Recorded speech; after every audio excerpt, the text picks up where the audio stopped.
for being here. Just going to get settled in. I love that everybody got here so early. It means we get to start right on time. So my name is Lauren Trantham. I'm the founder and executive director of Disruptors.org, formerly Ride My Road. This is our third annual Southern Oregon Human Trafficking Disruptors Summit, and I'm so honored to be here, and I'm so excited to see so many repeat attendees as well, and some new faces, so thank you. So I'd like to introduce some special people today, starting with my board of directors. Melanie Madden, who you would have met at registration. We have Grace Aspinwall, who will be joining us to speak a little bit later. Curtis Miller, who's back there in the corner at the Epik booth. Zoe Bellator, who's also going to be speaking today. And then we have Amanda Berry with us, who's a new team member. And then Cher is a team member that couldn't make it today because she's a mom of new twins. So if you guys need anything at any point, please find these people. They know a lot about a lot. I also want to introduce Jordan. Come on up, Jordan. Thank you. So Jordan is the co-host of this conference, and none of this would be possible without Jordan. So let's give him a warm welcome. Thank you all for being here on time so we can start and keep this program rolling. A special welcome to the law enforcement officers that are here. I think there's 20 law enforcement here this time. Special welcome to you. And a big blessings to this fantastic woman for her vision and courage and passion and energy, and it's just unbelievable to, as those of you that are new to this conference, you'll get to know Lauren and understand why I regard her as such the hero that she is. Thank you, Jordan. And so again, if you have any questions, Jordan also knows a lot about a lot. All right. So I want to do a little in memoriam of our friend Lisa Mannion, who passed recently. If you came to the first year Disruptor Summit, you would have met Lisa. She was on stage doing a little bit of self-care and reminding us that we all have influence. And she's more than just a friend. She's a community leader. And a couple of years ago, when I started this organization, 10 years ago actually, we were called Ride My Road. And that was because we were really a motorcycle charity in essence. I have ridden my motorcycle tens of thousands of miles across the United States, meeting and photographing American survivors of human trafficking. We do have a photo exhibit outside, you can check those out. But I didn't know what to call our people, like our people who were wanted to get involved. And Lisa was a marketing professional, and so I met with her in 2019, and she worked really hard with me and came up with the name Disruptor. And she said, I think your people should be called Disruptors. And so we did in 2019, our first event, we called it Disruptor Days. And I think she would be really proud to know that we went ahead with a rebrand, and we changed from Ride My Road to Disruptors.org to embody that sense of a person who is here to disrupt. And so I just want to take a moment and remember Lisa.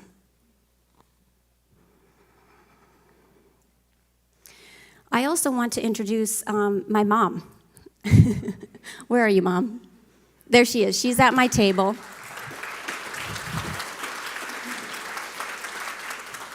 And I get all of the great things about me come from my mom, so I just want to acknowledge that. And also my dad, who's not here today because my brother and his wife just had a baby as well, and he flew to Seattle to be on grandpa duty.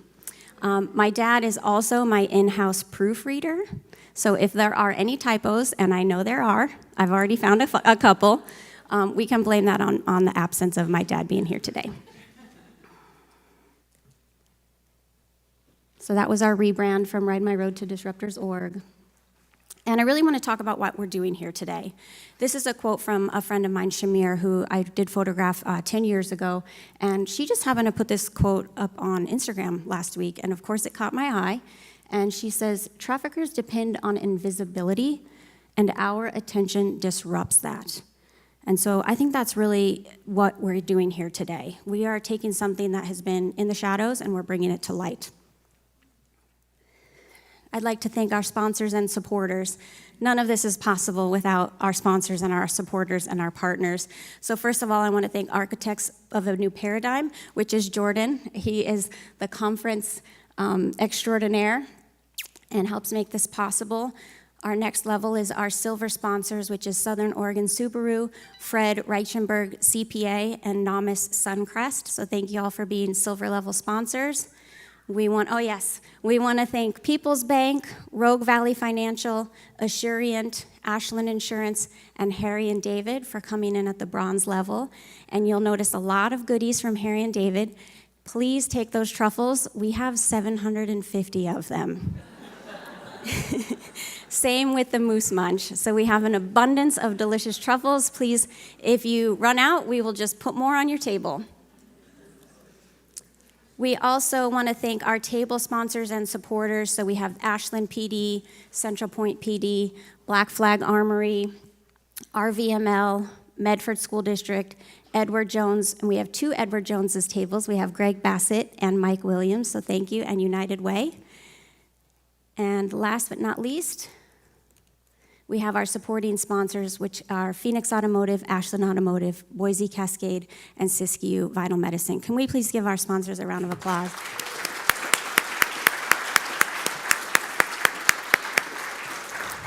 Thank you. And so, next, I would like to invite up our Indigenous leaders, starting with Tanya Nevarez and her team. We're going to be joined by Miss Terry, Miss Jeannie, Miss Jamie, Miss Tanya, and Miss Tina. They're going to be doing a land acknowledgement and saying a few words before we get started today. Thank you all. Good morning, water babies. As my grandma would say, that's our first medicine, and we all come from the womb, yeah? We all come from that mother's heartbeat, and that's why we sing a few songs this morning. Forgive me, sisters. This is my first time sitting on the drum for a year. I lost my daughter a year ago. She was murdered. And so my cousin and I stand here before you today, and my other relatives, sisters on the drum, to bring that heartbeat is really important for us. And the tobacco that the medicine, the kinnikinnick, the mix that we put on that drum is really for what's happening here today, what you all are doing and taking apart, and the trafficking and the work with the survivors that you do. For all of you who have come from your agencies and law enforcement and organizations and nonprofits, we lay that tobacco down for you all. We lay that tobacco down for the loved ones that we've lost to this topic today. We lay the loved ones down here today in a good way. And so I know me not sitting on a drum for the year brought a little disruption, if you will, because I have been disrupted this whole year. And now I have the privilege of taking care of my 3 grandchildren. So at 60, I'm raising a 2 and a 4 and 11-year-old now. And some of you know that work. Some of you are doing that same type of divine orchestrated work in your lives. Unbeknownst to us, we're doing it. And we're going to step forward and do it well. So today here as women from the Pacific Northwest in this region, we come before you today as matriarchs in our community, as experts on these topics, as though we wouldn't say personally that we're experts in this line of business. We come here as advocates and land and water protectors, not because we choose to, but it's out of necessity. And so we work in our communities and Indian country, and I've worked in for the state of Oregon now for past 15 years doing anti-violence work with domestic violence, sexual assault, and traffic victims. And now I'm graduating to do land and air and water work which my grandmother left a long legacy for us to do. My grandmother, Agnes Baker Pilgrim, may recognize that name, Grandma Aggie, most of you called her, did lifeline work for elements of water, air, and land. And so we bring to you, not just us today, but a whole anchor of ancestors that came before us, that rode these winds before us here in these valleys, in this land, all the way from here to Mount Shasta. And so we come to welcome you. We come to be with you here today as partners doing the work, as agents doing this work, and we stand here knowing that we have lost loved ones to this topic. We have other ones, we have little ones, and we just want to come before you and do this work and appreciate you and honor our ancestors, which we come from. So we give thanks for the medicine that we can share, for the songs and the ceremonies that we have, because we're able to take our survivors, if they choose to and need to, through healing ceremonies that we can talk about later or when we sit on the panel and describe it a little more, what we do to bring survivors through that porthole, because sometimes healing is a lifelong journey. So we just want to thank you. We want to praise you for the work that you're doing. Raise our hands to all of you in law enforcement for being here, for those agencies whose time is precious, but we're all needed in this work. We're all needed. Us ladies from Indian country, you from your agencies, you from law enforcement, from the motorcyclists out there carrying, the two-wheelers, the four-leggeds that are even here that are helping to be companion animals, those shelter survivors, those agencies, those safe places. We give thanks, and we just wanted to honor, make a land acknowledgement, and we wanted to honor the work that you all do here today. Praises, and we give thanks for you. Joining us from Anchorage, Alaska, Josie is a Deg Ittan woman, a Tanana tribal member, and a nationally recognized leader in anti-trafficking and missing and murdered Indigenous relatives advocacy. Josie is the founder of Signify Consulting and a former member of the United States Advisory Council on Human Trafficking, where she helped shape national policy and response. A licensed clinical social worker, Josie brings over a decade of experience advancing culturally grounded, survivor-led healing in Indigenous communities. And Josie is also just a dear friend and colleague. We have worked together on the Alaska Data Summit over the past few years, alongside our other friend, Kristen, from Prevention Now, who will be presenting later today. Human trafficking is a prolific issue in Alaska, my home state, and I feel better knowing that Josie and others like her are on the charge.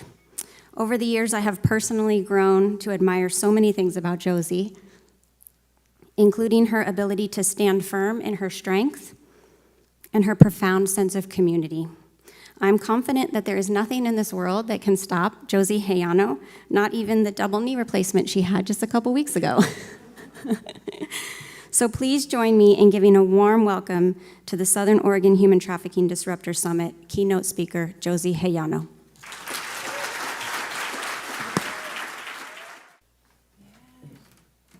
Odette, hello.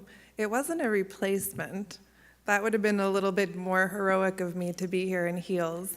It was a knee manicure, which in hindsight, they need a better name for that because it wasn't very spa-like. But as my sister said earlier, healing can be a long journey. So thank you, Lord, for that beautiful, beautiful introduction. I'm just going to adjust the mic here a little bit because I can't see my screen.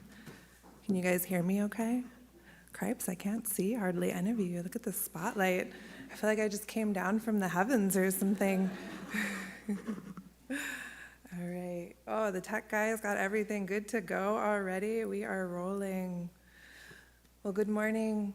How's everybody feeling? A little nervous? A little excited? All of those things? Yeah. There's energy in this room today. That's good. I can feel that good energy. I want to thank my sisters here in the front row and my aunties for starting us off in a really good way. Where I'm from and where we're from, that's a really important part of this work. Our work doesn't begin when we leave here. It begins with how we do the work together now and how we feel while we're doing it. So thank you for starting us off in that good way. They joke a lot back home that we're always running on Indian time because we're late for everything. But the reality is that just means we start when we're ready. Not just when we have our notes and our presentation, but when we're spiritually ready, when everyone in the room is ready to get started. So I think because of the work you guys did this morning, I feel ready. So Dogadin, thank you. So Adat Yahuts, Degatan Klan, Ezeret, Josie Heyano. I just told you that my name is Josie Heyano. I am a Degatan Athabascan woman from the village of Tanana, Alaska. Where I'm from, you're taught to introduce yourself not by your professional titles or your credentials or your awards, but by where you come from and who you belong to. This practice reminds me that my words bear a deep responsibility to not only represent myself well, but to represent my elders, my community, and the next 7 generations. So I'll tell you, not what I do clinically or professionally, but I will tell you I am the granddaughter of the late Pete and Rosa Heyano from the villages of Epik and Tanana, Alaska. I am also the granddaughter of the late Alfred Miller from the village of Anvik and the late Paul and Mary Starr of Tanana, Alaska.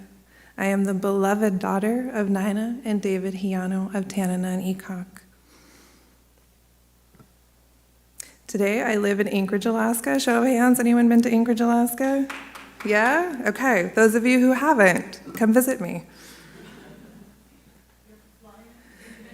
You could take a boat. So it's an important practice to me when I get the privilege to speak and to be in front of groups of people that I make sure to offer remembrance and recognize, as my aunties and sisters said earlier, I'm not here on the stage because I want to be, but because it's really necessary for survival, and it's really necessary to honor and tell the stories of those who are not here to tell them. So I just want to take a moment. I know that many of us come to this room in this space with the memories of people that we love with us, and just give you the opportunity to maybe hold that space, maybe recognize some of that grief, some of that pain, maybe some of that joy too, and allow that to be present with you in these next couple of days. My presentation is just a bunch of pictures.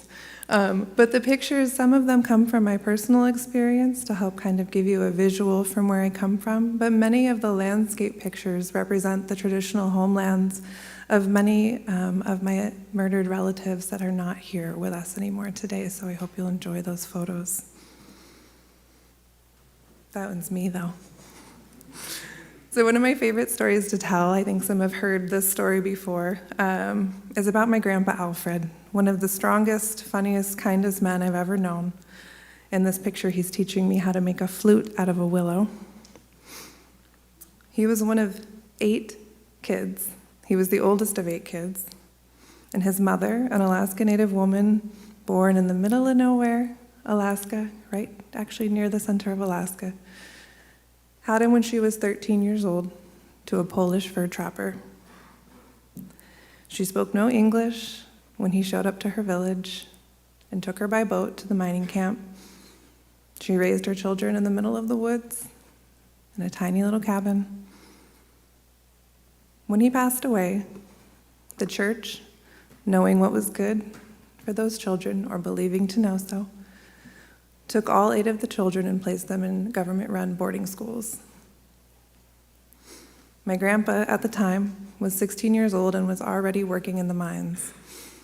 He managed to evade boarding school and spent his entire young adult life finding his siblings and bringing them back together. For those who aren't familiar, those boarding schools were made with the mission to kill the Indian and save the child.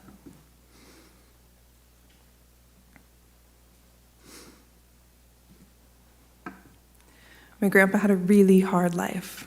Most of it was just survival. He lived in an environment where winters could stretch on end for 60 below for days and days and weeks at a time. But he never, ever lost the capacity to love deeply and to care about every member of his village and his community. Up until the very day he died, his most frequently asked question was, "Is everybody okay?" My grandfather's most important lesson to me is that our wealth is measured by how freely we give. In our remote Alaska Native villages, this isn't just a metaphor, it is survival. You can't hoard warmth or food or belonging or safety. My aunties tell me growing up that our wood pile in the village was always the last one to get filled. After the elders, after those who were not able to gather their own wood, and the families who didn't have protectors. That's how I learned about wealth. I grew up deeply connected to community. I grew up knowing where I belonged and who I belonged to. I grew up knowing my place and my people. When I was 17 years old, I was assaulted in my home village by men that I had grown to trust, a story that I'm sure is not unfamiliar to many in this room. After that, I disconnected from everything that had rooted me, my grandfather's teachings, my sense of safety within my community, my idea of where I belonged. I lost touch with my traditional values of kindness, humor, connection, and turned to individuality, just trying to survive. I returned home and went back to school my senior year. I was a different girl. I tried to close down, I tried to remain unseen, to move through life without connection. But there was one person who would not let me do that. And I share several of these stories in this address that you'll notice are moments of clarity, moments of deep, powerful impact and connection that dramatically changed the course of my life. And that is what I believe the work here we have in the next 2 days is about. That one person who saw me, saw what I needed, was my high school art teacher, Jody Jenkins. She never asked, but she seemed to know when I came back that fall that something was different.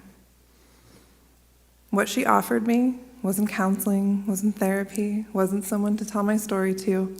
It was unrestricted access to a pottery wheel, glazes, and clay.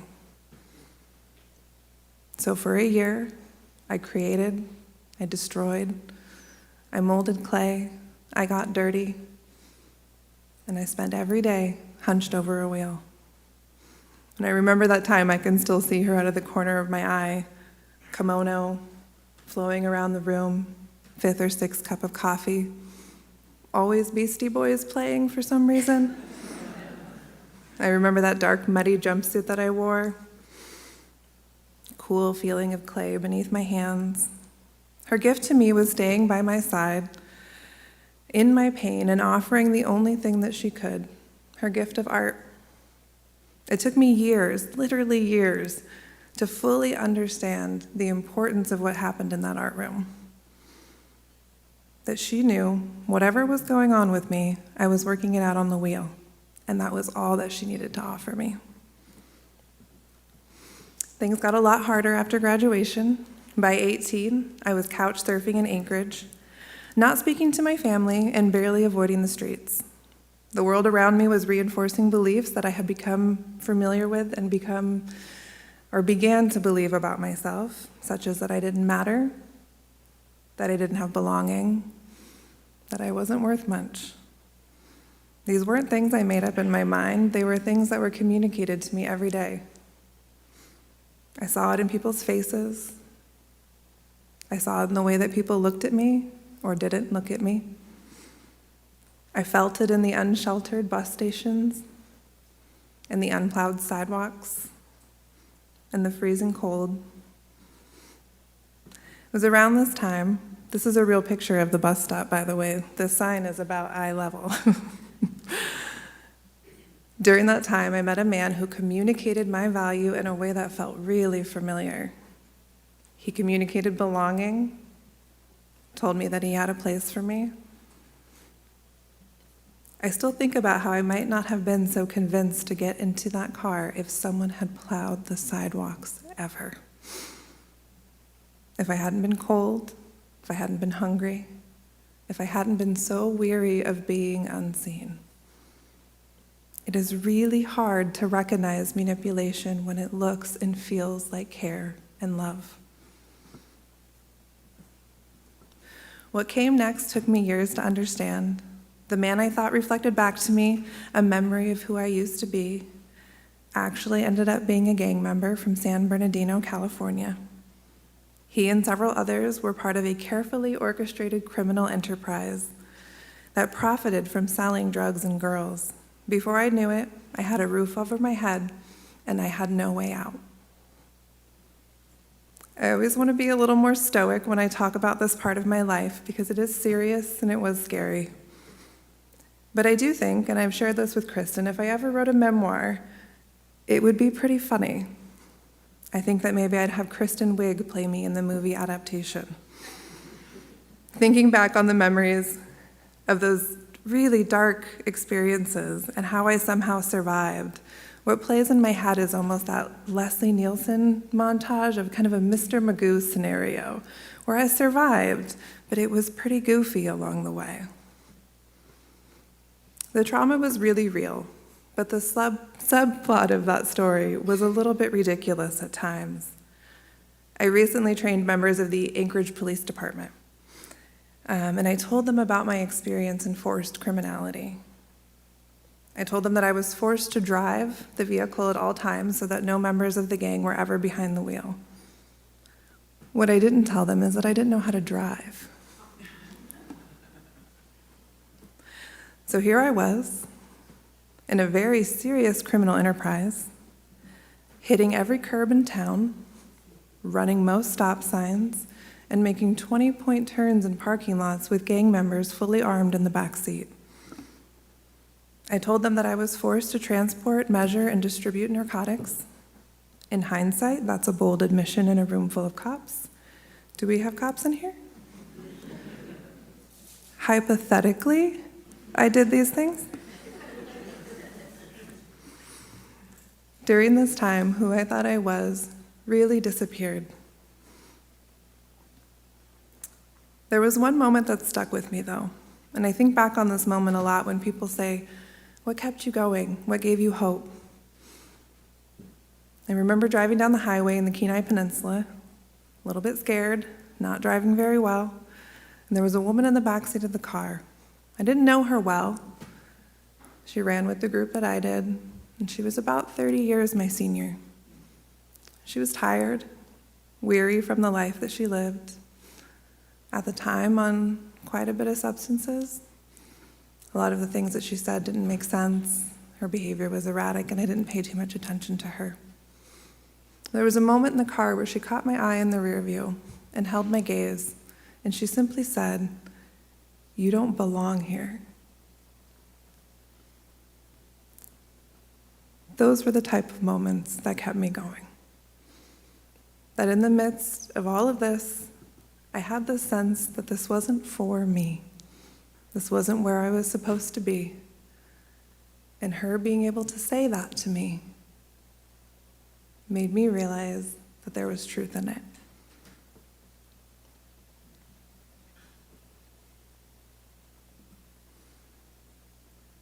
This wasn't the end. Oops. I skipped a whole section. Sorry, friends. It wasn't the end because I didn't even finish telling the story. The mouse quit working. Oh, there it is. Okay. So this experience with this gang lasted a little over a year. The time feeling like there was no way out. When people ask me then, well, how did you get out? I also want to provide a really heroic escape story, maybe one rooted in my cunningness and ability to survive. But that story is actually a little bit comical as well. I overslept. I was supposed to be on a plane traveling to Fairbanks where I would meet other members of the gang at the stash house. But I overslept. And as I slept safely in my bed, every member of that organized crime enterprise was arrested and taken to federal prison.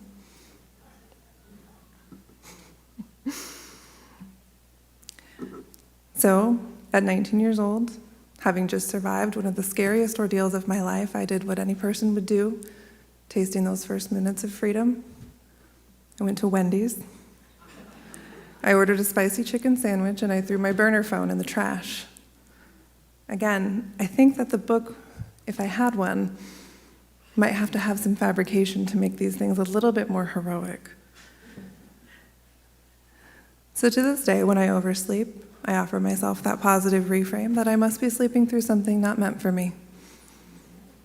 And I still offer myself that celebratory spicy chicken sandwich when the victory occasion arises. That wasn't the end of my experience with violence. The years after that were not easy. In fact, some of the most terrifying years of my life came by meeting the man who said he'd save me. He was 35 and in the military, and I was 19 and mostly homeless. The next 4 years were a fight for my life, one that I know that many people in this room are familiar with. But I survived him too, and I got away. And I slowly started to come back to myself, to come back to community, to come back to belonging. And I came back to a calling of how do I use these experiences to serve my community.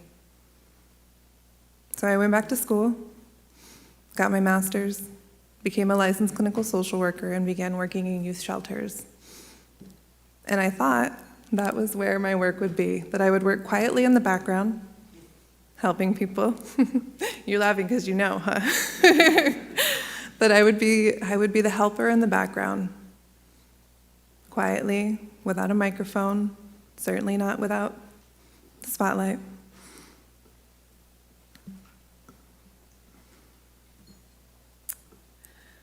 But as I worked with youth for 7 years, I saw my story repeated over and over and over. I saw kids who looked exactly like me, who came from my villages, my people, and my communities, targeted and harmed by the same systems and the same people that I had encountered. They were at the same cold bus stops, trudging through the same unplowed snow, kicked out of the same gas stations, same grocery stores, and same restaurants. I thought for so long that my silence kept me safe. I thought that it equaled protection, acceptance, and healing. I believed that holding my story close protected me. It took me a very long time to realize the injustice of that I was unintentionally creating the same powerlessness that I have felt for years, that I had actually entered into a coercive agreement with myself, that we don't talk about those things, and because we don't talk about those things, we can be healed. So I started learning what it would be like to be a storyteller. I started visiting with my aunties and my elders, sharing bits of my story, seeing how that felt to be a little bit more vulnerable, a little less clinical. I'd be lying if I said it was fun. But it's more than fun. It's clarity, connection, and it's purpose. Where we come from, storytellers are not glamorous, we're not celebrities, we're not here for fame or book deals. We're here because we have a very sacred and important responsibility to our communities and to our families to provide the roadmaps for safety. We're here because the way that we stay alive is that we talk and we tell the truth.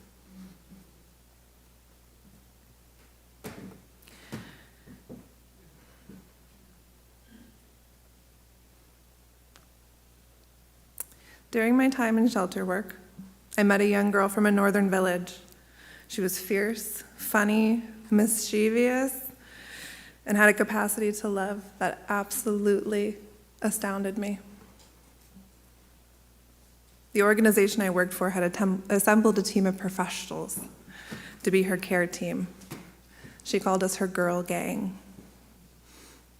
We just happened to all be women. Every case management meeting we went to, she treated like her own task force assembly. She said, "You guys need to get better gloves. This chopstick's bum, get different ones. We need better lotion. How come these journal pens don't write?" She got frustrated a lot with us because we were slow. We worked in systems. We had to get approvals, invoices. She'd say, "Just do it." Instead, being the learned professionals we were, we offered her housing plans, educational pathways, job readiness. What I didn't understand then, and what she taught me, is that she survived the same way that my grandfather did. That her survival was rooted on the survival of all her relatives and everyone around her. We could not ask her to survive if she could not help everyone she loved to survive too.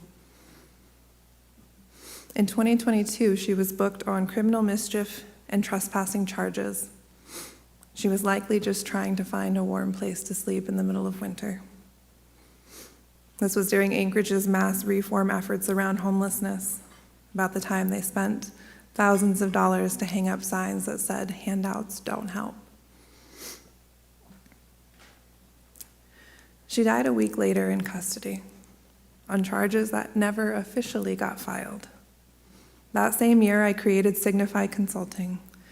Every letter in Signify is the initial of one of the 7 youth that lost their lives in shelter services. Each one of them Alaska Native, one of them from a rural community, and most of them the victims of trafficking.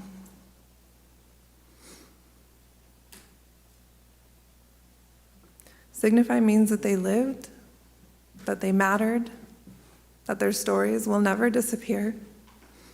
It's also given me permission for the first time in my life to include myself when I say they, and to say that we lived and we mattered. Signify is not my full-time job. Most of you running nonprofits and charity organizations understand side gigs and side hustles. But it plays a really important role in funding a project that we do in memory of this young woman. We have a tradition that every winter, at the start of winter, when it starts to get really cold, we assemble care bags. We don't do it fast. We don't do it clinically. We don't get the most items we can at the cheapest cost. We lovingly gather. We spend all year collecting artwork, good journals, good chocolates, that really good chapstick. And we don't do it fast, creating as many bags as we can. We do it with love for one another. We do it sharing stories of who's not here with us, who we miss. These bags are full of fleece-lined hats, hand warmers, good quality care items. I remember one time when I had gotten into an encounter, we'll call it. I had asked a police officer for a cigarette, and he told me, "You're too pretty to smoke." So I throw in some cigarettes and a lighter, mostly out of spite. And we do this for one simple reason, because handouts do help. Seeing people, loving people, caring for people does help. The bag carries my logo, a leaping fox, for mischief, wisdom, playfulness, and resourcefulness. For the girl that taught me that healing isn't complicated, and it's not even that serious. Who helped me to reconnect with what I always knew and what was always taught, that our connection and well-being are tied together, that we are relational at our core. I remember sitting outside of those gas stations, those grocery stores, freezing cold hands, people avoiding eye contact, and being invisible. And I will tell you today that that invisibility has been the hardest wound to heal. But every time I open up my truck and hand out a bag, I get to heal that a little bit more. We are such powerful healers, every single one of us, when we choose to trust each other with resources, with money, with our time, and with our care. This is actually how we protect each other in our communities. Our individual wealth is measured by how well we do this. And I know that if we get this right, if we give without scarcity, and if we love unconditionally into each other, that we will absolutely change the world.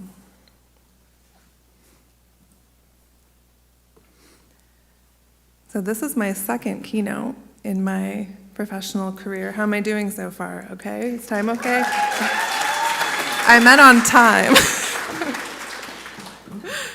We good, Lauren? Okay. Thank you. Oh, I better relax then. So anyways, no.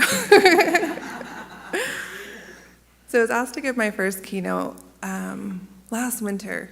And it was right at the start of winter, and I was getting worried because I'd had lost a lot of funding opportunities through the year. I think a lot of us in this space know that funding has felt scarce.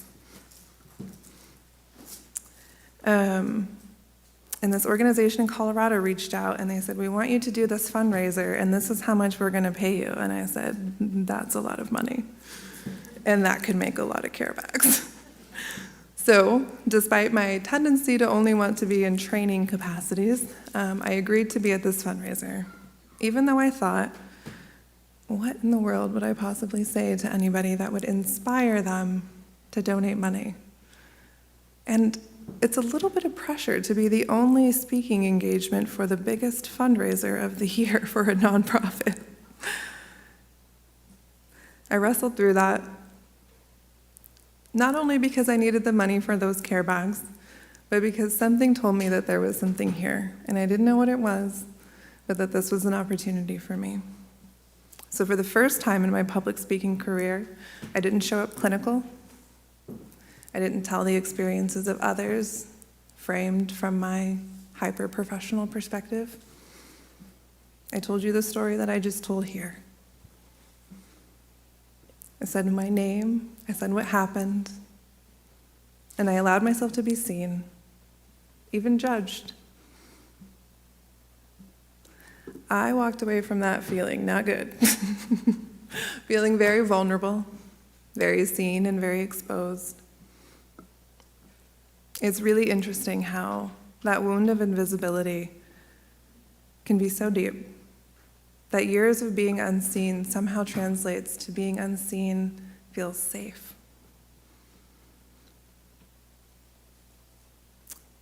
They met their fundraising goal, by the way.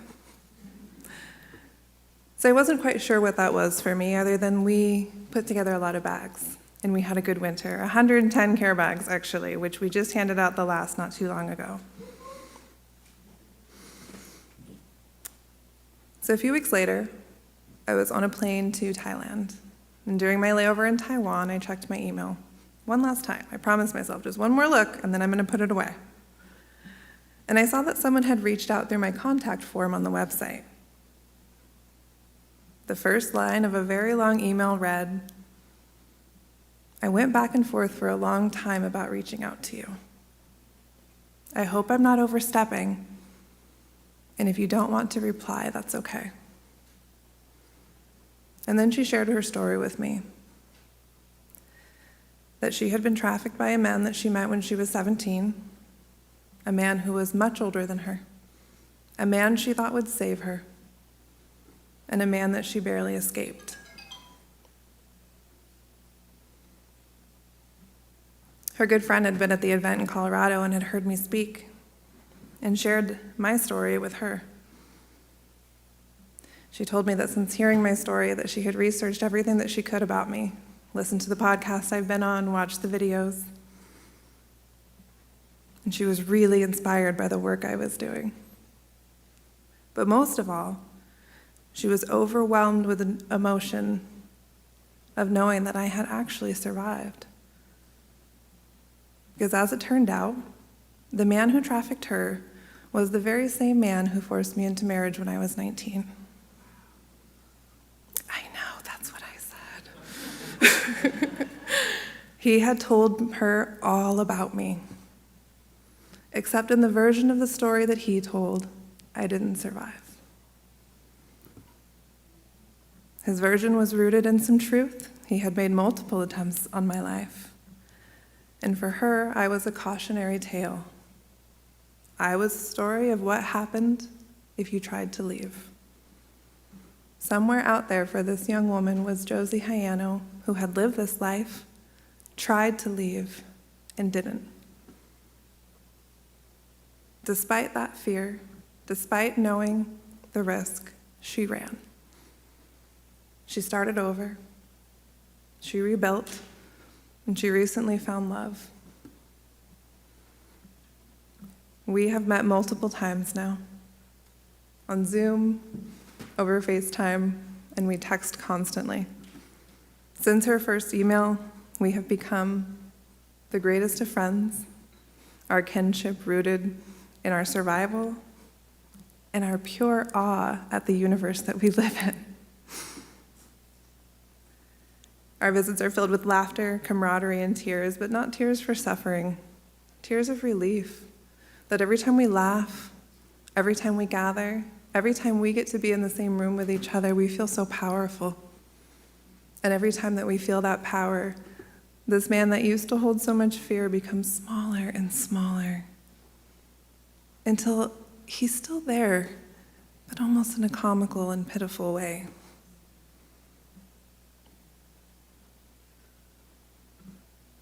These are these moments of impact. these decisions to speak, these moments of connection that change our trajectories, that remind us that we are relational, that we are deeply intertwined with each other, and that there is a roadmap and there is a guide that we might not be aware of, but it's working. And if we tune into that, there are beautiful, beautiful things that come. 20 years ago, I spent a lot of time on planes, against my will, usually in the back, in a middle seat, usually pretty scared.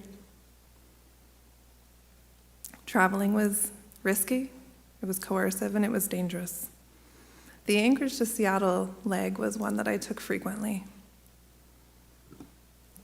Yesterday was my 38th birthday, and as I watched the mountains come into view, having just finished my first-class breakfast, one of the few perks of traveling so much, I thought about these moments of impact and was overwhelmed at the clarity of just how beautiful this life is, how precious our relationships are with each other, and in that gentle space, 30,000 feet in the air, I remember when I filled out my own contact form blindly to the internet, to my dear friend Kristen at Prevention Now, and I said, hey, I want to do work in Alaska, can you help me? Within a year, she brought her friend Lauren, and we were launching the very first Alaska Human Trafficking Data Summit. It's an honor to be here today, returning love into Lauren's community. Can we get one more applause for Lauren?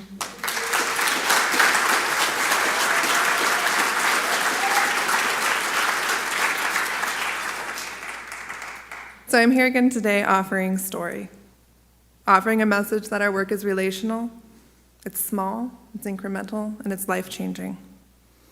Never underestimate the power that you hold to sway the course of events, to mend hearts and to plant seeds. Whether you're a grandparent with a lesson to teach, an art teacher with a little extra clay to spare, or a world-wizened woman with a knack for seeing people's true selves, or someone who just loves unconditionally. You are so powerful. Your stories are medicine. Your presence here today in this room is not accidental. And our work for trafficking, ending trafficking, doesn't end, or start, when we leave here. It starts today in these next moments. How you are with each other, how you listen, how you receive the messages that are meant for you, how you take the risk, send the email, make the call. Be willing to take a chance, and don't forget that our laughter is medicine too. That's a sign of how we know we're doing good work at home, as if we're laughing, even when it's hard work. People say that a lot in anti-trafficking, I've noticed, that our work is hard. I'd like to offer for you that you have a choice, that it doesn't have to be. A good friend of mine, Christina Love, always says, the work isn't hard, the systems we built to do the work are hard. So build new systems. Build systems where this work feels good, where it's reciprocal, where you feel the love and connection, and the work that you do offers you belonging and care. So have a courageous, hopefully laughter-filled, and connected next couple of days. Thank you very much for having me here, Doga Din. Thank you.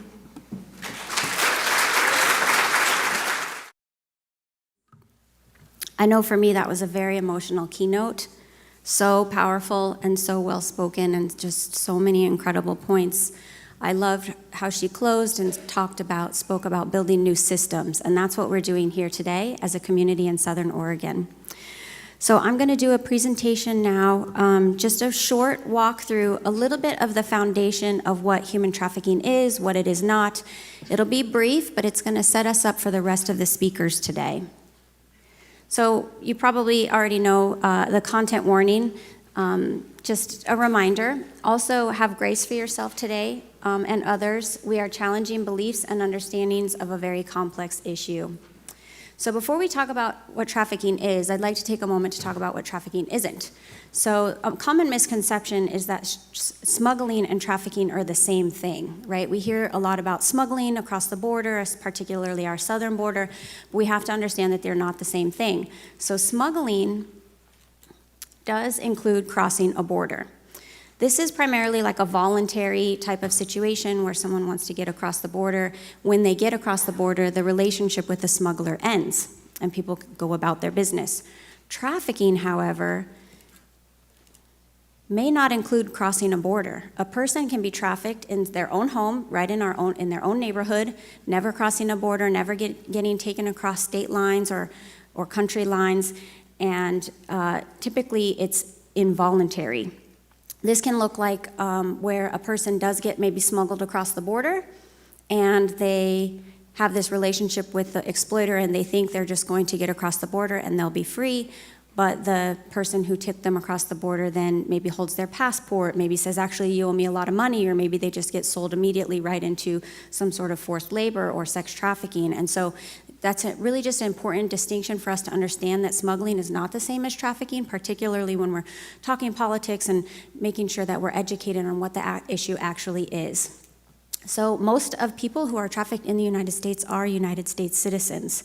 And so again, this understanding that it's just people coming in from foreign places is not necessarily accurate.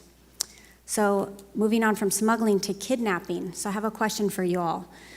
I know a lot of people think that human trafficking is kidnapped kids. It's what we see in the media. It's what we see in the movie Taken. And when you Google human trafficking, the first images that come up are kids maybe with their wrists bound or hands over their mouth, or they're in cages, or they're chained to radiators. They're predominantly blonde kids. But trafficking maybe works a little bit different. So any guesses on how many attempted abductions were documented by the National Center for Missing and Exploited Children in 2024?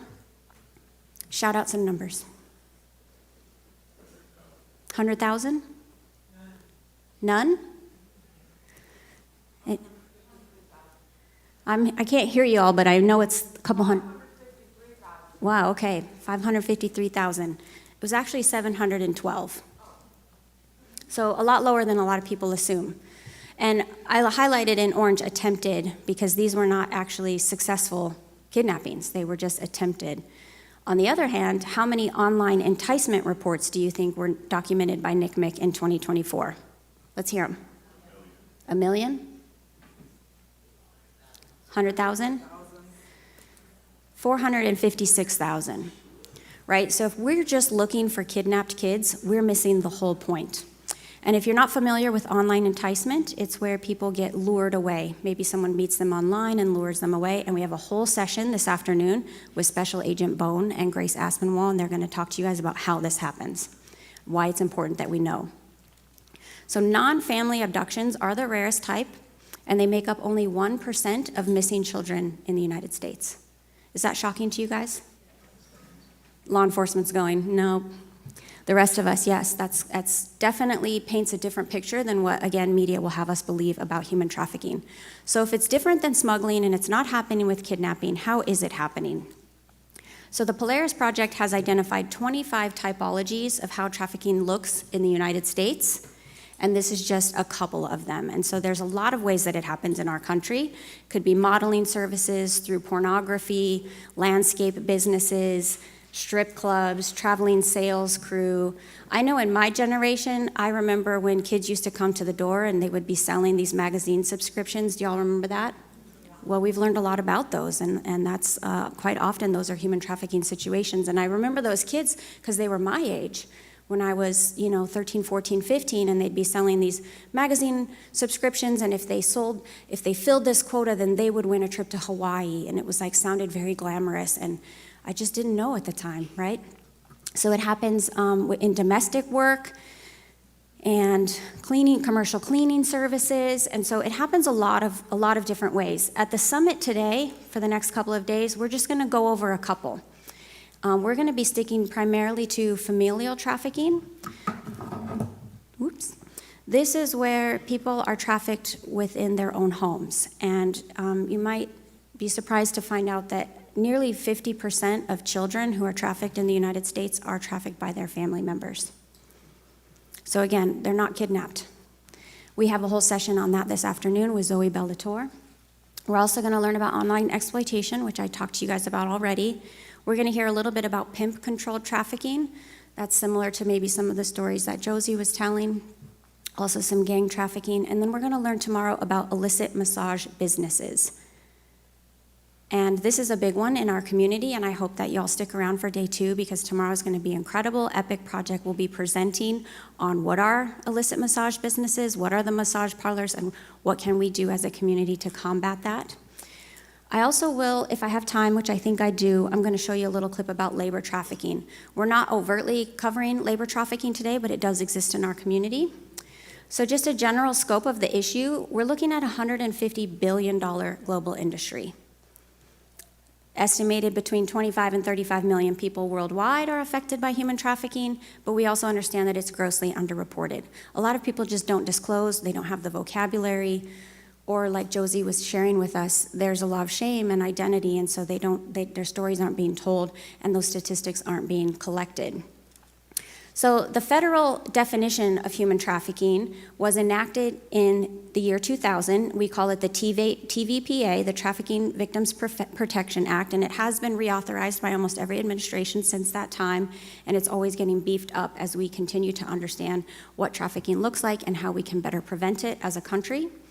But the federal definition includes these 3 words, and these 3 words are very important: force, fraud, or coercion, in exchange for labor, services, or a commercial sex act. And so force might look like somebody getting kidnapped or drugged or beaten and then sold. Fraud is a little bit more like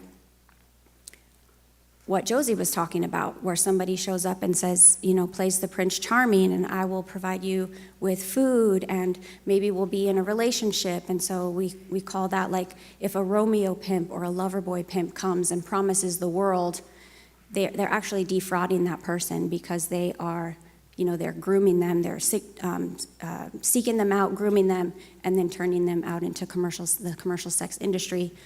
And other various ways, which we'll learn throughout the day. And then coercion is the last one, and that can look like, if you don't do this, I'll make your little sister do it. That's something I've heard from a lot of survivors. So force, fraud, or coercion, if they can prove one of those 3 things in a court of law, they can prosecute. I'm not an expert on this. Luckily, we have an expert on this who'll be presenting tomorrow, J.R. Ujifuza. He's going to go through more of this. He's the Deputy District Attorney from Multnomah County. Is that correct? Yes, okay. There also must be a value exchange. So there must be an exchange of something of value. So that can be money, rent, housing, basic needs. We saw this a lot during COVID. There was some cases out of Hawaii where landlords were saying, you can stay and provide these services. And so there must be something of exchange of value. And there must be a third party. So the third party must be inducing the force, fraud, or coercion. And the third party looks like this. So we often hear about trafficking victims and the traffickers. Makes sense. What we don't hear a lot about is the buyers. And we need this third element in the triangle for it to be a trafficking case versus, say, just an assault case or a molestation case or something like that. And so there has to be that third party. And there is an exclusion for under 18. So if a child is being trafficked, force, fraud, or coercion does not need to be proven, and a third party is not necessary to prosecute, and we call this buyer-perpetrated trafficking. So some nuance to understand there. And so the under 18 law is really important because federally, we can say, like, there is no such thing as a child prostitute. So if you see that in the news, I recommend, like, shooting them an email. Children cannot legally consent, therefore they cannot legally be in prostitution. It is 100% sex trafficking. So let's talk a little bit briefly about the victimology. We're going to hear from other speakers today about this, but traffickers really, and the system of trafficking, really target vulnerable populations. And this includes, the Indigenous communities, Black and brown communities, people in poverty, So to give you some concept of that, in King County, Washington, 52% of all child sex trafficking victims are Black, but Black girls only comprise 1.1 of the general population, right? So we're seeing a disproportionate amount of trafficking among Black girls. In Washington, in Connecticut, 73% of the referrals for trafficking were children of color. In Louisiana, 49% of child sex trafficking victims are Black girls, though Black girls only comprise 19% of Louisiana's population. And in Milwaukee, Wisconsin, 65% of victims are Black, and they are only 27% of the population, right? So we're seeing a real imbalance. So this is another thing when we talk about misidentification. When you Google trafficking, it's primarily like white children with blonde hair. That's not telling the full story. A recent study also found that homeless youth in Anchorage were being trafficked at a rate of nearly 30% or higher, more than any other city studied, including New York and New Orleans, and nearly 45% of trafficked youth were identified as Alaska Native. So if I'm going to go back a slide, we're looking at Washington, Connecticut, Louisiana, Milwaukee, Alaska. This is nationwide. So human trafficking is really a social justice issue that exists in tandem, I see a typo, with every other social justice issue. And so this is like really, I want to build a foundation for our understanding of trafficking in this conference today. So we're looking at a lot of intersections. Trafficking happens where environmental justice and refugee issues exist, poverty and inequity, police and prison reform. There's a lot of great papers on the abuse to prison pipeline, particularly among Black girls. Domestic violence. A lot of trafficking survivors that I've spoken to just thought they were in commercial sex and they had a domestic violence issue with their partner, not understanding that that was actually, they were being trafficked. Violence against women in general, Indigenous and minority rights, the unhoused communities, racial justice issues, gender inequality, and child abuse and neglect. So we're looking at a lot of intersections with this issue, which is why we bring in all of these agencies from the community, because these are the agencies that are addressing these roots. And we just love them. Can we give our agencies a round of applause?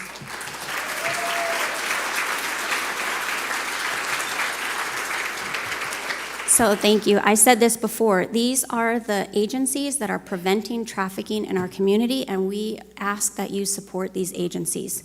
Tomorrow, we're going to do what we call an agency red carpet. So each one of the agencies is going to get up on stage. They're going to tell you who they are and what they need from us. And then we're going to ask for 100% participation, that everybody stand up and they fill at least one need at one table. I'm excited for that. Okay, so I made it through my time, so we do have time to watch a little bit about labor trafficking in our community. Again, this is an issue that is happening right here at home, and I have to tell you guys, I do speak around the country, and I was at a conference in Wyoming a couple of years ago, and I spoke in the morning. In the afternoon, I was kind of popping around at different sessions, and I stepped into this room, and I had seen this gentleman was talking about gang violence and gang trafficking at the southern border, and he was playing a video, and I was looking at it, and I was like, oh my gosh, that looks like my backyard. And then I heard them start to talking, and it was this 20-minute expose called Narco Slavery that the ABC did on Southern Oregon. And it shook me to my core, and it's part of the reason that we're here today. Because I said, oh my gosh, I've been working in this movement for years, and I didn't know about this happening right here in my own backyard. And so that's why we're getting local. So if we could play the video.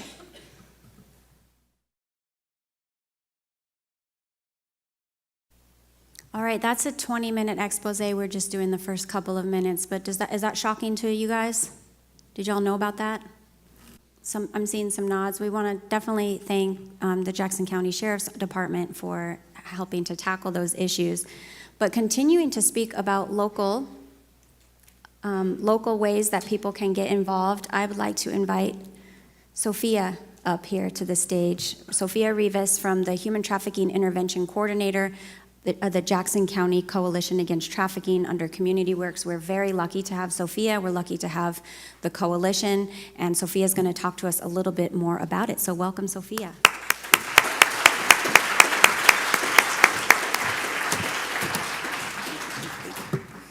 Good morning, everyone. Hello, I am Sophia, and I am the Human Trafficking Intervention Coordinator at Community Works. Community Works is a lead agency in Jackson County to respond to survivors of domestic violence, sexual assault, stalking, human and sex trafficking.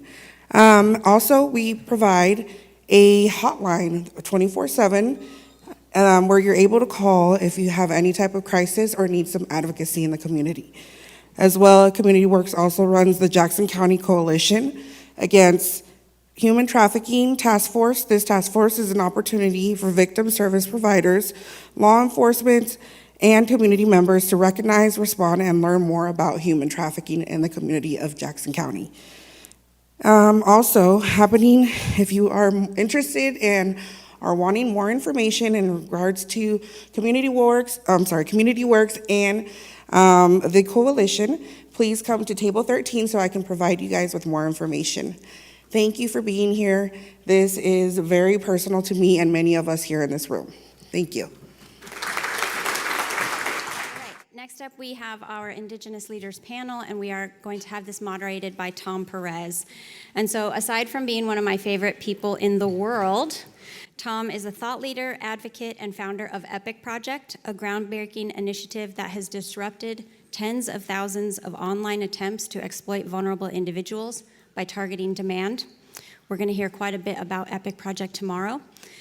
Tom serves on the Oregon Attorney General's Trafficking Advisory Committee and National Advisory Committee informing the U.S. Departments of Health and Human Services and Justice on the trafficking of youth. Tom is also the founder of the Demand Collaborative, a global network of over 120 leaders and survivors working to address the root causes of exploitation, and a contributing author to When Men Buy Sex, Who Really Pays? Tom's work has been featured at national conferences, including the United Nations, and I would like to please welcome my bestie, Tom Perez.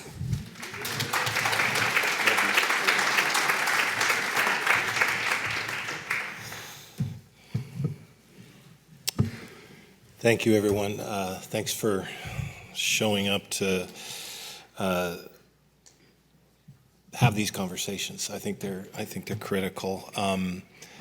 I want to kind of follow Josie's lead from earlier today, and I want us to make some introductions. But I'd like to ask our guests to introduce themselves in a way as I'm learning, and I have more and more friends in this space that are teaching me this. It feels like the way Josie introduced herself this morning. It's such a human way to get to know a person. So I would like each of you to introduce yourselves in the way that matters most to you.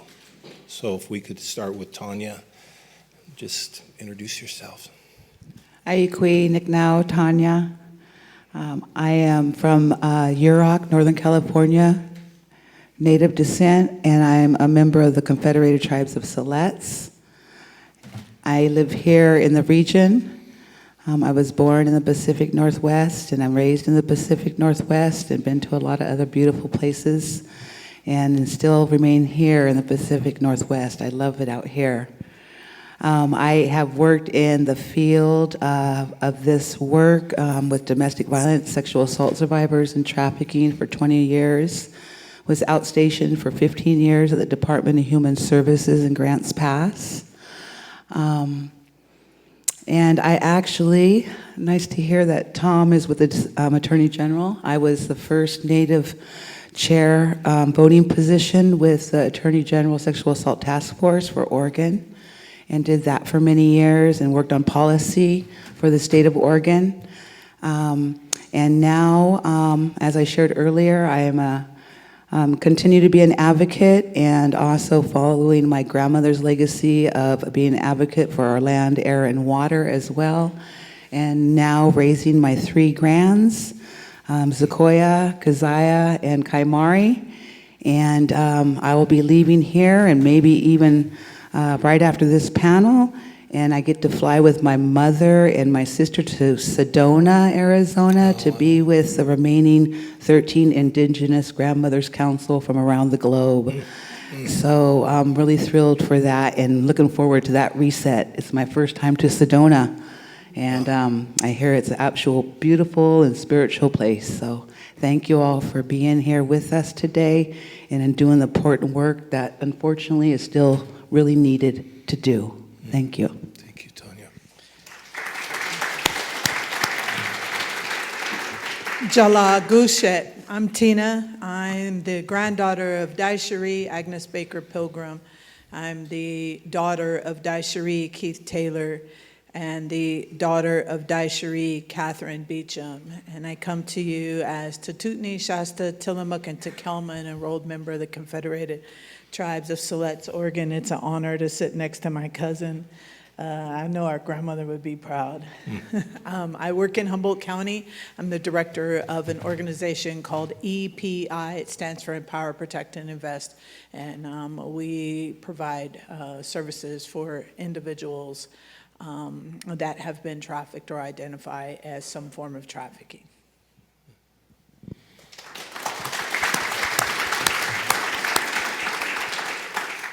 You guys met me earlier. My name is Josie Heyano. I am Degatan Athabaskan from the villages of Tanana and Epik.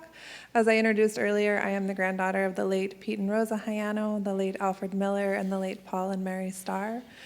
One thing I didn't introduce earlier that is relevant, I think, to this panel is my current role within my community is that I am the mental health provider for a number of Alaska Native-led advocacy groups. A couple of them who specifically do data justice and justice for our missing and murdered Indigenous relatives. So I get the honor of holding space for those individuals, providing peer support and decolonized mental health care, which is a great honor and the greatest honor of my life so far. Yeah, I'm also a dog mom. I have a dog named Charlie who is very, very much missing me right now. I told Tom last time, he reminded me yesterday that you said that last time because he asked me how I was and I said, I missed my dog. So I'm really grateful to be here. As has already been shared, it's unfortunate that we are still having these conversations, but I'm really grateful for the opportunity for it to be included in this room today. So Dogaden, thank you. Aki. My name's Jamie Dahak. My mother was Diana Breeden, and father is Everett Dahak. I come from the Rogue Valley, raised in Agnes, Oregon. I am an enrolled tribal member of Confederated Siletz under the Lower Rogue Nation. So my roots are very deep from the valley. I'm here today to represent my sister and other MMIW survivors, so MMIR as well. And thanks for having me.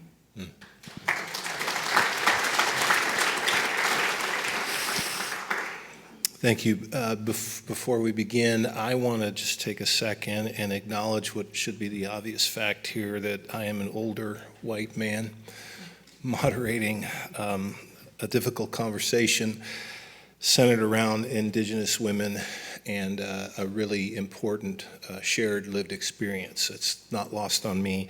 I recognize that I'm here primarily as a listener, just like everybody else in this room, and I'm going to presume to speak for the whole audience here. We want to make space for your voices, your stories, your expertise, and I want to thank you for trusting us with those things in this moment. And I think that's, it is a trust that you, whenever someone with lived experience shares, it's a demonstration of trust towards the audience, and I just want to recognize that and say thank you for that. So, yeah, thank you. I have a bunch of questions, some of which we may get to, probably not all of them, but there may be questions that come up in the course of our conversation that take us in a different direction, and you guys you're in charge, so we can go wherever you want. But let me just start with a broad question, and it's this: when you think about the connection between trafficking, sexual exploitation, MMIW, and the MMIW issue in Indigenous communities, what feels to you most important for people to understand that are maybe new to this or don't have a complete understanding? What is most important for people to understand about the intersection of these issues. So, for me, first, before I even start, I want to just say, Tom, like, if you guys haven't had an opportunity just to sit next to Tom, his heart, you can feel it. You can feel it sitting next to him. You can, you know that he's genuine. You know that he's one of the good guys. And I'm honored that you're moderating this for us. Thank you. Thank you. One of the things that I always talk about when I present to people is, you know, first of all, I make lots of arm jokes. And so it's mandatory to laugh at my arm jokes as I'm up here. I don't know when they're going to come, but believe me, they'll be here. The second thing is that trafficking and MMIW go hand in hand. You can't talk about one without talking about the other. They're not two separate issues. I wrote myself some notes only because I thought it was really important for me to get a few key things, and that because normally I shoot from the hip. And so one of the things that I really want to bring out, Lucchese and Echo Hawk did a research paper, and they say that trafficking is a radicalized economy, one that deliberately profits from isolation and poverty that colonization created. These are the same systems that allow women to go missing without proper investigation. They're the same systems that allowed that same individual to be trafficked without anyone intervening. The reservation systems weren't an accident. They're a containment strategy. And traffickers know exactly how to exploit that containment and what that leaves behind. What I want people to understand is this: when a Native woman disappears or a Native child, the conditions for that disappearance were built long before she was born. Thanks. What I like to share real quickly, there's a lot, but I'm just going to hone it in with a few notes too. First, a lot of you probably already know, but some of you don't know, the red hand over the mouth has become a symbol of growing movement in Indian country. It's a symbol for our missing and murdered Indigenous relatives. It stands for all of our missing sisters whose voices are not heard. It stands for the oppression and subjugation of Native women who are now rising up to say no more stolen sisters. It's a symbol in Indian country that we remain hopeful and our Native hope is strong. Today, and particularly every year now on May 5th, we honor and remember the missing and murdered Indigenous women whose voices continue to echo in the winds of change. As we stand in solidarity with Indigenous communities, let us raise awareness, seek justice, and amplify their stories. May we never forget the sacred lives lost and the families forever impacted. Thanks, Tanya. What was the question, Tom? Just the connection between trafficking and MMIW in Indigenous communities. Just start the conversation. What's the most important thing? From the list of questions you sent me that I didn't read. That Those one? are Okay. the ones, Yeah. yes. Good, I'm tracking. It's okay, I just got mine last night. Oh, okay, see? Or you can come up with a come to completely me. different question. That's fine, too. Yeah, well, I think it's already been said really well, but I think the connection that stands out the most to me is the connection of racism, of systems built to intentionally oppress communities, systems built to intentionally underserve communities. Where I'm from in Alaska, the systems were never built to serve us. They were never built to protect us. From the very beginning of colonization in Alaska, the systems that came in were meant to erase culture, erase way of life, erase our connection, and our understanding of who we were in relation to each other. So I think it's really important to remember that these are not accidental things. They're not a surge of crime that just happens to happen. As was shared before, that this is manufactured, it's intentional, and it's dependent on people believing that there are other people in this world who are less valuable, less important, and less worthy of response. We had about a week ago, a young woman found in my neighborhood who had gone missing in the beginning of January, 19 years old, on her way to college from the village. She stepped out at 4 a.m. and was never seen. I want to emphasize the importance of language, too. Our media described it as she disappeared. And she didn't. It wasn't a magic trick. It was intentional. She was found just about a week ago, 2 blocks from where she had last been seen, in a ravine. No dogs were ever deployed. No search grids were ever activated. And we still don't know what happened to Kelly Hunt. I share that story not because it's unique, but because each one of us up here, I'm sure, and many of us sitting in this room know this story, have seen it play out again and again. And so the reason that we still have this advocacy and that we still have these conversations is this pattern continues to repeat. Another piece of the language piece is that I hear a lot of people say, we have an epidemic. And I would like to offer that we don't. We have a crisis, and we are in crisis. Epidemic implies what? Illness, disease, something that comes on without cause, goes away on its own, and that's not true. We have a crisis that was intentionally manufactured, that is working in exactly the way that it was supposed to. So I'd like people to remember that this is a systemic issue. These aren't a handful of perpetrators. These are systems that work in collaboration to allow this harm to continue. From the very beginning, when colonization happened and Native women's bodies were commodified, we have lived this. Thanks, Josie. So I'm really new at this. I've recently got my voice, and I stand up for my people, my sister, and all the sisters and children and brothers that we've lost.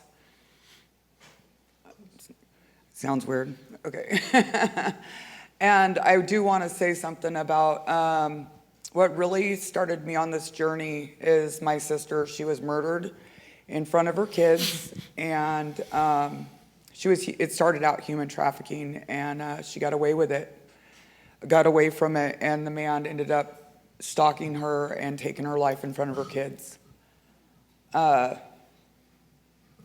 That day changed my life, but what it did, it gave me a voice.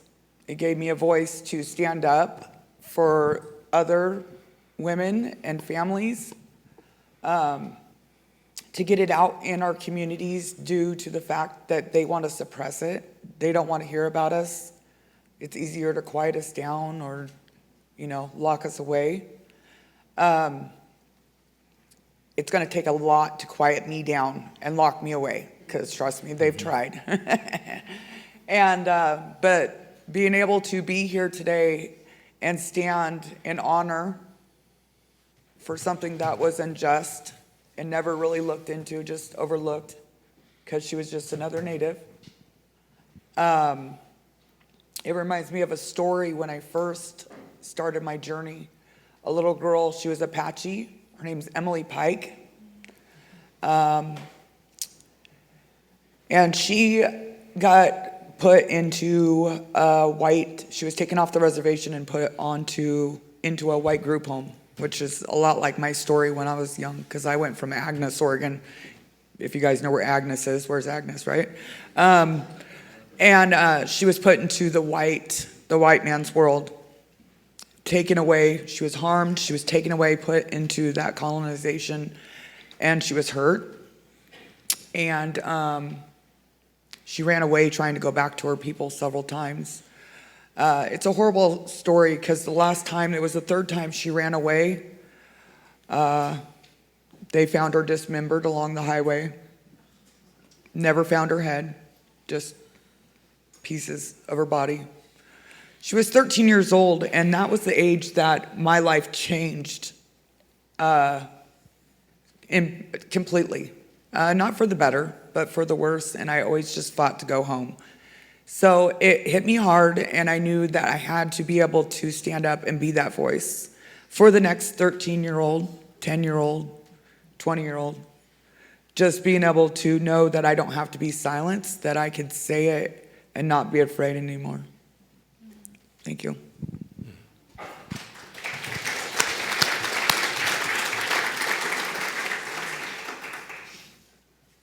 Tina, do you want to share more? Or? No, I just was looking what I might have got for the next one. Okay.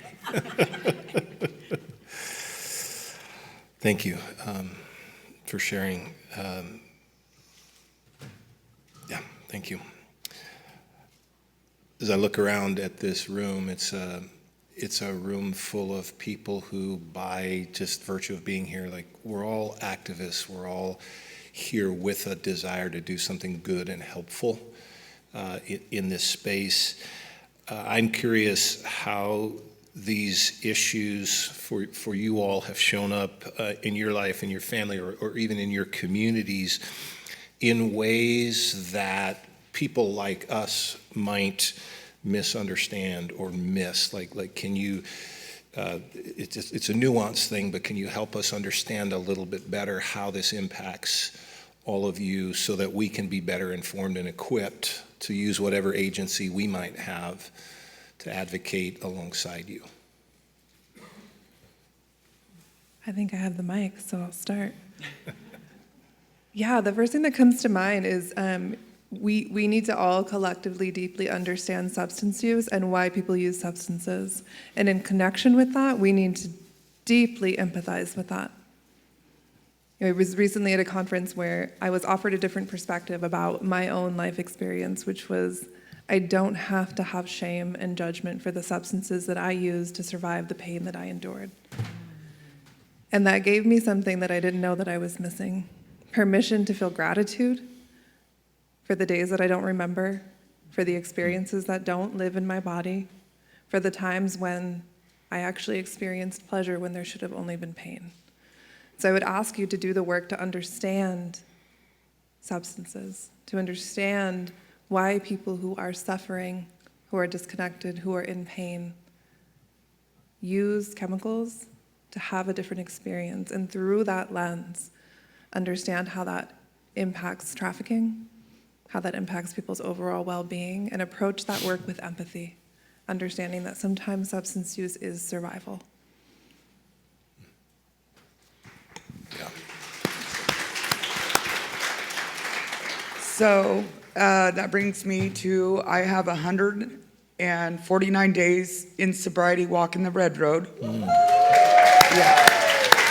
And so that's where I get to say, that is a part of my journey. That's where I got my voice. I am a member of Rock Court. It's a treatment team in Jackson County. It's phenomenal. I'm not ashamed of this, but what it has done is given me a voice. It's given me my power back. Community works. I started out on my journey at the Dunn House, so totally grateful for that, you know. And my first job was NAMI in sobriety, so a shout out to all that, you know, that's a part of my story. These last couple months have been amazing to be able to get everything back into perspective, getting to be able to run a well-brighty meeting for people like me in recovery, and walk in the red road. I had sobriety before, but I wasn't connected to my creator. It's different for me this time, right? And I get to walk with the aunties, and they get to show me the way. And the journey and the connection I have in my life today was worth everything that I went through. And so that's what I got. Yeah. Thanks, Jamie. Before I say or read my notes here, I just want to make a clarification that I know nobody in this room does this because you're all here, and I thank you for that. But oftentimes, outsiders show up looking for dramatic moments. Whether it's an abduction, my mentor and I fangirl out on Rebecca Bender always says, it's not a white van that just drives up and kidnaps people, right? a crime scene, a survivor with a story that you could package. What people miss is everyday geography and danger. They miss the roads women don't drive alone at night, the relatives nobody reported missing because that's just how she is. She regularly disappears. The child welfare involvement that separated families and made children vulnerable, not less. We know that most victims who are trafficked by somebody that they already know. So that means that danger lives inside our community, in broken trust, in normalized harm, and in my own life work, I've watched some women survive that have never made a single report. The invisibility is its own kind of violence.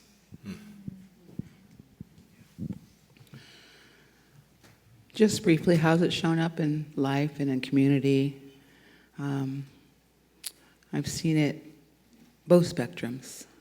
I've seen it for young women in our community looking for a place to live and having to offer their bodies in order to have a safe, or what they felt or thought was a safe place to stay at night.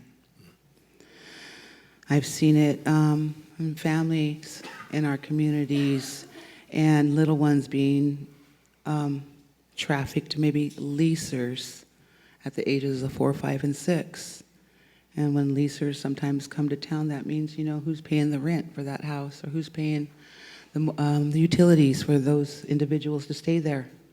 And so when they come into town, there's a whole different attention and action that you have to give them because they put that roof over your head.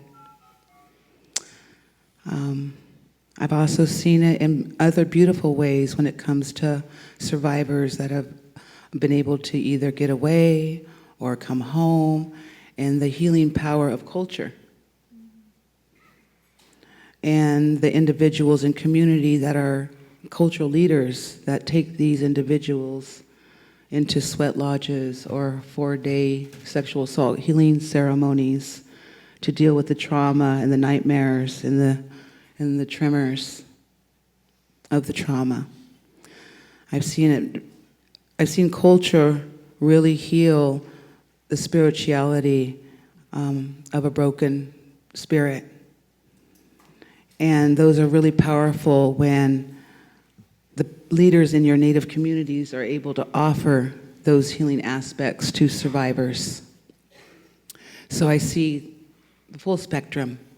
And like my sister from up north was saying earlier, we learn to laugh a lot because we've seen a lot from young ages. Like she was saying, the systems aren't set up for our success. From the beginning, we were meant to be oppressed. Henceforth, the whole boarding school historic trauma. Yeah. So there's a couple of ways that I see it. There's a lot of different ways, but what comes to my mind at the moment. And that's why we're exactly here today, because we know the intersection of human trafficking and missing and murdered persons and homicides are all, they go together in our communities as well as maybe a lot of yours. Thanks, Tanya. No, go ahead. Can I say something? I'm going to say something. You already are. Go ahead. Yeah, as you were talking to, one of the things I remembered that I was listening to some elders talk about at the beginning of last year when there was a lot of change and turmoil is understanding that, you know, we're never just talking about missing persons or homicides or trafficking through the lens of single issue things. And the biggest thing to keep in mind, especially from where we come from and what our cultural values teach us, that relational piece, that piece of being connected, is paying attention to where else commodification and extraction are showing up. You know, some of these women up here have talked about their roles as land and water protectors, and you have to understand that that role means they're not just here protecting each other, protecting the youth, protecting children and women, but that connection is tied directly to land and water and resources too. And so look around your communities and see, what do we think we have ownership over? How is capitalism and extraction and destruction prominent in our society? Because we can't sit in rooms and say, You can't exploit women while we exploit land. You can't sit in rooms and say you're not allowed to take what doesn't belong to you when we take and take and take from the earth that we're on. These two things are intertwined, all of it. When our culture becomes dominance and extraction, it becomes that for everything. And we can't heal that in trafficking unless we heal our relationship with the world around us too. Thank you. There's 3 mics, so if you could drop any one of them. I think we like sharing though, yeah? Hey, you know we're sisters. Yeah. We'll share this one. This is happening exactly like how I had hoped. I mean, I have questions that we've looked at even briefly, but we can keep looping back to whatever like you feel like you want to just pick up on again. So by all means, do that. I know in this work we have our own language, kind of our own insider baseball, and there's terms like survival, resilience, healing, those kind of words. I'd like, if you would, just to share, like, what does it mean to you personally when we talk about those things? When we talk about survival, we talk about resilience or healing. From an Indigenous perspective, from that intersection of exploitation and MMIW, and if you're willing, if there's something relevant, just a story that illustrates what the healing, resilience, what all of that means to you, could you just share and riff on that for a little bit? You said riff on it? Riff on it. You can riff on it. Crack me up, Todd.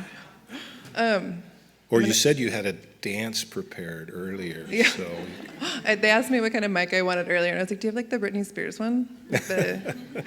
I think I just want to first say that I have a difficult relationship with the word resiliency. I don't know about you guys, but sometimes I'm really tired and don't want to be resilient. I want to just have this other stuff stop happening. So that we can be restful, so that we can be in our peace, so that healing isn't something that we're working towards, it's something that we just are. And I think it's important to remember that as Native people, that's exactly what we come from. That our resiliency is inherent, our healing is inherent. We've always known how to do that. We are not relearning how to do that. The reason that we might not have it is because it was forcibly taken away. So there is a reclaiming of that. But I always like to remind, especially when I work with youth, that you are never not resilient. This is in your blood, it's in your DNA, it is who you are. And you were never not healed, right? I think that's another important piece of it. So that's my TED Talk on resilience. Lauren's going to teach me how to do a TED Talk, I think. You said tell a story. Did you know Native people are storytellers? That's why I asked. Yes. Yes, by all means. Yeah, sometimes us as cousins, they hand our grandma the microphone and we'd be like, they tell her, keep it short. I was like, you shouldn't have said that. I went to prison in 2007 and I met this woman named Josie Bear. And Josie Bear would run the track. And she would be like Forrest Gump. She just kept running and running. And so I asked her what she was doing, and she said she was training for a marathon. And so she invited me to go to the sweat lodge with her. And, my dad was instrumental in setting up the sweat lodges and the CDC prison system. And so I wanted to connect to my dad.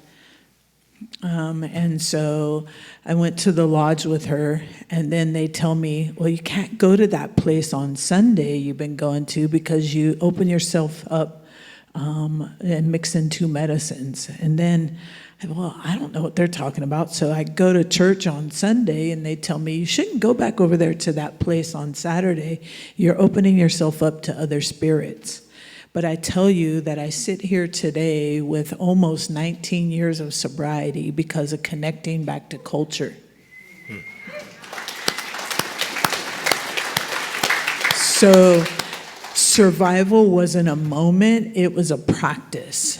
And more importantly, it was showing up when I felt out of place, It was showing up when I didn't feel like I belonged, and creating community with the people in which I was around, and learning, being humble enough to learn different ways. One of the things that my spiritual advisor in prison told me, one day he said, "Oh, we don't speak English in this lodge." And I was pretty rebellious then. I think I still am. But I was like, well, if that's the case, I'm not saying nothing. And he said, "Why is that?" And I said, "Because I don't know my language." And he said, "Borrow mine until you learn yours." And so I said Palamnia to him, and Washte, Taksha Washte, which is good dear woman, because I borrowed theirs until I learned mine. And I was able to introduce myself this morning and tell you about my ancestors in some of my language. And so it's that connection, as my sister talked about, we're place-based people, right? And so wherever we are, being here in Ashland makes me feel like I'm connected. And I've often remembered my grandma saying, she didn't want to leave here because our ancestors are here, and she felt connected. And I've often thought about coming back to Oregon, but I can't find a house. Hint, hint. Anyway, but my thing is that, wherever we are as Native people, as long as we connect to people and connect to culture. I'm in the MSW program. I'm working on my master's right now, and I'm at Cal Poly Humboldt, and we are in rural and indigenous communities, and one of their focuses is decolonizing academia, right? And I try to talk to my granddaughter, who is Native, and tell her she should connect to culture because that's going to help her, and she didn't want no parts of it. And I was like, but that's what helped me. And then I had to come to a place that it's important for us to meet people where they're at. And it's important for us to continue to plant seeds, whatever those seeds look like. So that place on Sunday, it helped me. That place on Saturday, it helped me. And because of those two places together, I sit here today with those almost 19 years of sobriety. Thanks, Tina.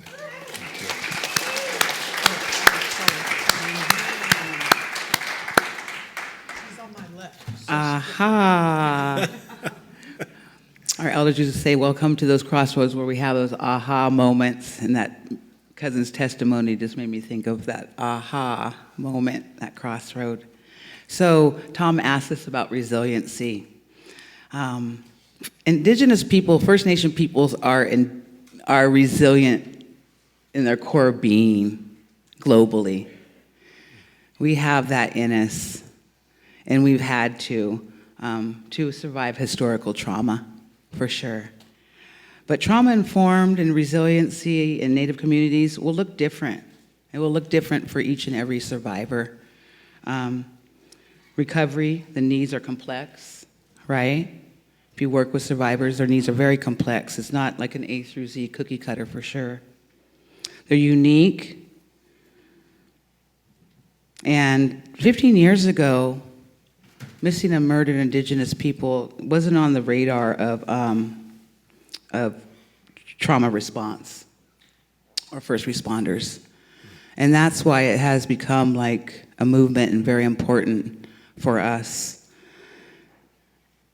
So trauma-informed and resiliency is very, very different for what that will look like for each and every individual. Sometimes it's housing, sometimes it's recovery, sometimes it's clothing, sometimes it's eating consistently, sometimes it's discovering what is self-care, what is self, right? So resiliency is complex, and what it takes for each individual can look very different. But I am very, very adamant about First Nation peoples in First Nation communities, and because now that MMIW has become like a popular acronym, a lot of folks have jumped on the bandwagon in our own communities trying to bring trainings and information to us. But I can guarantee you, we are the individuals in our communities And we are the ones that need to be the ones that are teaching and sharing about our MMI relatives, women, young women, two spirits. They're one of the most impacted communities, and violence is much higher in our two-spirit communities. But it is most important that in Indian country, the natives from those communities are in the forefront, and the leaders and the survivors. The survivors are the experts and should always be leaders in any movement and in the work that we're doing. They are the ones that I feel should interface in every intersection of this work that we do. It should be first and foremost survivor-led. Thanks, Tanya.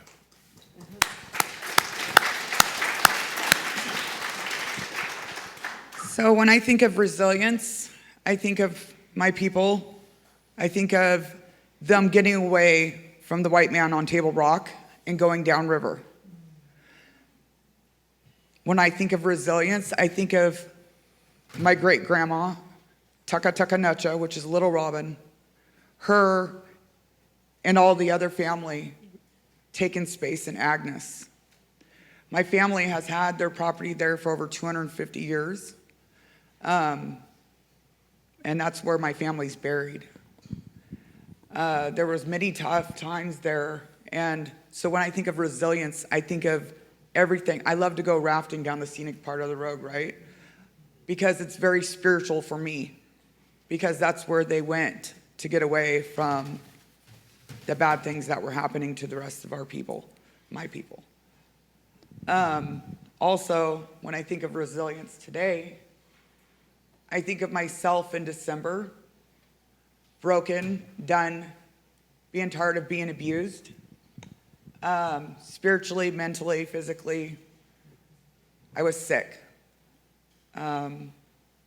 And so what I can say with that is over a time period, I make my mind, my spirit, connect with Creator, and that heals the body, as we're taught in our teachings. And so that's what I think of resilience. Thank you. I always think there's one more thing. No. There's one more thing. I always think there's an interesting dynamic that happens when I'm with a group of Indigenous people and we're talking about these things, and I'm talking mostly to people who come from non-Native backgrounds, where I start to feel this like disconnect in the air, where like maybe what I'm saying isn't landing, or even like there's a resistance or a sense of this isn't for me. And I just want to offer, if you're sitting in the audience and you're hearing us talk about culture and belonging and connection, and you feel a sense of emptiness with that, pay attention to that. Because all of these things that we're talking about, you come from too. All of you. And if you feel that emptiness, it's because somewhere along the way, that was also taken from you. I think that's important to remember, that this is not just an Indigenous concept, that we are relational, that we are inherently meant to be in relationship with each other, to know where we come from, to protect each other. This is something that humans have done for a long time. So I would encourage you, if you feel that emptiness, if you feel like, it's not really, that's not a me thing, pay attention and maybe try to find where that culture and that connection and that ceremony is for you, because I promise you that it's there. Maybe it's in your friend groups, maybe it's in the different types of community organizations that you're a part of, but you are also worthy of having those spaces. This is not just something that we have. Thank you, Josie. Thank you.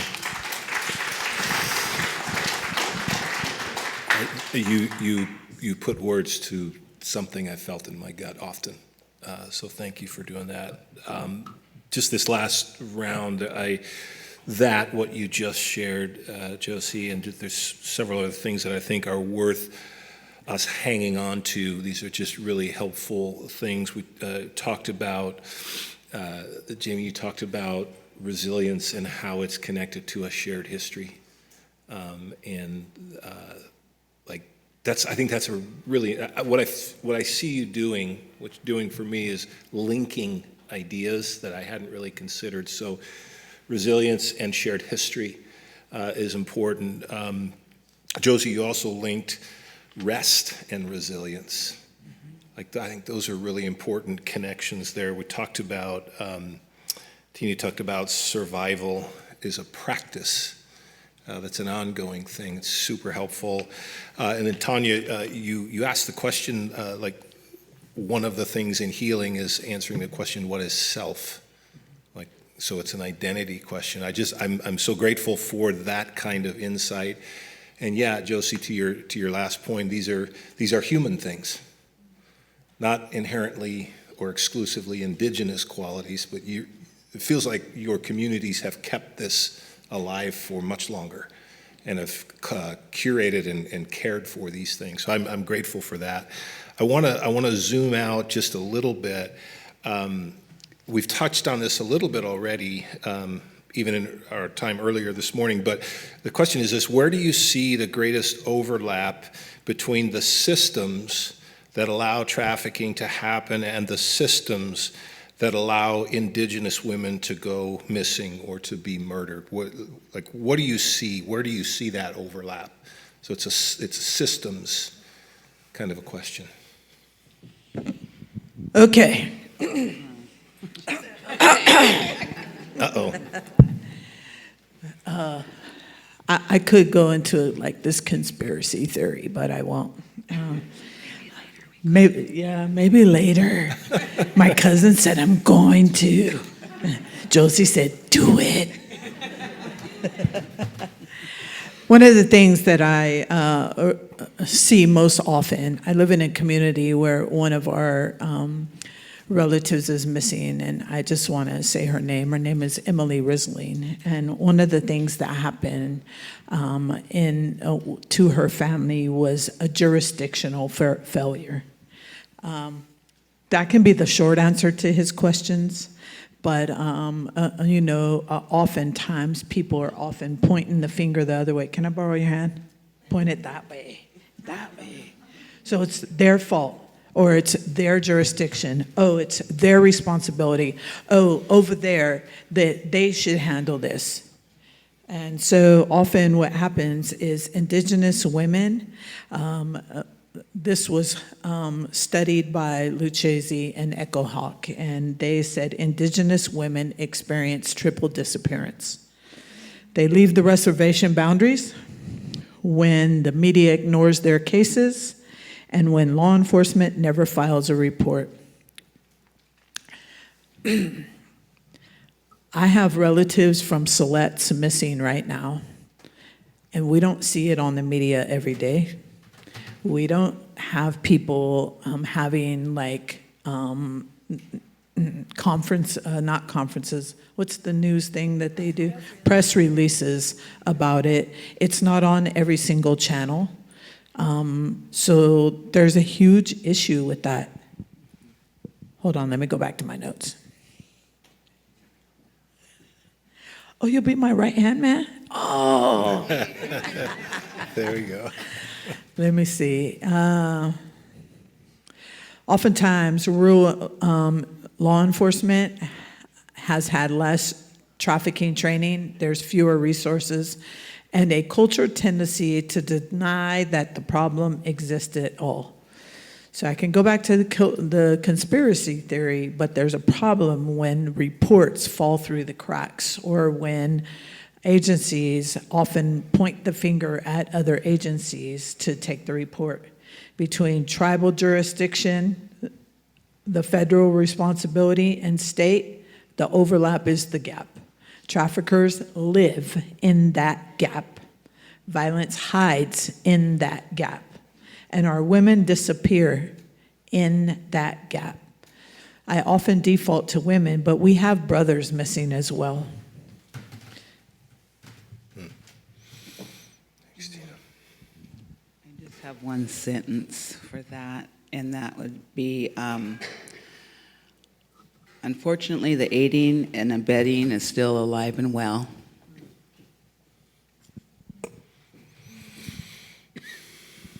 Yeah, I would second in that too, and say I think one of the really difficult pieces, I guess you could call it overlap, is when the people that are meant to protect are the perpetrators.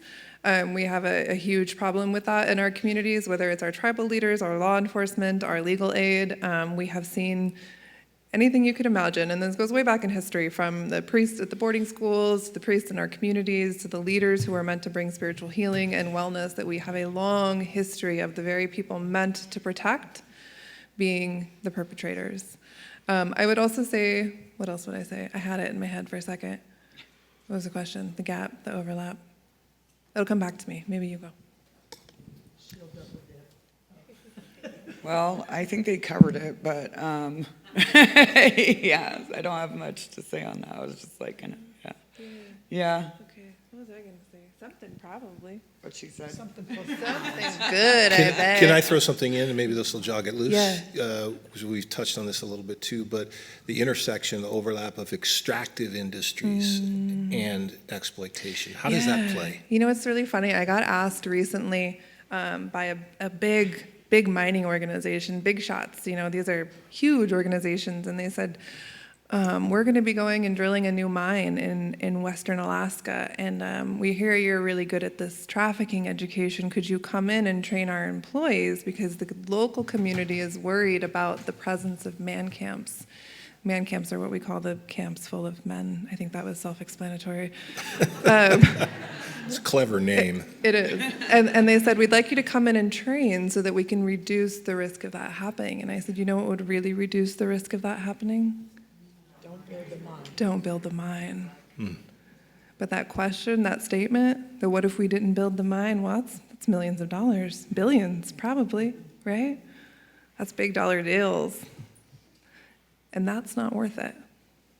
So we will trade extraction and exploitation and the knowledge that these camps will bring harm, that girls will go missing, that people will go missing, that lives will be taken because of these camps. We will trade that because there is profit. Yeah, that's what I gotta say. Okay, here goes the conspiracy theory.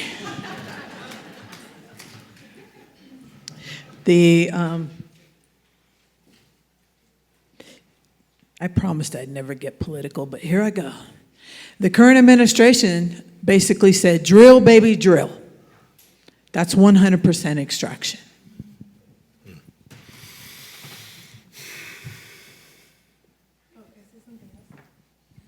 Since we're saying that, it was shared earlier why we have the red handprint, and how that represents how our communities have been silenced and how we continue to be asked to be silent about what impacts us. And I think it's worth noting that we've had significant progress over the years, including the creation of the Not Invisible Act Commission, which went around all across the country, spoke to tribal leaders, spoke to survivors, took their testimony, and for the first time in this nation's history had a clear understanding of what was needed to address the crisis in our community, and especially the intersection of human trafficking, and made recommendations to the federal government on what we need to do. And that report was taken down from all federal websites in January of last year. And so I think when we think about these ways that we're being silenced, this isn't historical, it's not in small spaces, it's not just in our communities, but there is a global orchestration of this silencing. I don't know about you guys, have you ever been told you're too loud or too much or too intimidating or holy shit? Yeah, right? I think that's another piece. Showing up to these conversations and be willing to hear maybe the things that make you uncomfortable. Maybe we hear the power in people's voices and the anger, and don't turn that into your own bias, your own fear. Allow people their anger. I think as Native women, we get told a lot. We're too much, too loud. That makes it really hard to have good relationships with law enforcement and other community members. So remember that humility piece. Show up to the table and understand that people's pain and suffering might not be something that you understand fully, but that you can still sit and receive it, and you can still sit and work with people. Thank you. With that being said, I know that there's a couple police officers here that's known me from that part of my life before my new journey, and but being loud and proud of what this represents today for us is it's amazing. And it is for me, it's healing. And I stood on the corner in that first heat day on the 5th in honor for our people, our sisters, and I got a sunburn, and I'm Native, and I got a sunburn. So, but I just want to say, you know, change, there is change. And I'm going to always be loud, but I'm probably a lot louder today than I was then. So I apologize to the officers that I might have offended then. I do it in a polite way today to be disruptive, right? So yeah, that's what I had to say. Thanks, Jamie. Thank you. I'm listening to all of you just reflect on these questions, and I'm struck by the kind of the common thread of not being seen in the wider culture, and it's so stark to me because I'm a white man, and I'm an older white man in this culture, and I never I know I'm seen. I just know, you show up, and it's just kind of how we're raised, and just recognizing that that's not a reality, a given for so many people. I'm just, it's sobering. I'm fighting the impulse to want to say something to tie this, up neatly, and You could. but I don't have. My point is, I don't have anything, and I don't think that that's what we're supposed to do is, come up with neat, tidy answers. I think we have to sit in the tension of this. But on that idea of being seen, I'd like to know if there's something in your experience that has helped you feel seen, supported, or believed by others, especially outside of your communities and your culture. Like, are there things that help you feel seen, and are there things that make that harder, that make you feel even to this day still unseen often, even within this wider work? I think for me, one of the most powerful things is when people who are not directly impacted by these issues still show up to be activists. That's powerful stuff, man. Like, to be able to show up to a march on May 5th and see non-Native people there, that left their house in the middle of the week in Alaska to come stand out in the cold with us and hold signs, not because they're directly impacted, but because they care, because they see these issues and it matters to them. And so I invite you guys to step into spaces that you maybe think don't necessarily apply to you, and realize that allyship can be really important too. I think one of the other ways that I've always felt really seen and appreciated is when people and organizations take the time to do their research. There are incredible Native people doing huge work in our communities. Abigail Alcohawk has been mentioned a couple of times in here. She runs the Seattle Urban Indian Health Institute, which has released groundbreaking reports around, especially during the pandemic and Native people's responses to that, but specifically around data sovereignty. There is research out there by Native scholars, Native people who are doing healing and resiliency work, who are doing anti-trafficking work. Bring that into your organization. Seek out the people with that lived experience. Seek out the people who are doing the work and include that in your curriculums, include that in your libraries, make sure it's accessible to people. I think that's such a powerful way to be seen, is to just do that research, bring that into your work, and make sure that people get access to it. Thank you. With that being said, in the survivor circle, there's a saying that says nothing for us without us. And so I want to thank Tom and Lauren and the individuals who are most prominent for putting on this conference, for including survivors on a regular basis and calling and consulting with survivors. And I really appreciate that. That has been one thing that has really made me feel seen and supported. I had written some notes for myself, but it's important that I tell this story. I knew this cop in San Bernardino. I was also trafficked in San Bernardino. Yeah. And so, when I got out of prison in 2009, this guy knew all about me.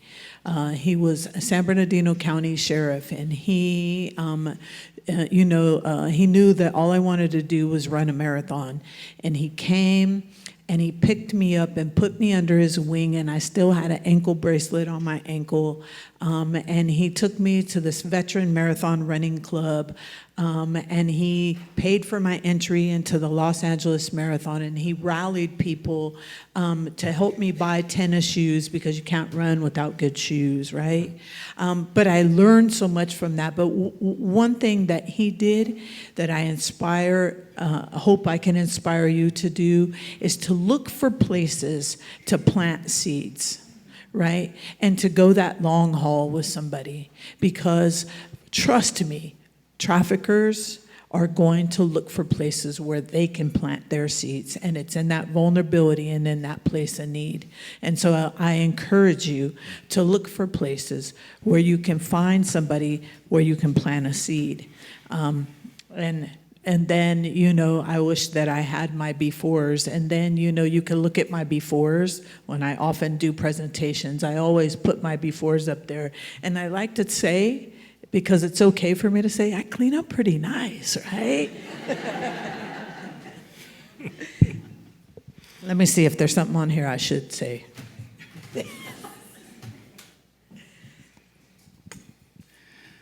When I was young, some of my cousins and our grandmother would stand us in the living room.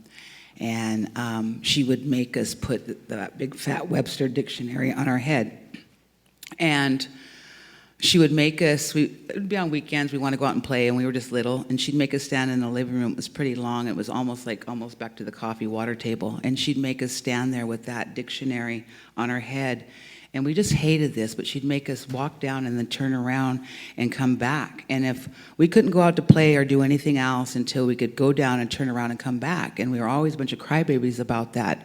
But the moral behind her doing that was we were young Native girls, and we had color in our skin.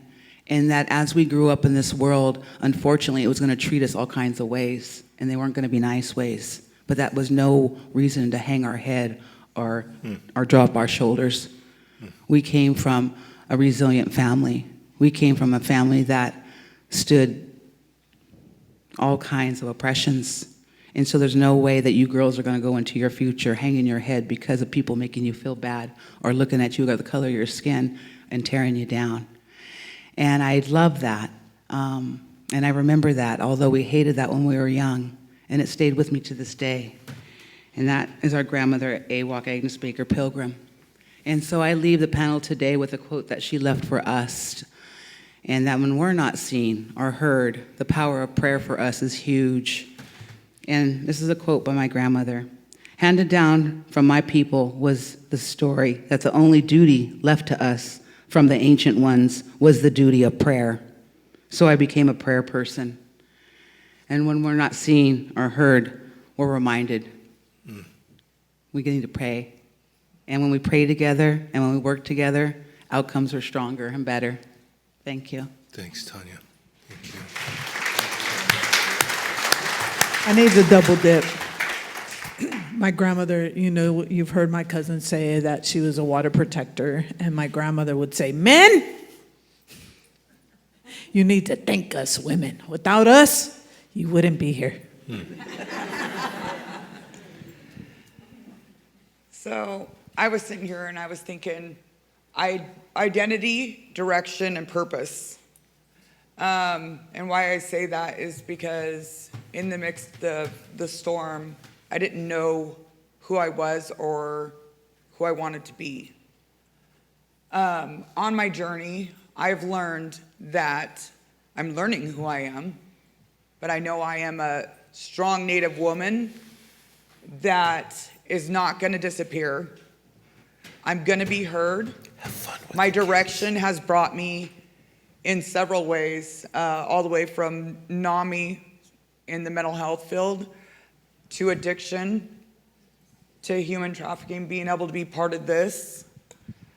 I want to be able to be that auntie or that sister that walks beside or goes and looks for.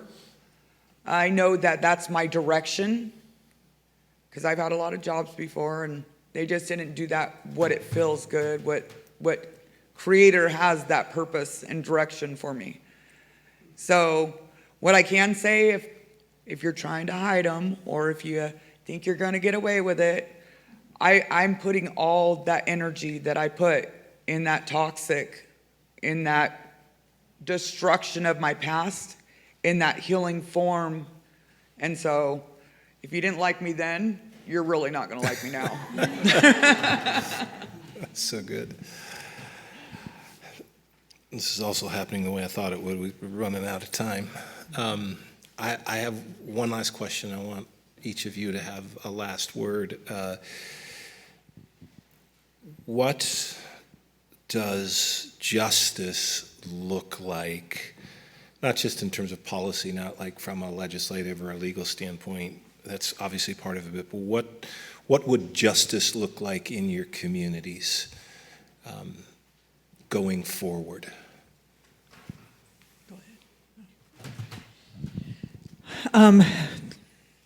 Justice would look like women be able to drive home alone at night without calculating their risk.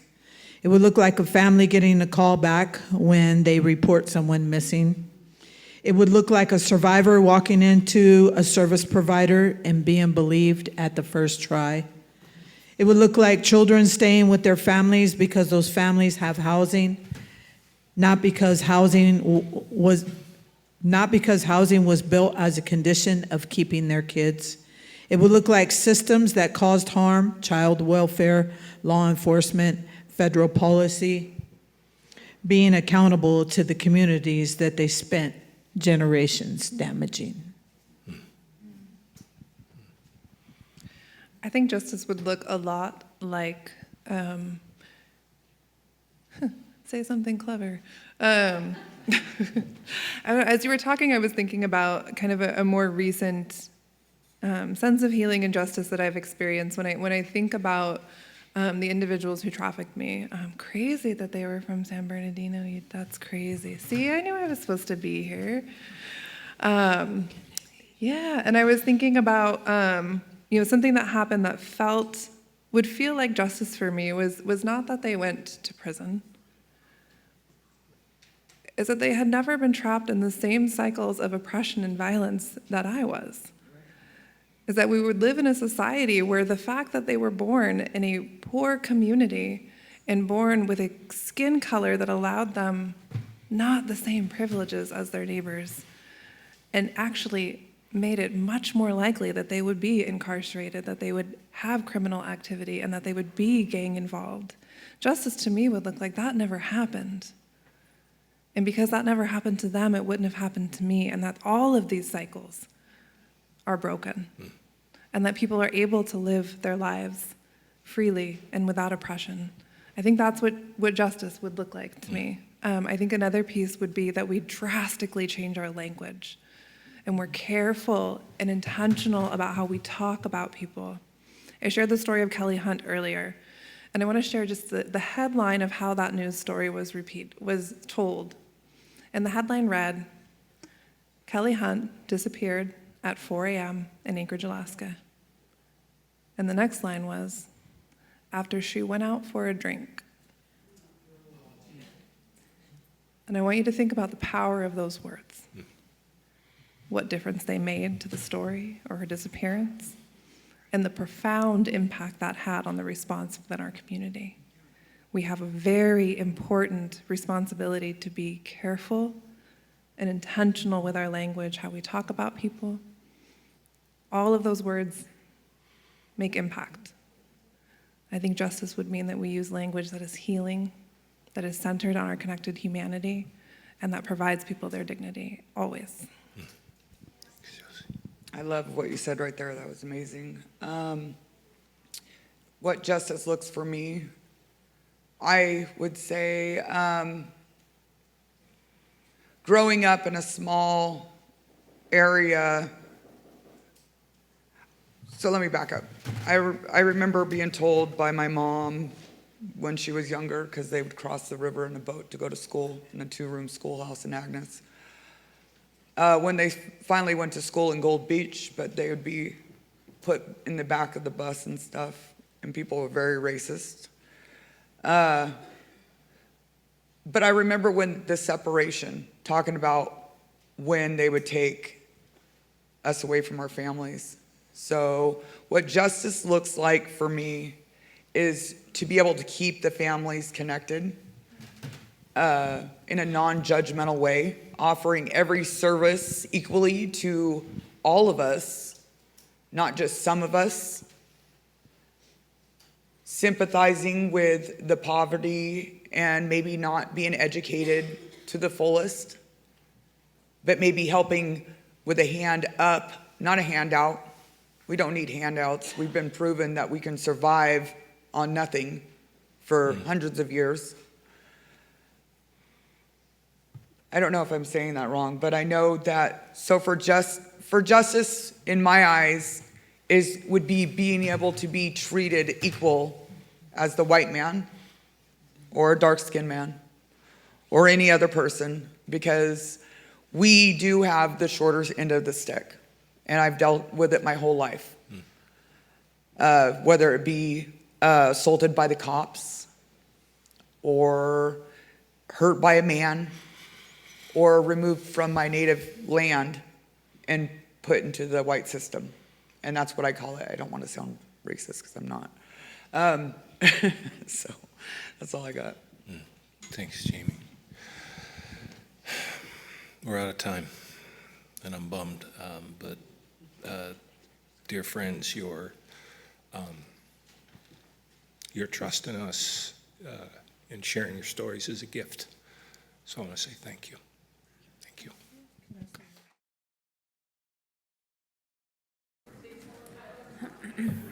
My name is Grace Aspinwall. I'm on the board of Disruptors.org. And for the last decade, I've also been on a team that supports women and their children who are currently impacted by the sex trade. I'm also the founder of Safer by the Minute, where I'm focused on helping parents understand really complex topics like pornography and sextortion and talk to their kids about it. And at 150, I'll be presenting on practical ways that you can talk to your kids, or if you're a caring adult, that you can talk to kids that are in your lives. For now, it's my honor to introduce Special Agent Steve Bone. Steve has spent over 25 years in law enforcement in our local valley across multiple agencies. In 2020, he founded the Southern Oregon Child Exploitation Team, known as SOCET. They focus on online child exploitation. His team has single-handedly rescued over 100 children and has led critical undercover operations to identify those who are seeking to harm children in our valley. His work is relentless, and it is deeply important. We are incredibly fortunate to live in a valley where teams like SOCET exist, and the work that they do is not easy. It often goes unseen, but it directly impacts children in our valley every single day. Thank you for being here, and here's Steve.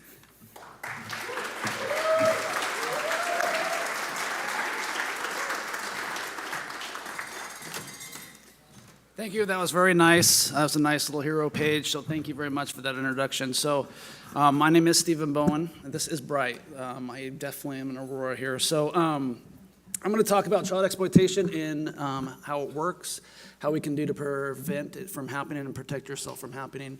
But that's what I'm going to talk about today, and we'll just kind of go from there. So first of all, I am with the Southern Oregon Child Exploitation Team. That is a team, and everybody's like, what is that? It's not a team that sexually exploits children. I know that's what the label says, but we are not a team that sexually exploits children. I promise you that came up with the administrators. I don't know how they came up with that, but that's what they came up with, and so we actually combat it. What do? I can tell you we do numerous cases, and before I do that, we're basically going to investigate people that are doing online crimes against children. We are made up of a task force with 4 full-time agencies currently. That's with the Sheriff's Office, Oregon Department of Justice, who I work with now, MPD in Homeland Security Investigations, and then our local prosecutors. But I'd also want to mention that we're also joined by numerous other agencies in the valley here that are part-time: Ashland Police Department, Eagle Point, Phoenix Talent, Central Point, and so forth. They all contribute to the team, so it's not just a few agencies. Every agency contributes to our task force. What we do is we investigate crimes of individuals that are trading child pornography on the internet. Anytime there's an image being traded, it's usually reported to the National Center for Missing and Exploited Children. And so what's required from all Facebook, Google, Snapchat, and so forth is anytime they get any information of somebody trading these child sex abuse material on the internet and or somebody trying to sexually exploit children, they make the report to NCMEC and then they send them to us and then we investigate them here in Jackson County. We also do catch predator operations where we'll go undercover. We'll pose as either children or we'll pose as a bad dad or a bad mom pimping out their small children and have somebody come meet with us to sexually abuse children and we arrest those individuals. We assist other agencies with combating these kind of same things. When somebody's calling in and say, hey, my daughter is being victimized, my son's being victimized online, we'll take those reports. And then we also do public outreach like what we're doing here today. So we are going to talk about some things that are very troubling and upsetting to many people. It's a tough topic to talk about. At any time you feel you need to leave the room, please do so. It's not going to hurt my feelings. We do talk about traumatic things. So if you need to take a break or leave the room, that's not a problem whatsoever. And then also, one thing is once you get home with your kids, please don't take away their phones. I'm going to tell you right now, we're going to talk about the worst of the worst. Please don't take away their phones because they got to have their phones before they can call you at school or they can have productive lives in community. So please don't ground your kids immediately when you get home. A little bit about some national stats. You can see the national stats here. This is kind of what we have. This is kind of what the national stats are. And then you can kind of see the stats for the state of Oregon. Last year alone, we had 18,000 reports of child abuse on the internet in some form or fashion. And those were all come to the state of Oregon. I think that's, I can't see it on my presentation here, but it's about 400% increase from the last 4 to 5 years. I can tell you that it's from ages as young as 8 years old that are getting exploited. I've had cases where kids as young as 7 years old be exploited on the internet. Most of them are females that are getting exploited, but there are males, and then we're also finding that even though these kids are being exploited, the suspects are also exploiting numerous different victims as well. Some stats here in Jackson County. I can tell you these are the stats that we've had since the task force has been accepted with the socket. These numbers are probably, they start in 2021, but the 2025 stats and the 26 stats have really not come in yet. These cases can take up to a year sometimes to prosecute and to investigate, so we really don't have the stats. So really these are from 21 to 24. But you can kind of see we've done over 300 search warrants. We've seized over 650 devices. 750,000 images we've seized in a 4-year time frame. Now to put that into context, if you think about it, if you were to order a pallet of paper they bring in those semi-trucks, that's 6 full pallets of paper that we're bringing. So you think about 6 full pallets of images of child exploitation just in Jackson County alone in that time frame. And those are the people that we're catching. We've had over 100 arrests, and then we've also rescued over 125 children identified from sex abuse in our own community here. I can tell you also, when we're doing these cases, we're finding about 1 in 3 individuals that are trading images of child sex abuse material on the internet. We're finding a live victim that has not made an outcry, or they have not ready, or they're actually abusing a child in their home or so forth. And so we're making rescues based on, a lot of people will say, what's the big deal? Like, they're just images. Well, these images are actually a picture of a crime of a child being abused. And not only that, we're making rescues off just images. So we're actually doing some good work and being proactive for a change. We're also finding when we do undercover operations, we're finding about half of those individuals that show up, they had just sexually abused a child or on their way to abuse another child. So we're about finding half of those individuals. Now I think those numbers can go up if our laws were a little bit different in Oregon. We have restrictions on our laws, they're good or bad, but we're restricted on what we can do on our investigations and what we can search for on devices. So I think those numbers could be higher, but those are what we're finding and the evidence that we are finding in our local stats. Oregon is a prime location for sex offenders. We have the highest per capita sex offender population in the United States. So we do have a target-rich environment for socket, unfortunately, but that's kind of the reality of where we're at with everything. So who do we know who these sex offenders are? Well, I can tell you, here's a video kind of showing how we can identify a sex offender in our community. When I was just starting out, it was harder. You really had to keep things hush-hush. But then the internet came along and everything changed. Now we hide in plain sight. and share all kinds of things. We review, rate, make recommendations, just like anything else out there. Pre-internet, you know how hard it was to pretend to be a 9-year-old girl? Now I just roll up looking like their BFF. And the best part? The only people who could stop me pretend I don't exist.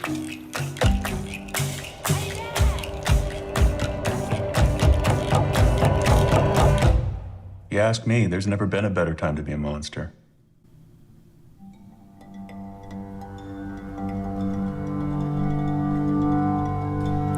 The reality is, we know who the sex offenders are that are registered, but we do not know who the ones that have not been caught. And they're anywhere in our community.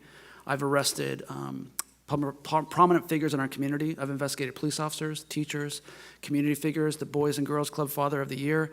There could be somebody in this room that's actually somebody that we do not know about yet. They're anywhere and everywhere, and we do not know who these sex offenders are until we do an investigation. Southern Oregon is not exempt. I can tell you right now, this case right here was a case where Miss Lester was a volunteer at a local elementary school. The case started back in 2020. Unfortunately, I don't have current cases, because if I talk about current cases, it could jeopardize our investigation, so I have to kind of use older cases. But Miss Lester, this case really started back in 2020 when we had one image of a small child being sexually abused. We determined where the images were being uploaded at, and we determined that we knew who the suspect was, and that was Miss Lester. We served a warrant on her residence. We got there, called everybody out to the residence. She was living with her mother and dad at the time. And we're, per our protocol, we're like, anybody else in the house? After we pulled everybody else, thinking nobody else in the house, she's like, yes, my 7-year-old daughter's in the back room. We called out, the 7-year-old daughter comes out, and we're like, that's her in the image. We did not know that. She just moved down from Northern Oregon because her parents were divorced, and she had just been moved in with her mother. We interviewed Miss Lester, and she's like, I've never done anything to my daughter. I do shade child sex abuse material on the internet, but I've never done anything to our daughter.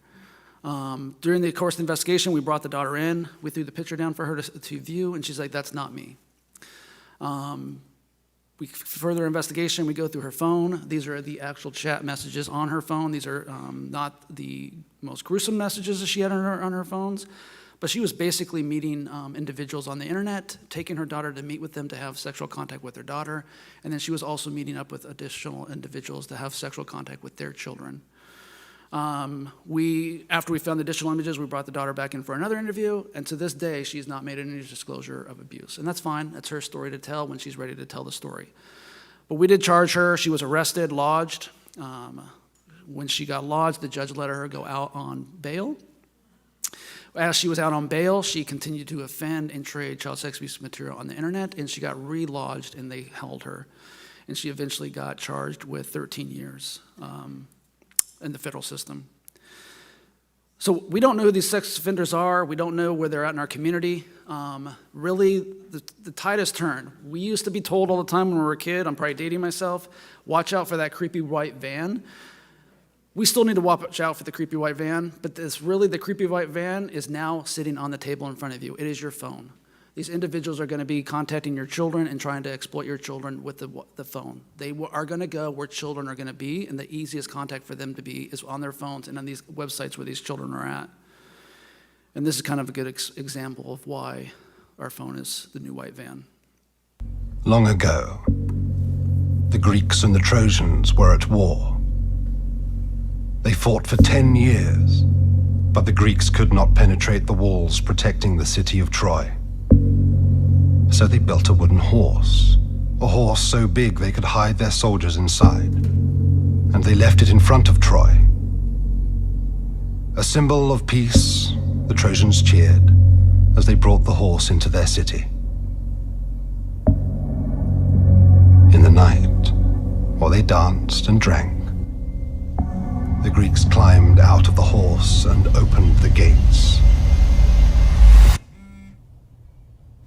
And in came all the soldiers.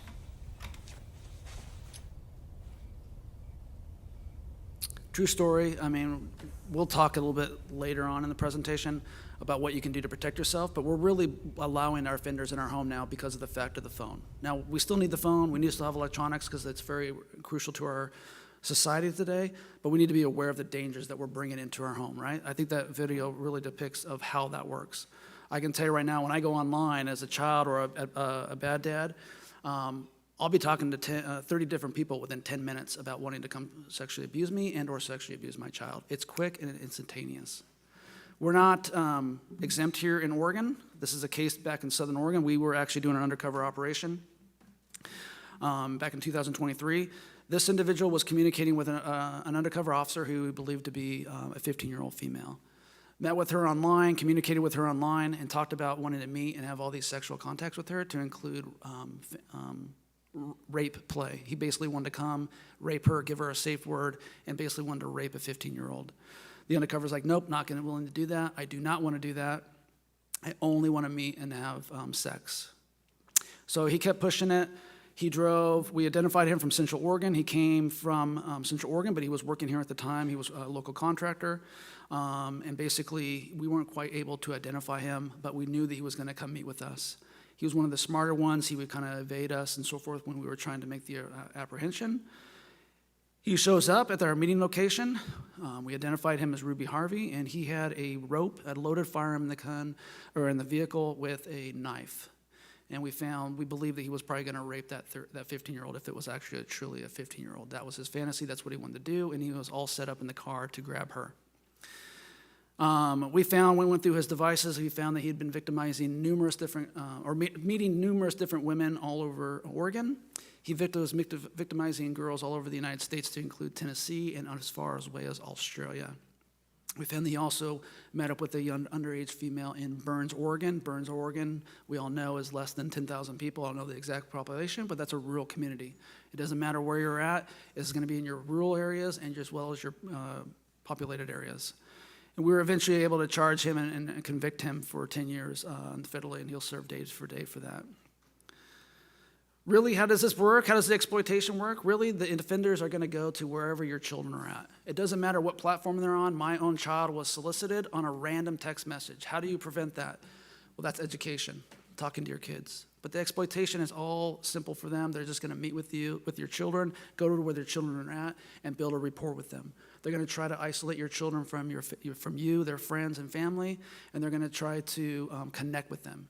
If your daughter is a swimmer or a soccer player, guess what? That offender has the same hobbies as your child, and they're going to continue to have the same hobbies. They're going to start with the grooming behavior. These grooming behaviors can be within minutes, or it could take up to a year, depending on the individual that's trying to exploit these children. But the grooming behavior just starts out as simple as like, what are you wearing today?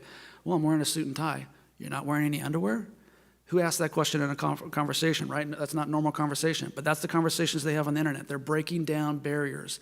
Nobody asks about underwear, but they're bringing it up. Then it's going to go to, what kind of underwear do you have? What color do you have? Tell me about your genitalia, your breast size, your penis size. They're going to talk about all this information that's going to break down barriers for them and build trust for them. They're going to talk about their sexual experiences, past sexual experiences, if they've been sexually abused, anything they can do to try to get that kid to be vulnerable to them and to build a trust with that children. And they're going to eventually build them and move them to other platforms. They want to move into other platforms because guess what? Those other platforms are not law enforcement friendly. They're not going to provide the messages or the subscriber data to that individual. So if they can get them off the original platform your children are on, it could be a legit platform, and they're very pro law enforcement, but if they can get them onto another platform that helps them hide their identity, they're going to move them to other platforms. So really educate your children about not moving to platforms. As this process is going to be going on, they're going to be giving them gifts. They may send them gifts in the mail. That has happened. It's very rare. But when I talk about gifts, I'm talking about virtual gifts. If they're in a gaming platform, they're going to give them tokens to be able to play additional games. They're going to give them tokens to buy emojis or whatever. That's the kind of gifts that they're going to be giving them. Really, these offenders really have a goal of 3 different goals. One, or it's starting to be a 4th one, but the 3 goals for them is really what the offender wants. The first goal is mostly for the financial gain. That's going to be most of your African countries or the Middle Eastern countries where they're going to just be immediately sexting a boy and be like, hey, baby, you want to have sex online? I can tell you right now, that's not normal behavior by anybody, and that's a red flag. Well, the boys are like, yeah, let's do it, and basically send off a nude. And then immediately that individual will be like, I have your nude, I'm going to expose you, send me money, or I'm going to expose you to everybody. That's their goal. They want to get financial goal. The other goal is for them is they want to get images of sexual sexual explicit images from the children, some form or fashion, to build their library and trade that library with other individuals on the internet with the same interests. And they're going to share, hey, I'm talking to Steve Bowen online. He's been doing this stuff with me. You should go also and reach out to that child and see what you can get. The other third one is very rare, but it does happen. It's they want to actually meet that child, and they actually want to have sexual contact with that child in some form or fashion. We've had people come as far as Texas, as New York, all the way from across the United States to meet with children here in the Rogue Valley. A new trend we're starting to see, which I'm hoping goes away, it's the sadistic part. They want to be able to control and physically control that child to have self-harm, to include the ultimate goal of getting that child to actually commit suicide and kill themselves and be able to record that on the internet. That's the new trend that's starting to come through. It's 764, read up on it. Hopefully that doesn't take off. So as the grooming process goes, what they're trying to do is they get those images and they want to build that library. Each child is different in what they're willing to do and what they're not willing to do.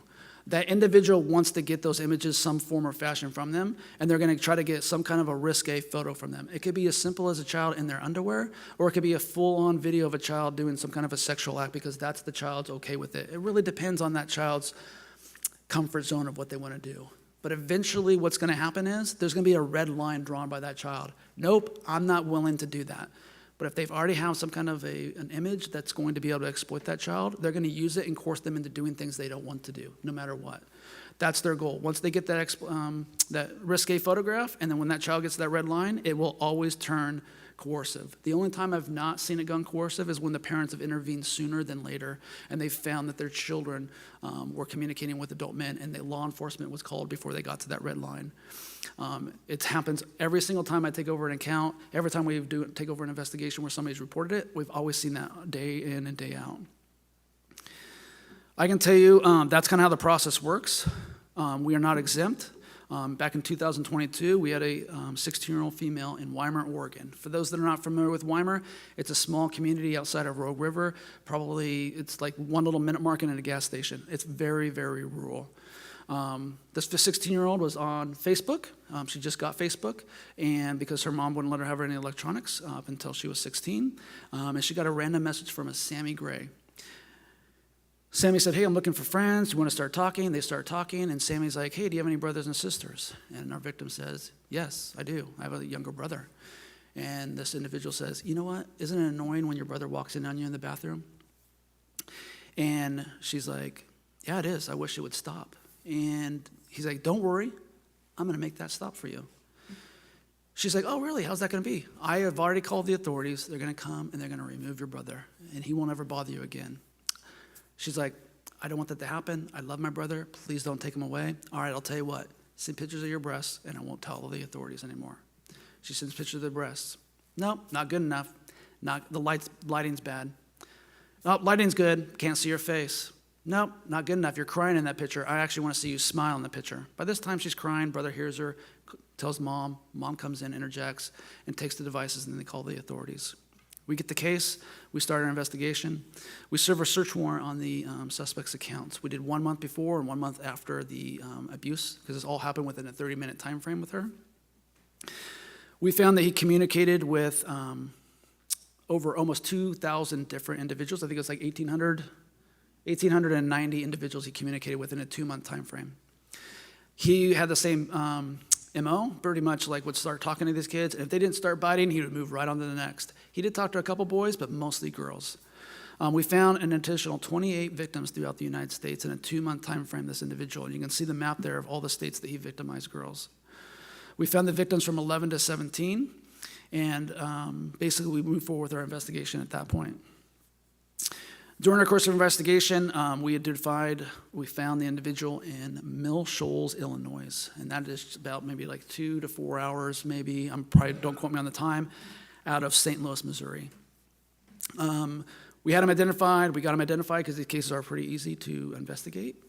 As we were investigating it, we would call the local authorities, like, not my problem, I'm not gonna help you. We call the state police. Nah, not gonna help you, it's not our problem. That's a local authority. Nobody wanted to help each other. Nobody wanted to help. They're like pointing the fingers to everybody else. We were actually begging them, like, you write the warrant for the house. I have no jurisdiction for the residents or in Illinois, but we will take everything. We will do all the work. Please just get us in the house. Nobody would help us.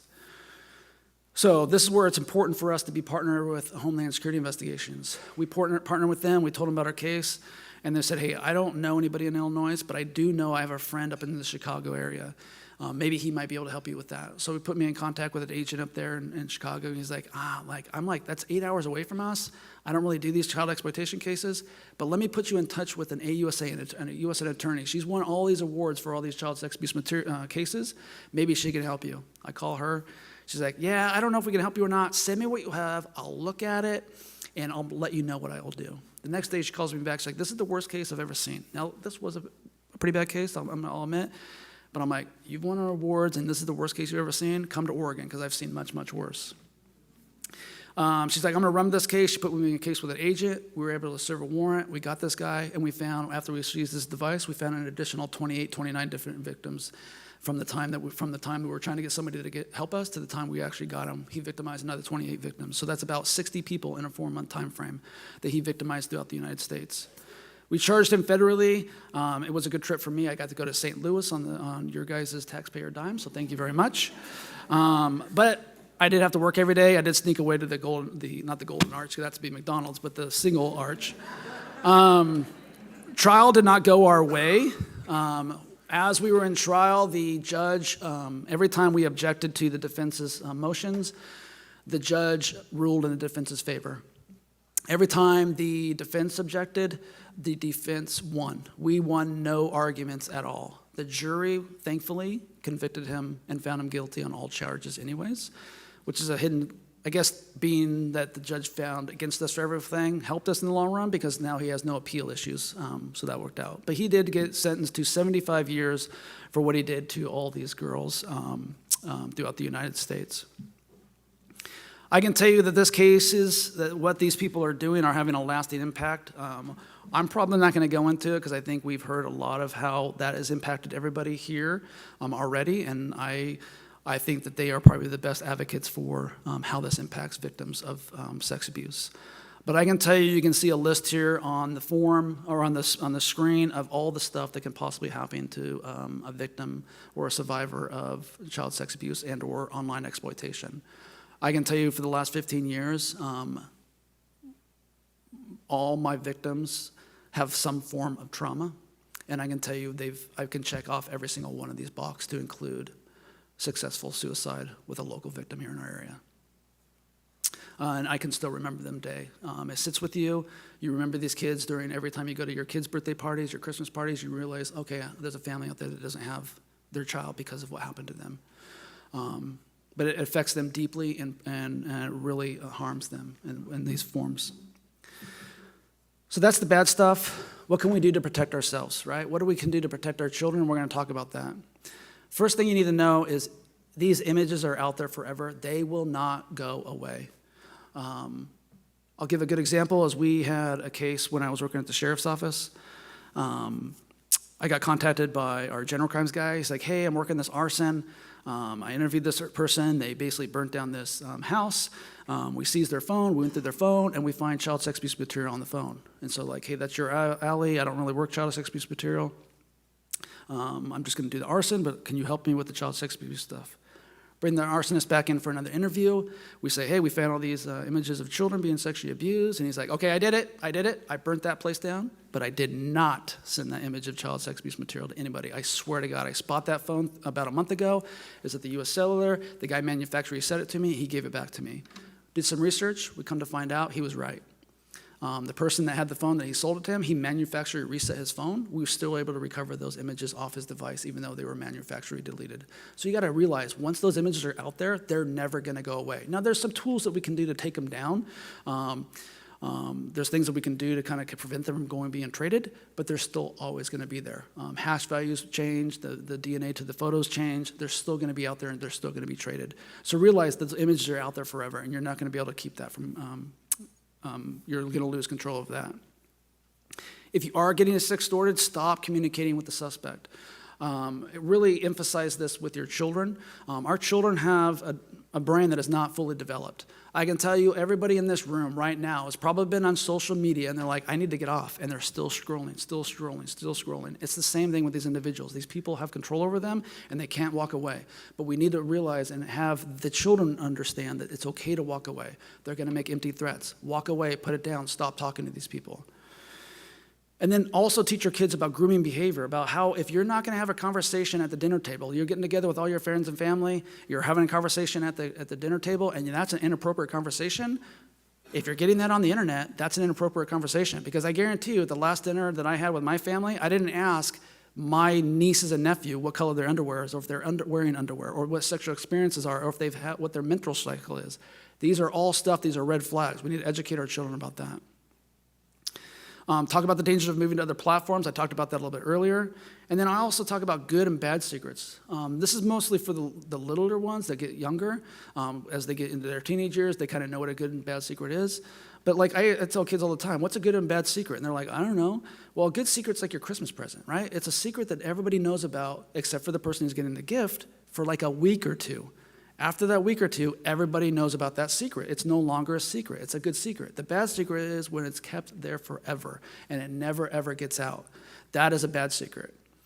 And then the last one is, did you feed your fish? Okay, that is not a typo, but that's just a code word that I tell families. Give your kid a code word. If they're going to be, the kids are going to get in a kind of a situation, especially if they're going to be going out to parties when they get older, if they're at a friend's house or they're at a park or wherever they may be in a situation where they feel like, I'm not safe right now. I don't feel safe of where I'm at. Give your kids a code word because they don't want to be like, hey, I need help, come pick me up, because guess what? Their friends are shoulder surfing them. Hey, simple text. Hey, Mom, did you feed the fish? Or Dad, did you feed the fish? That's a code word that we have in our family to know, hey, my kid needs to come picked up. I see that, I call my kid, I'm like, where are you at? I'm coming picking you up. Or I just show up and I pick up my kid and I get him out of there because they've given me the code word to save face in front of their friends. So talk about that. Have code words with your kids of like how you can get out of unsafe situations, because we've all been there, even as adults. We've gotten into situations like, yeah, this is not really the best situation for me to be in, and we exit it. The kids don't know how to get that yet. Talk to them about code words to help them learn to do that. What we can do to protect our children, I'm not going to go through all this up here. I think you guys can probably read that on your own. But I can tell you, it's just about being in there with your kids, of talking to them, being involved with them. My experience is, and I can't scientifically prove this, I have the research to show it, but I can tell you my experiences is within the last 15 years of doing these cases. It's usually because these kids have no supervision. Their parents are not interacting with them in some form or fashion, and or they're willy-nilly on the internet and there's no supervision. Kids need to have consequences. If they're doing something inappropriate, they need to have consequences, knowing they're gonna lose the phone. Not to say that if they're sexting with somebody or they're communicating with somebody and being groomed, exploited, it's their fault, it's not. I'm just saying is kids need to know, like, hey, people are going to be going through my phone, or there's consequences if I'm doing something wrong, right? We need to learn consequences. And I lost my train of thought on that, but let them know that also, it's come back to me now, but be involved in your kids. Talk to your kids every day. Tell me about your day. What did you do today? Inquire about their day. Who are your friends? Know who your friends are. Have them talk about that stuff and be engaged in their lives. Because most of the parents that I find that are victims of these are the parents that are neglecting them because they're neglecting them and they're terrible parents, or they're good parents and they've got 3-4 jobs and they're a single parent trying to support their kids and they're just not home as much. Not that doesn't make them a bad parent, but there's that disconnect, if that makes sense, right? So be involved with your kids, talk to your kids, and try to be engaged with your kids as much as you possibly can. Also put time limits on your phones. Like tell kids, hey, after 8 o'clock, you're no longer on the phone. You will not be texting to your friends. You will not be talking to them. Put deadlines on the phone. Put it down. Have family time. At dinner time, put the phone down. Talk to us. Interact with us. Talk about these things. I can tell you right now, when I've had conversations with my kids and I tell them, hey, if you do this, this is what's going to happen. Does it ever ring home with them? No, it does not. So guess what I tell them? You know what, I had a case this other day, or I heard my coworker's kid did this and they got exploited or whatever, and that rings home with them because that doesn't affect them. It's not pointing them out, but they're like, oh, geez, that happened to that kid. It could happen to me. So don't single them out, but like use examples of what you can do. And then just be involved, talk to them, and then just be there for the kids. So here's the danger of AI in our community and what social media can do and what we can do to protect ourselves and what we can do to protect our kids as well.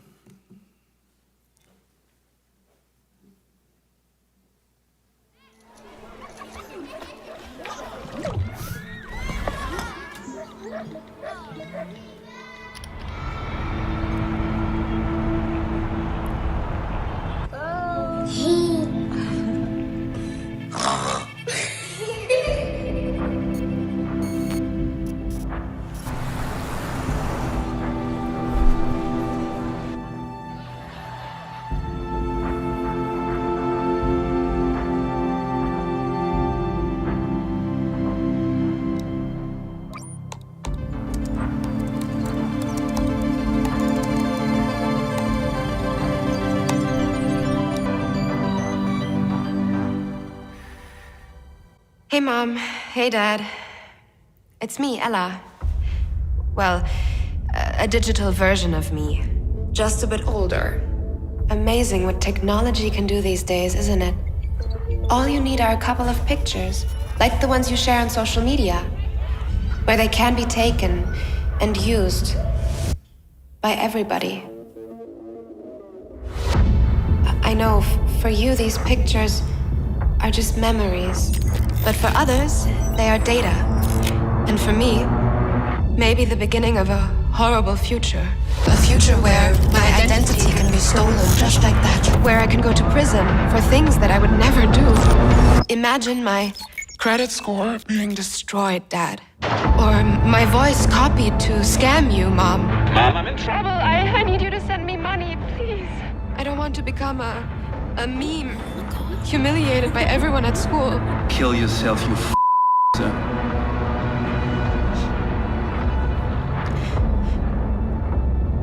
And I certainly don't want this.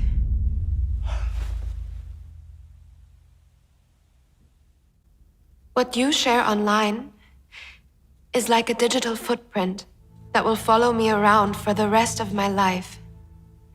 I'm telling you this because I know you love me and would never do anything to harm me. So please, Mom, please, Dad, protect my virtual privacy.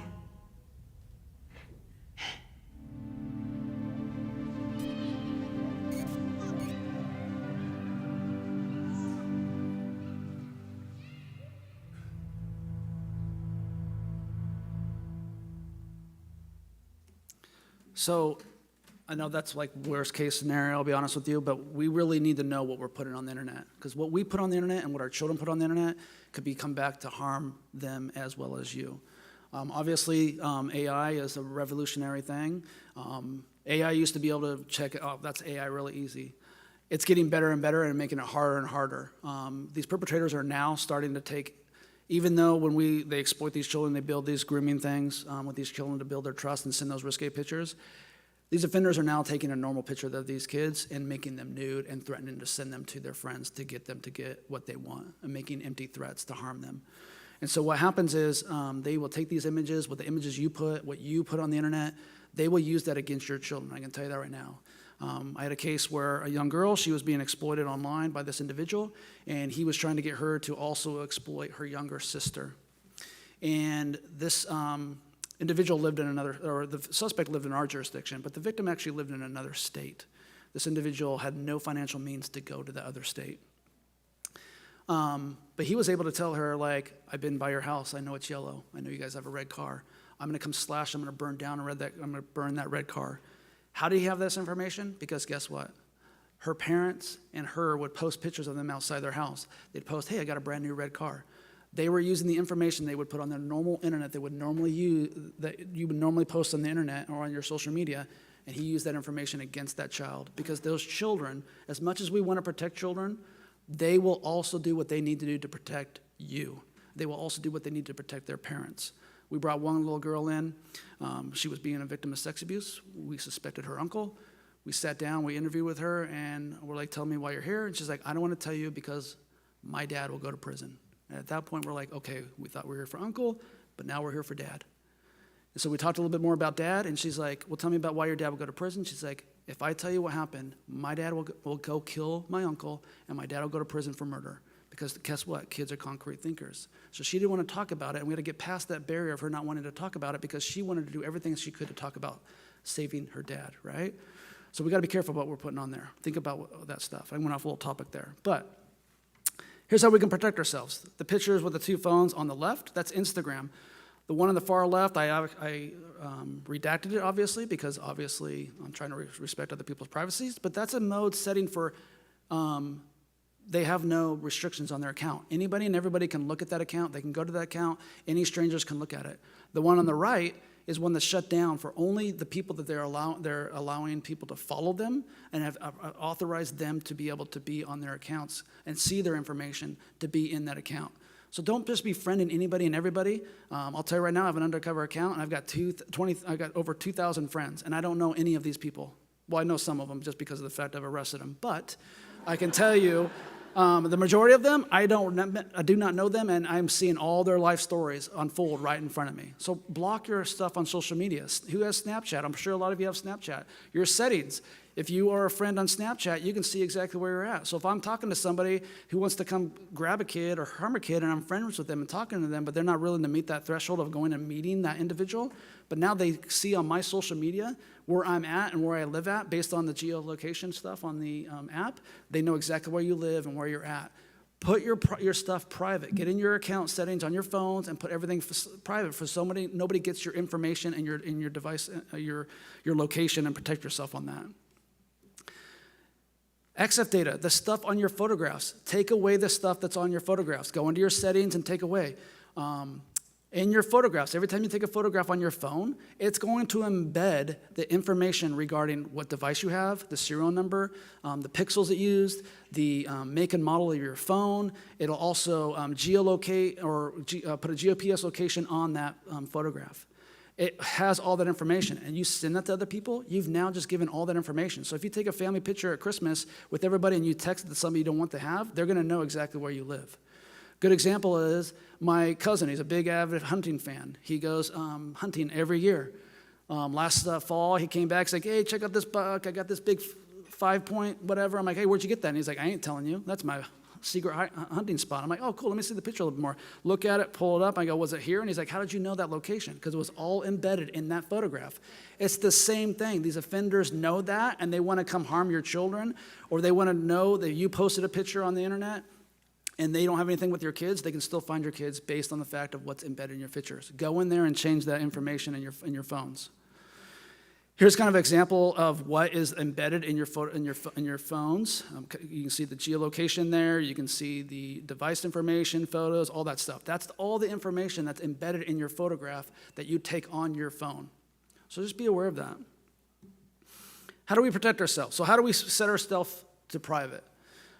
I wish this slide was accurate, but it's not accurate. These phones, I'm sure you guys all know, like it seems like I just updated my phone last week, right? We're always doing updates, so it changes, so I can't keep up with it. But basically, go to the settings, go to privacy and security, go in there and just lock it down and take away the geolocation stuff, share my location stuff, take all that stuff. The path there may be different than this, but this is pretty much the path how you need to do there to get to protect yourself. Isolate your stuff from privacy and protect yourselves.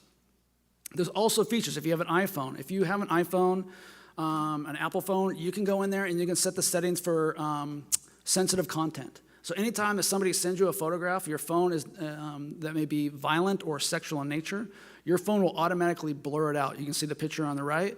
It blurs it out and you're like, okay, well this is gonna be either some blood or guts or whatever, or some kind of a shooting event or mass shooter thing, or it could be some sexual explicit conduct in some form or fashion. If you want to see it, you just hit show and that image will pop up. So that's another way you can protect it. Put this on your kids' phones in case you got kids that are doing stuff they shouldn't be doing because the high school kids sometimes aren't smart, or juvenile kids, or because they're messing around. This will block it from coming up. Here are the possible warning signs for kids of being victims of child sex abuse. I'm going to tell you right now, all of our kids fit somewhere on this list. My kids do as well. It does not mean your kids are being victims of sex abuse, okay? My teenagers, they wanted nothing to do with me, and they wanted to sit in their room the whole day long, right? My kids thought I was an idiot. I actually should have, my kids, they also thought they were know-it-alls, and they knew everything. I should have probably brought them in on some of our cold cases, because they could have probably solved them, because they knew everything, but we didn't. So that's our bad. But just because your kids these are signs that they're seen, don't freak out. It doesn't mean it. It's the context of everything. Know that these could be possible warning signs. Talk to your kids. Engage with your kids. I can probably count on my hand the number of times these kids are going to tell you as a parent that I'm being sexually exploited online. Now, the youngers are more apt to do it, but the teenagers, not so much, right? I'm a 50-year-old man. I'm in a relationship with my wife. I don't really want to go around and talk about my sexual relationship with my wife to other people, right? Now, put on top of that, somebody that's in a sexual relationship with somebody online, and now they have to tell their parent because they were abused. They don't want to tell their parents, right? So encourage them to talk to somebody they trust. It could be an aunt, uncle, family friend, a teacher, somebody they can trust, or somebody that you know that's in your family circle that you know that if they tell, they will actually do the right thing and make sure that your children are being protected. It's about education with them and talking to them. So just be aware of these could be the warning signs that we have. How to respond? First of all, we got to stop with the victim blaming.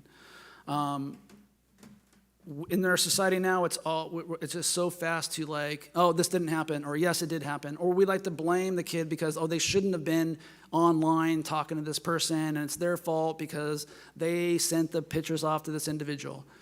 I hope there's no car salesman in here because I'm going to use you guys as an example, but I don't know how many times we've all bought a car, we drove off the lot like, sweet, we got a sweet deal, and then you start talking to your friends, you're like, I did not get a good deal, okay? These people are good at their trade. I was a terrible, terrible police officer when I started because I wasn't good at my trade. I think I'm okay now. Well, these people are good at what they do. They do a lot of failures, and they know that it's not going to be reported, and there's so much of it. 18,000 reports from the state of Oregon. There's 9 investigators from the state of Oregon. We have to rely on our community local partners like Ashland, Central Point, Eagle Point, Medford PD, Jackson County Sheriff's. We have to rely on them to help us because there's so much of it. It's so much of it we can't keep up with it. These offenders know that. They're going to just keep going. And we get other agencies like, this ain't my problem. We don't know what to do, right? The same thing with Illinois. They're going to like, not my problem. Not going to help you. Not going to help you. People are afraid of this because they don't know how to tackle it in investigative wise. But we got to believe our victim, right? We can't blame them. These people are basically tricking and grooming and manipulating our kids to do things they don't want to be doing. The next one is don't be angry with your kid. I'm going to tell you right now, I would be freaking furious if this happened to my kid because when they were solicited, nothing happened. They were solicited, and I was furious, right? So I know you're going to be angry, but don't engage the offender. Don't argue with the offender. Try to control your emotions because guess what? Your kids are going to react based on how you react to the situation. Preserve evidence. Keep it. Don't be deleting things. Save everything and call the authorities to come get it. Do not send these pictures or these messages to your friends. I don't know how many times we've had parents like, yeah, I gave that to my mom because I wanted her to know what was going on. I'm like, well, you just basically committed a felony in the state of Oregon, which is a registrable offense because you sent nudes of your daughter to your mother to let her know. Like, why does your mother have to see these pictures? Why do anybody have to see these pictures if they don't need to? So don't share this information with anybody else. Preserve it on your phone. We'll come grab it. We'll download it. We'll preserve it, and we'll further our investigation. And then we need to make sure we're seeking assistance for the victim. So that's what we do is when we bring the victim in, we'll have them be interviewed at the Children's Advocacy Center of Jackson County. We'll talk to them, and then we'll provide them services for they can start that healing process however they need to do that. And then again, in the state of Oregon, technically, we tell kids all the time, I'm going to back up here a bit, we tell kids all the time, you're not going to be charged for this, we're not going to arrest you for doing this, unless you are yourself coercing children to do things or coercing other people to do things they don't want to do. But if you're just sending nudes to yourself to somebody that's perpetrating against you, we're not going to arrest you. We're not going to hold you accountable for that, right? But these offenders know the laws in Oregon. Technically, for the state of the law of Oregon, if a child sends an image, there's no Romeo and Juliet clause in the state of Oregon for child sex abuse material. These offenders tell them that. Yeah, you can get arrested for sending me these pictures. Do you want to get arrested for sending these pictures? If you don't, send me more pictures, I'm going to call the authorities and get you arrested. And so they use it against them. So we make sure that the kids know that they're not going to be charged or in trouble for these cases. I think that pretty much wraps up what I have. Here's additional resources if you want them. You can look up this information, learn more stuff about this. But that pretty much wraps up what I have, and I'm going to pass it on to Grace. And so, thank you.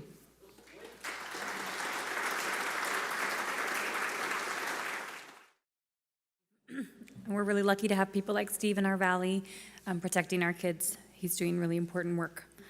I'm a wife and a mom. I have 3 girls, and our oldest is about 14. She's about to be a freshman in high school.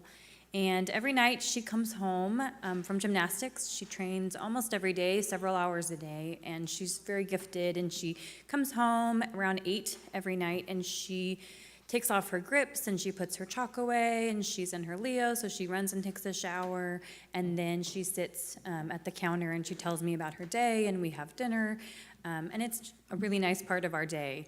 And from the time she walks into the door until the time she's at the counter, you know, it takes her time to shower and get changed. It's about 40 minutes. And 38 minutes is how long it took between a predator contacting a 15-year-old in Ohio named Braden until he took his own life because he was being sex-torted online. And this happened in the time it took my daughter to come home, change her clothes, and sit down at our counter. 38 minutes. And it's happening every day to kids, and it's heartbreaking because it's happening all over our country, but also in our own valley. You saw the cases that Steve shared. We're not exempt. It's happening here. And what makes it so difficult is that these are ordinary families, these are ordinary communities, and these are children who are really deeply loved. And this realization creates this fear in us as adults, and we want to take their phones away and throw away the iPads, and we want no one to ever be online ever again, and that simply isn't realistic, and it's not sustainable over time. Some of the strongest protective factors that have been identified by researchers are not technological, they're actually relational. So today, that's what I want to focus on, and since Steve provided us with so much good data and information, I'm going to focus on what we do now and what we do with that information. So despite how quickly technology has changed, children have not. Children are still shaped very profoundly by the adults around them. And trusted adults really matter. And when I say trusted adults, that could be coaches, teachers, mentors, anyone in the community who is around children. It doesn't have to just be parents. Research shows that the presence of even one safe, emotionally healthy adult can significantly strengthen resilience in the life of a child. That means that the people in this room have way more influence than you think. Got to get my clicker going here. Oh, sorry, can we go back one? When most people think about online safety, they immediately go to screen time and apps, and those things are really, really important, and they definitely have a place in the conversation. But after spending my time researching exploitation and listening to survivors and talking with people that are working directly in this space, I've become really convinced that prevention starts much earlier than most of us think. And for kids like Braden, that started many months before he was exploited online. Long before a child encounters a predator online, there are already conditions developing in their life that either increase their vulnerability or strengthen their resilience. That's why this presentation is called Prevention Starts at Home. Because what protects children most effectively over long periods of time is not restriction, it's connection and it's consistency, the ongoing presence of trusted adults who are remaining in their world. And as Steve mentioned, it doesn't start with these big white vans, right? As a millennial, we grew up with the stranger danger concept that there were strangers just lurking around corners and they were coming to get us, but now they are in our phones and in our bedrooms. One of the reasons that it's very, very difficult to recognize online exploitation is because it rarely begins in a way that feels obviously dangerous. It begins with access, and that access is to a child's emotions, attention, their loneliness, their insecurity, or their desire for connection, because all kids really seek that out. And research on grooming consistently shows that exploitation is relational long before it becomes coercive, and you heard Steve talk a little bit about that. And it begins with trust building. A child will feel seen or noticed, and Josie even touched on not feeling seen in her community, and that is something that predators they latch on to because that's what they're seeking out. A child does not believe that they are stepping into danger, and more often they believe that they are actually responding to friendship or attention. And access is constant. It's through our phones, gaming systems, messaging apps, and social media, and the opportunities for connection exist everywhere. But research still points us back to the same factors that have mattered in child development for decades and decades: stable relationships, emotional connection, and predictable adult development. We actually saw this play out recently in our valley with a 7th grader who went missing. Thankfully, she was recovered later and she's okay, but she was talking with a 51-year-old man who was sending inappropriate things online. And so she didn't think she was going to seek out danger. She thought she was connecting with someone who really understood her. She felt very seen, and that obviously led to a very dangerous situation. But children are wired for connection. Adolescents are developmentally designed to seek belonging and affirmation and identity formation as normal development. We cannot simply say that good kids make good choices because it's much more nuanced than that. The better question is, when a child sees manipulation, do they know how to resist it and return to adults that they trust? So they don't need perfect parents. I'm not a perfect parent. I'm pretty sure most people in this room would not say that they are perfect parents either. They need consistency. Many people feel really overwhelmed already by technology and all the things we have to do, right? It's keeping track of all the apps and monitoring all the things, and it becomes a lot. And caregiver fatigue is really real when it comes to protecting our kids online. It's really not realistic to anticipate every single danger on every single app, but we have to be vigilant and we have to be safe, consistently engaged adults. Research from the University of Georgia has shown us that children who experience consistent connection with trusted adults are more likely to disclose earlier, they seek help when something feels off, and they develop stronger internal boundaries around relationships and safety. Those relationships are not built over big, dramatic conversations with your kids or the kids in your life. They are built through ordinary interactions that are repeated over time. That means a daily tone of your home or your classroom or a mentoring relationship really matters. Vulnerable kids, we know, have 3 distinct things in common: instability, disconnection, and a lack of supervision. This doesn't mean that every child who has these things will become exploited, and it doesn't mean that loving families are immune from this either, but it does mean that predators are very skilled at identifying these 3 openings. Children who feel isolated, chronically unseen, or disconnected from trusted adults are more vulnerable to manipulation, because exploitation works by meeting unmet needs. At the same time, it's really important to acknowledge that this is happening in high-attention homes as well, especially when it comes to sextortion. Some of those kids are really high-achieving athletes. They have the most to lose, is what the research suggests, and so predators do tend to go after some of those high-achieving athletes that have open accounts on social media, because obviously they don't want their nudes leaked to those accounts. What often shapes the outcome of a child being exploited is not whether a child was loved. These children are often deeply loved. It is whether communication was actually open enough for them to come back to the parent when things got confusing. This is where the idea of rhythms becomes deeply important. So this research is from the Keller Family Study, and also the Future of Families and Child Wellbeing Study. And it just says that children benefit profoundly from environments that are stable, attentive, and predictable. Predictability creates what we call emotional safety. And when we talk about rhythms, we're not talking about perfection. You don't need to be hitting this 100% of the time, but you do need to be making an effort with the kids in your life. One reason this matters so much is because grooming depends on secrecy, and it also depends on emotional compartmentalization. A child is pulled into this relationship with the person grooming them online that feels very separate from the rest of their life. But when regular connection and communication are already in place in this child's life, that secrecy will feel very, very uncomfortable for them, and they will come to you and tell you. Kids who feel connected to trusted adults are less vulnerable for several reasons. First, they are less likely to rely on strangers online to meet their emotional needs because those are being met in other healthy ways. They are more likely to disclose uncomfortable interactions earlier rather than later because they already are communicating regularly with an adult in their life. And they have a very strong internal sense of what is right or wrong or what feels safe because that has been modeled for them. Obviously, none of this guarantees immunity. I think as parents or as caring adults, we want to hear the one thing that we can do. That's what people always ask me. What's the one thing I should be doing with my kid?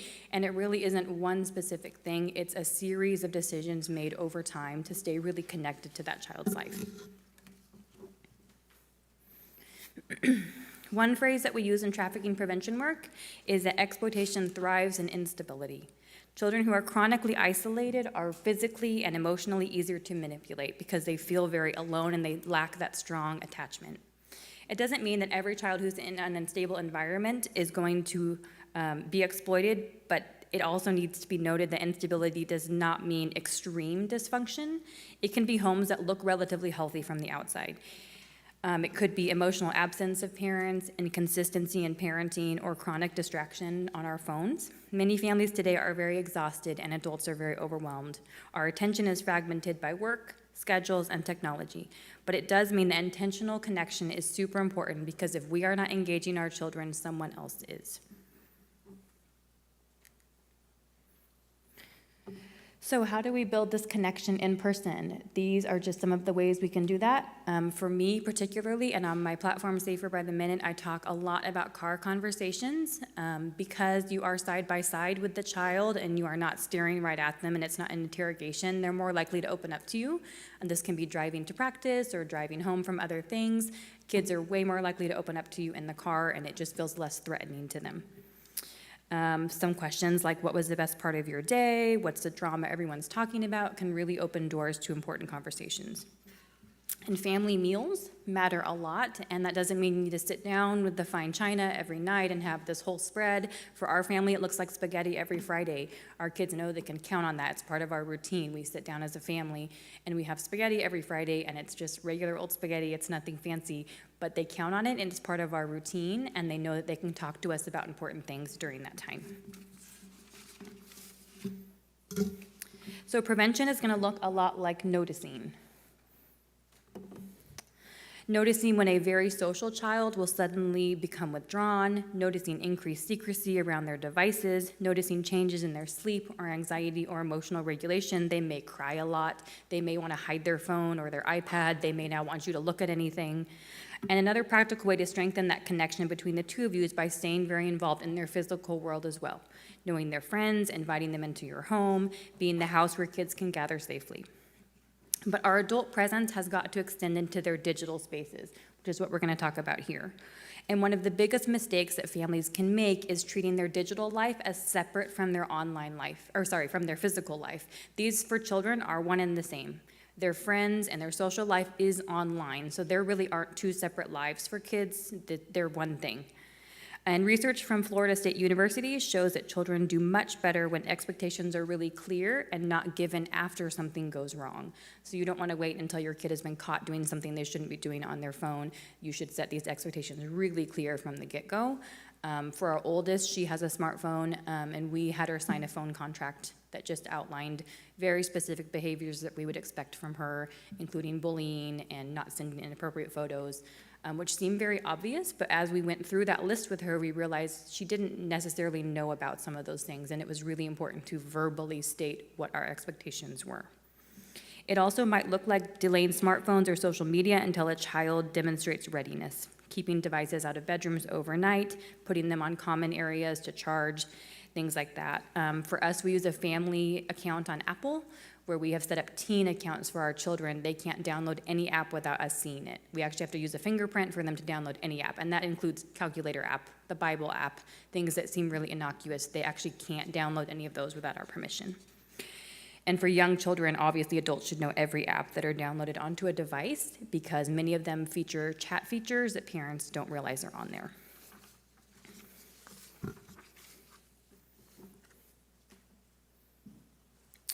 So obviously our children are most protected when they are seen, known, and supported. Consistency matters a lot. If boundaries are constantly shifting based on our exhaustion or avoiding conflict, children are going to receive mixed signals, and that creates a really emotionally unstable environment. And it's really important to ask non-punitive questions when we're speaking to our kids about this instead of accusing them. Approach it with curiosity. Questions like, has anyone online ever tried to talk to you that you didn't know? Or has anything ever happened online that made you feel uncomfortable? If something weird happened, would you come to me to talk to me about it? These kinds of questions normalize communication and also teach good discernment. Children must hear repeatedly, if something happens, you can tell me and we will handle it together. Shame is the biggest barrier to disclosure. especially in grooming and sextortion cases. Kids stay silent because they fear either disappointing the adult in their life or losing access to their devices forever, which is, to a kid, the worst thing that could happen.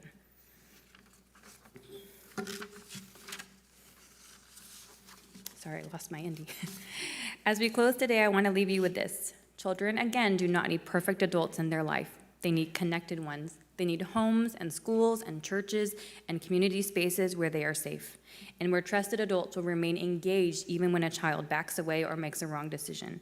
When fear or manipulation enters a child's world, they're going to fall back on what they know. And if what they know is connection, they are more likely to seek help before that isolation deepens. This is the most hopeful part of this work, that the most powerful protective factors are still available to us today: presence, consistency, relationship, attention, safe adults who stay involved. As you leave today, I hope you don't walk away feeling overwhelmed by all the work to be done. And I hope you leave reminded that routine and rhythms matter more than you think. Healthy, attentive adults have enormous influence in the lives of children, and prevention is built solely through trust and steady presence over time. Thank you.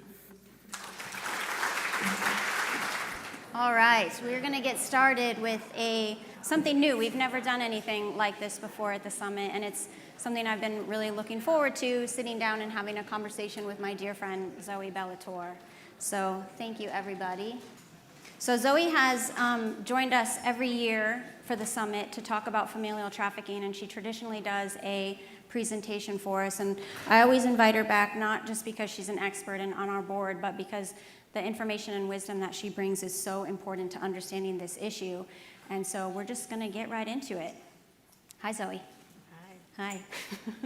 Do you want to introduce yourself? Sure. It's a little. Yeah, I am based in Los Angeles. Shout out to all the California peeps in the room. And yeah, I've worked in the anti-trafficking field for over 10 years and have done various things, including direct emergency work within the healthcare setting, and a myriad of other things, including working for the State Department, and all of those things are contracted to, I should say. But yeah, so that's it in a nutshell. Can you all hear us okay?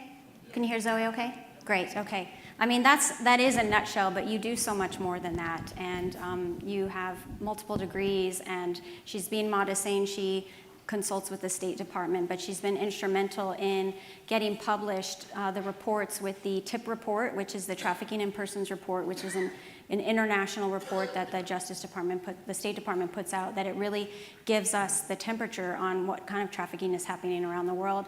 And she's been contributing the last several years on this topic of familial trafficking. So Zoe, can you tell us what is familial trafficking?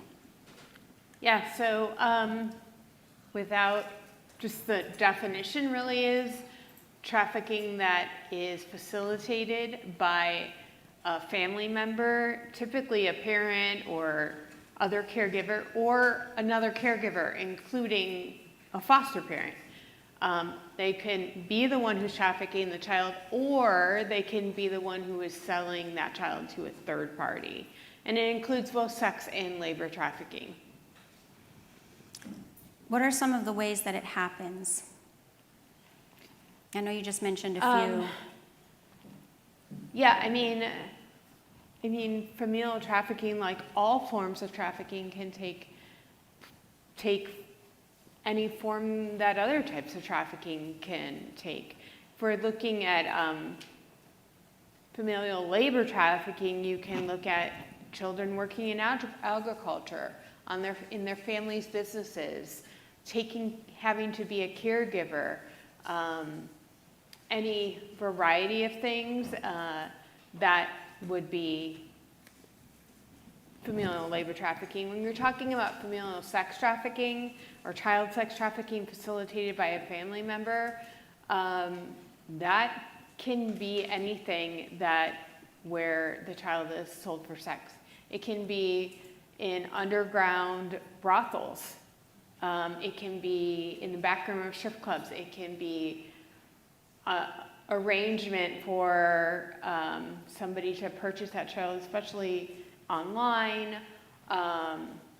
really anywhere. There's a large percentage of people that were experienced familial trafficking that were exploited in some type of faith-based setting. That's not to attack the faith-based community by any means, but it does happen a lot with faith-based. It happens in rural settings, it happens in urban settings, it happens really anywhere that an adult could be trafficked, a child could be trafficked there by the family member. So I've also heard you talk about generational, that it's generational. Can you Yes. tell us a little bit more about that? Yeah, so a lot of times it's not recognized because it is generational. I mean, research tells us, the data tells us that it's at least 35% of these cases are generational. So that means, just like anything generationally, it means it happens to all the children in the family, or it happens to all the females in this family. So it's possible that the parent or caregiver is looking away or not intervening at all because it happened to them. And it happened to their mother, and it happened to their mother, or all the children in the family. And it is also why kind of shapes a culture of a family to where they wouldn't speak up or say something's wrong or different or out of place. And oftentimes it's hard to interrupt these types of trafficking because a child is just born into this family. Had they been born into another family, into, the Rodriguez family down the street, that the child may never have experienced trafficking. And it's often not a matter of kind of factors of what did they do or who did they talk to or where they go or what app did they click on. It's just they started being trafficked at such a young age. The average age with familial is 4 years old. So that means that kids are trafficked before 4, right? Like they're being groomed and abused and trafficked before that age.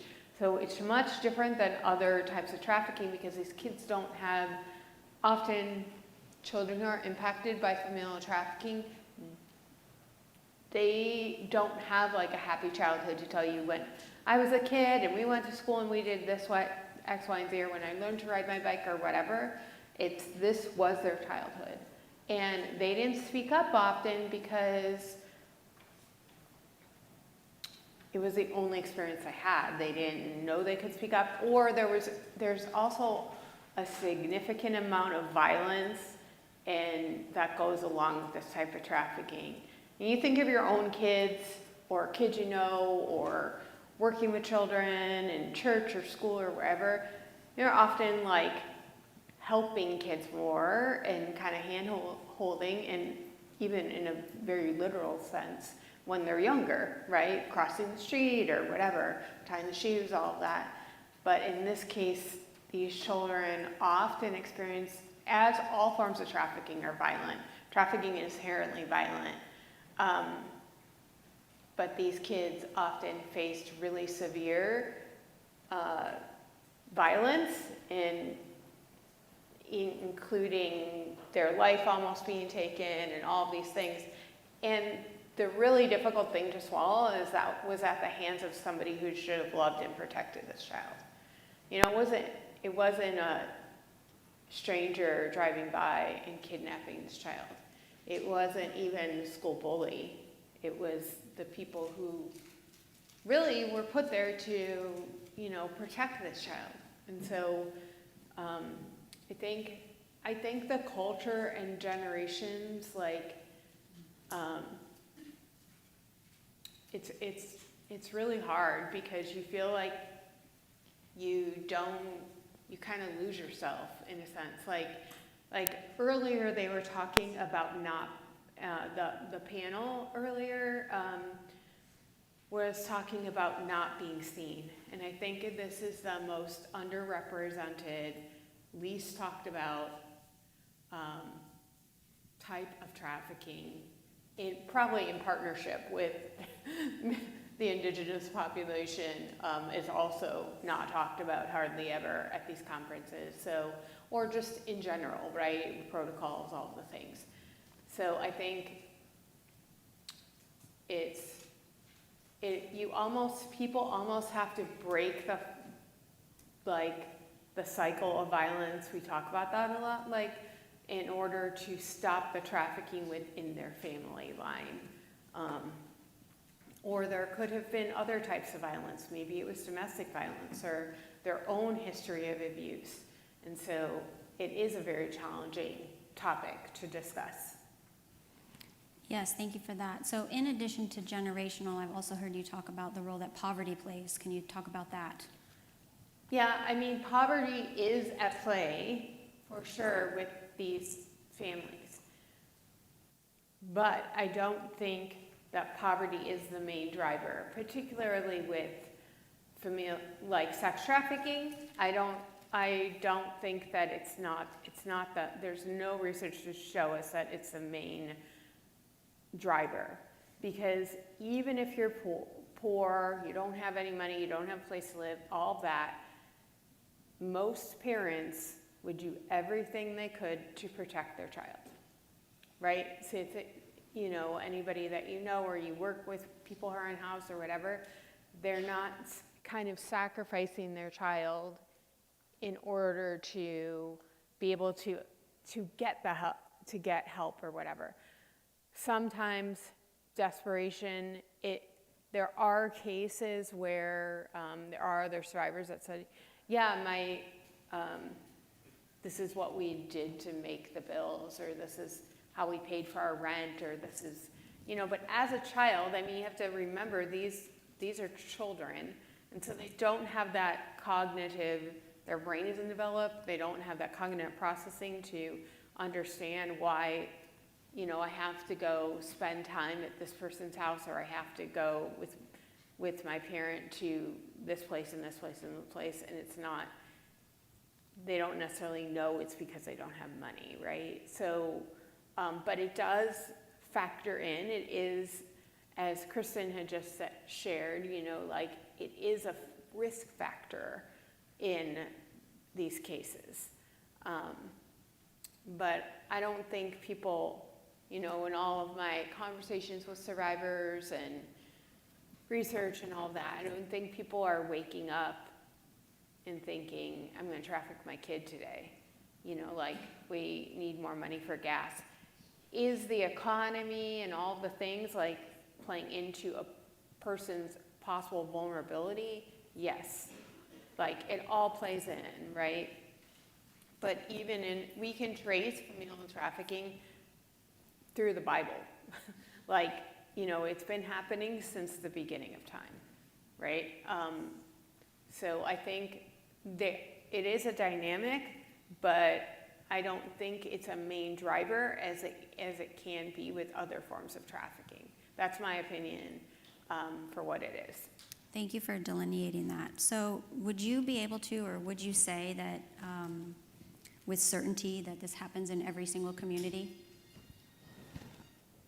I believe it does, yeah. We know it's happening in big cities. We don't have a lot of research on this population, but I believe that it's happening throughout the United States and in rural communities. I've been at conferences and people will come up to me from wherever and say, we have the most familial trafficking of anywhere in our community. And I don't think they have the most, right? It's just what it is. And it's often not identified till later in life. And it's just a bunch of law enforcement were in the room right now. They could tell you it's, people aren't documenting their criminal enterprises. They're not filling in, submitting that to the government. So I can't 100% say it's happening in every community, but I can pretty much guarantee that it is happening in most communities throughout the United States and globally, right? Yeah, we talked earlier about the statistic that nearly 50% of children who are trafficked in the United States are trafficked by family. Do you think that number is accurate? I think it's actually higher, personally. From just talking to survivors, I think that it's at least 50% for sure, because a lot of times people will, when they call your local service agency for help at some point, they're talking about the last form of trafficking. So maybe they were labor trafficked and then they were recruited and they were sex trafficked. They're going to talk about, most people will talk about the last thing, the most emergent need. And so if you have familial trafficking, then you ran away from home, and then you were picked up by another trafficker. Eventually, when that person is able to escape, they're talking about that last form of trafficking, and it takes a lot of work with people for them to be able to talk about what's happening underneath the surface, right? Like that happened in their childhood, that happened as a, all of the things. So I do think that it's accurate, but I also think it's likely an estimation. It's probably not a word, but you know what I mean. Sounds good to me.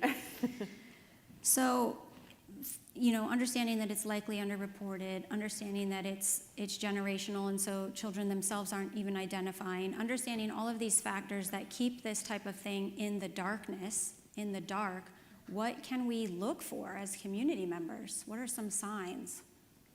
I mean, if you're working with a child, I think,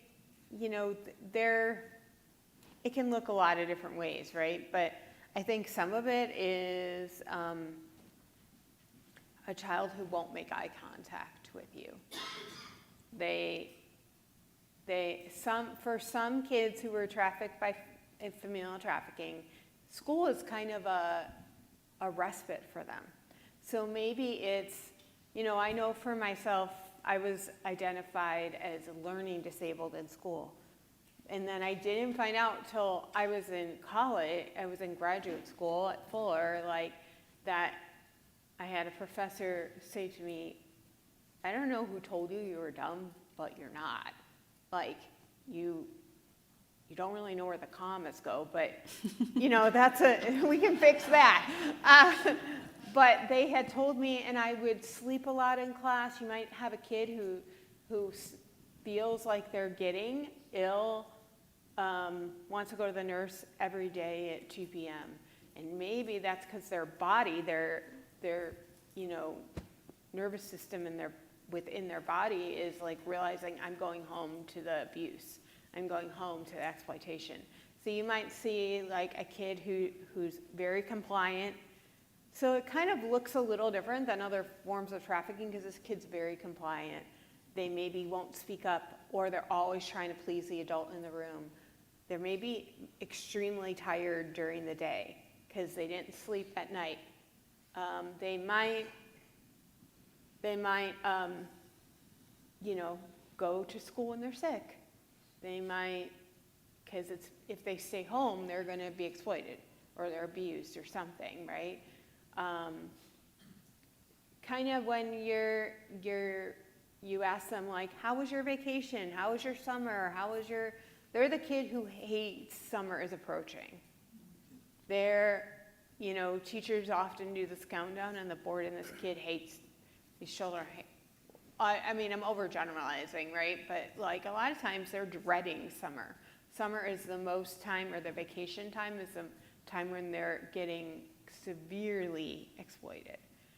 So you see those kind of things. You might have a kid who has a lot of infections, more than a typical, they might have infections in the throat and UTIs and all these things. They might be undernourished. They might be unkept. They're not a kid that looks like mom or dad brushed their hair before coming to school. Maybe they don't look as well put together. I think one significant thing is like oftentimes these kids are like don't have a lot of other friends at school. They don't have a lot of other friends because they probably never learned to make friends, and it is unsafe for them to have friends because they can be afraid that if they have a friend, their parent would traffic that child as well because they're the same age, they're, look similar, all those things. So they might be a kid that gets bullied because the other kids have a sense that they're different, they're weird, they're odd, right? They're doing whatever they can to survive, but the other kids don't know that. They're the kid that the teachers can tell when they're asking them to write the paragraph or report or wherever it is, like, tell me what you did over Christmas or over your summer, that they're clearly making stuff up that didn't actually happen, or they're the kid that doesn't read the book to do the book report or take the test, all those things. I know it's a lot of like sporadic things, but if enough things feel off, and this is a sense where like if your gut is off, like something feels off about this kid, then it might be worth asking some open-ended questions and listening and taking the time to maybe you're the place where this kid can come after school, or Boys and Girls Club, YMCA, all of those places can be respites for these kids, rather than having to go home and maybe be abused. So Yeah. So I'm going to shift gears a little bit and talk to you about, we talk about if the kids aren't kidnapped, then we're not seeing them. So I want to get your opinion, like what are your thoughts around rescue language? Like the rescue language that we see in movies and in the media and the movies where people are kicking down doors and rescuing kids who are being trafficked. Like, what does that feel like for you? I mean, I personally hate it, but I think that most kids are resilient, right? And we're built in a way to survive, right? Like our nervous systems, our brains, all that. So even if a kid has let me back up. Like, we're hardwired to, if you think of an infant, you think we're hardwired to love our parents, our mothers and fathers. And kids can't always equate, yes, I care about this person, but they're also hurting me. Like, that's a more advanced skill. So I think our rescue narratives have harmed kids who are being trafficked because we're waiting for a kid on the street, or we're waiting for someone to say, help me, I need, or look like they are in need of rescue. I think something we could do to help this would be to widen our thought process on who needs help, right? And how we're talking to youth and children, and also like letting them know. I'm a big proponent. I do like, as I said, I live in California, and one of the bills we're trying to push this year, pass, is a bill for education that begins in kindergarten, human trafficking education that begins in kindergarten instead of 7th grade. Right now, the education is 7th grade, one time a year. So if your kid's absent that day, they have the flu, they skipped, whatever, they miss it, right? And then in high school again, but we know even with other forms of sex trafficking, the average age is way younger than high school. So it's way too late. So the hope would be to talk to kids, and not about sex at kindergarten, right, or 1st grade, but to like things Grace was talking about, things the detective was talking about, letting them know about their body, about keeping secrets, all of those things that is age appropriate, developmentally appropriate. And the other thing I'll mention too is like kids who have disabilities are more vulnerable for this. I don't have data on that. There's been no research, but if you just think of a kid who's autistic, they're going to be more vulnerable to something like this. They can't explain what's happening to them. So all of those things really factor in to this, but I lost track of your question. I'm sorry. That the rescue narrative, I just don't think it's helpful for anyone. It's not helpful for teens and adults who get trafficked. It's not helpful for kids. There are other ways that we can go about those things and helping these kids, because it really takes the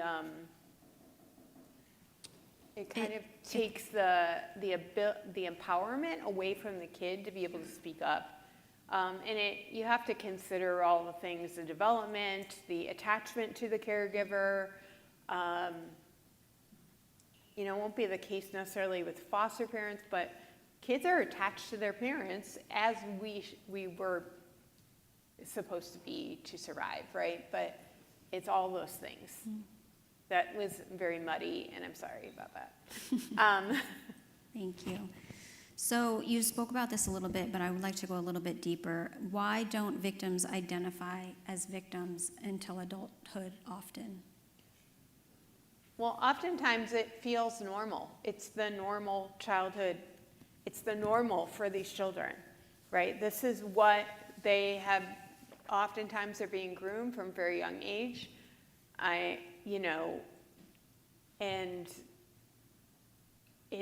it's what they've understood.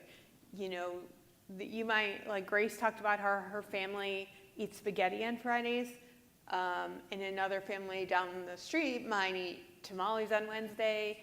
And for these kids, this is what they've learned the family does, and the family culture is. That, and I know that sounds very like something, right? But it is, for these kids, they don't realize that it's wrong or abnormal. They'll probably self-identify that I'm different than these other kids at school, but they won't kind of identify that what's going on in their life is trafficking, especially when we're kind of pinning trafficking as somebody who stands on a street corner, gets into a car, gets brought to a motel, gets brought back, and that is trafficking, right? Or kidnapping, they could traffic you. Or, all of those things, we're not taking into consideration this type of trafficking. So for these kids, I'll say for myself, I just said my family screwed up, and I don't want to spend time with them ever. Like, I don't, even as a teen, I was like, I hate being with, this person in my family. I didn't recognize that it was trafficking. Even at 15, 16, 17 years old, I didn't recognize that it was trafficking. And for these kids, they probably won't recognize that it's trafficking unless we change the conversation and change the way we talk about trafficking, right? So I think that's the difference, is it does feel normal to these kids, and they might know their family's like screwed up, and they might say, oh yeah, I have to do some jobs for my mom. But if you're an adult hearing that, you're like, oh yeah, well, everyone has to clean their room. But this is more than that, and so it just gets a little muddy. It gets a little like there isn't a clear delineation. This hasn't been categorized or explained anywhere that this is what trafficking is. So I think that's so important that it's not categorized or explained or discussed. And so that's why it's important for us to have you here at the summit. So I also, travel around the country and speak. I can't tell you how many times I've spoken where somebody from the audience came up after and disclosed that they were trafficked by their parents, but they didn't know because until that presentation, they didn't have the language. So this isn't something that's a one-off. This is actually very common. Yeah. And so something you said in there was that you had, you have these feelings towards your family that you just didn't want to be around them. And I think this is a really interesting cultural conversation that we're having. I don't know if y'all have seen in the news, but there's quite a debate going on around going no contact with your family. And even Oprah just did a big roundtable discussion about children who are adults who have now gone no contact with their family. And so I want to ask you about that, because people might go no contact for many reasons. You have your reasons, and I want to know, how can we support people better through this? Yeah, I mean,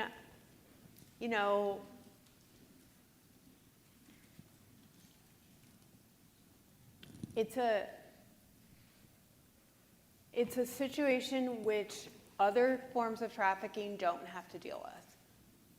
When your family, your biological family, are the perpetrator, it's not some outside person in your family is taking you back in, right? Or you might have one family member that you don't love, but for these cases, if someone has made the choice to disconnect, they are doing it out of an extreme necessity, oftentimes, to stay alive, right? No one is flippantly saying, I want to completely be alone in the world. I related so much with the panel saying they feel unseen. I have often felt unseen and continue to feel unseen in the anti-trafficking movement and in just life. For me, I have gone no contact, but it wasn't like a calculated choice. It was like I'm fleeing for my life, moving across the country in my old Honda Civic that will die when I get across the country.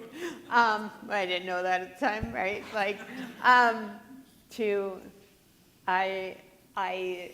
I first came to Southern California, to the county right above. I know there's at least one person in the room that's from there, Ventura County, which is more chill. And I just drove and drove and drove until I could get there. And it was because I knew in my gut, in my heart, that if I stayed, I would be dead. And my life had been almost taken many, countless times throughout my life. I don't know how I survived, to be honest, the amount of times my life had almost been taken. And so it wasn't like a calculated choice, I don't like my father, so I'm going to, get in a car and go live it up in Southern California. It wasn't like that. It was literally like an instinct to say, I have to run, and if I don't leave, I'm going to die. I will be dead. And so in how you can support folks that have made this choice is,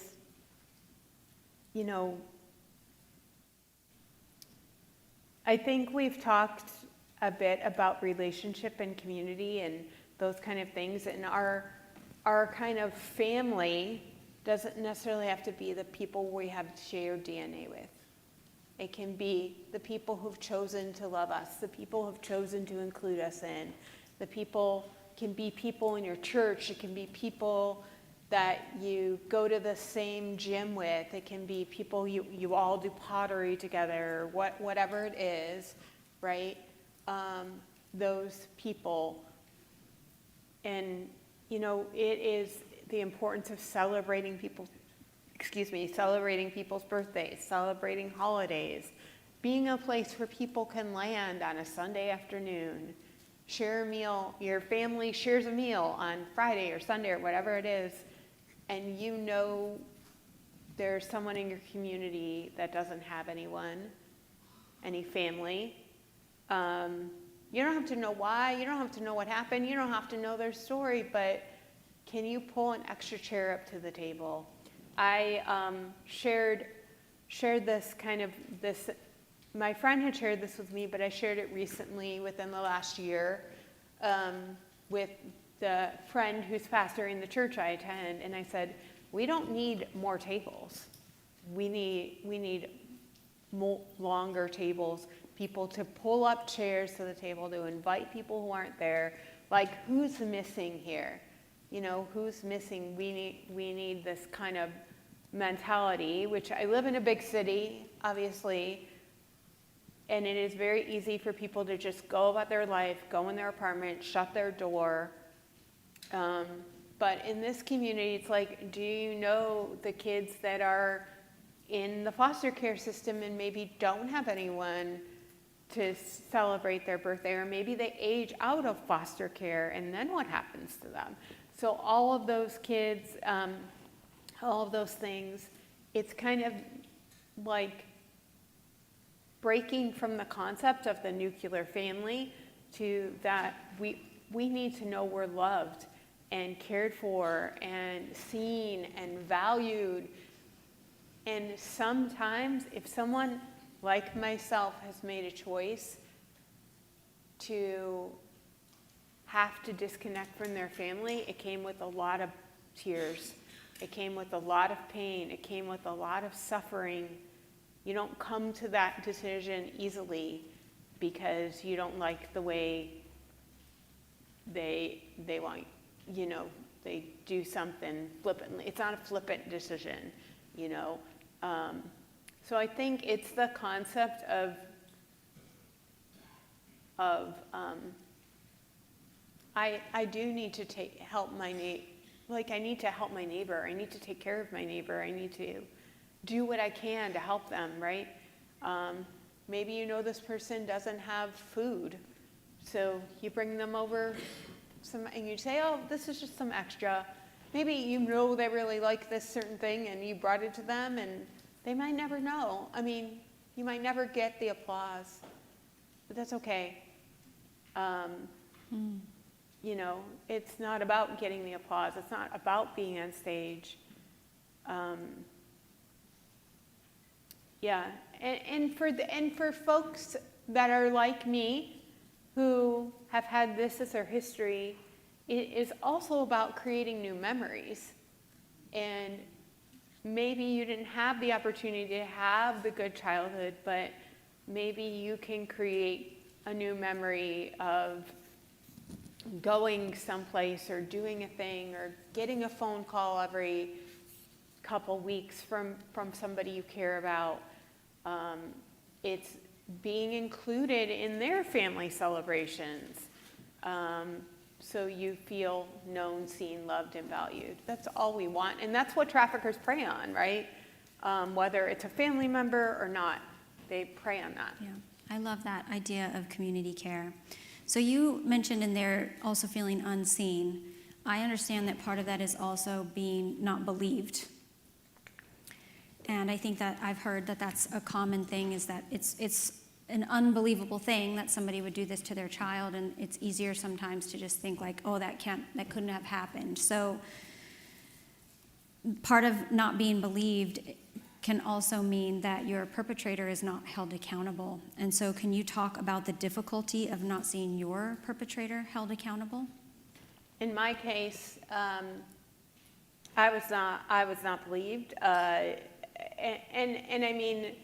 I mean now I am, obviously, but when I was in my 20s or something, I don't know how old I was, but something in there, early 20s, and I went and I knew, I had this internal, like, I knew he could very well come and kill me, right? Like, and I went to our local, no, this is not last week, but just, I went to our local police, and this was in the Midwest, so for whatever that's worth, and the police said, we don't give restraining orders. Like, if he tries to kill you again, let us know. We'll do something then. And I thought, I'll be dead. So I don't know, it's that they didn't believe me or they thought whatever. Like, it's not even important. But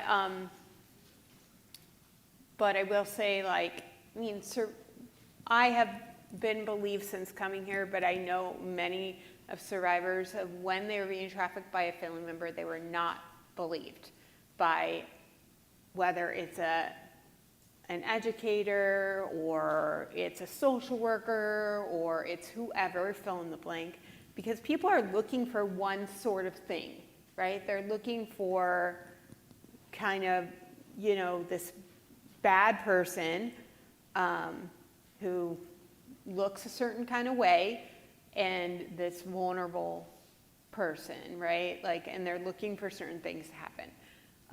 Even within the community I live in, which is a major city, like it's never talked about. It's talked about one kind of thing, and service agencies do one kind of thing. They respond to kids who are on the street, on the track, right? And they talk about pimp control trafficking solely.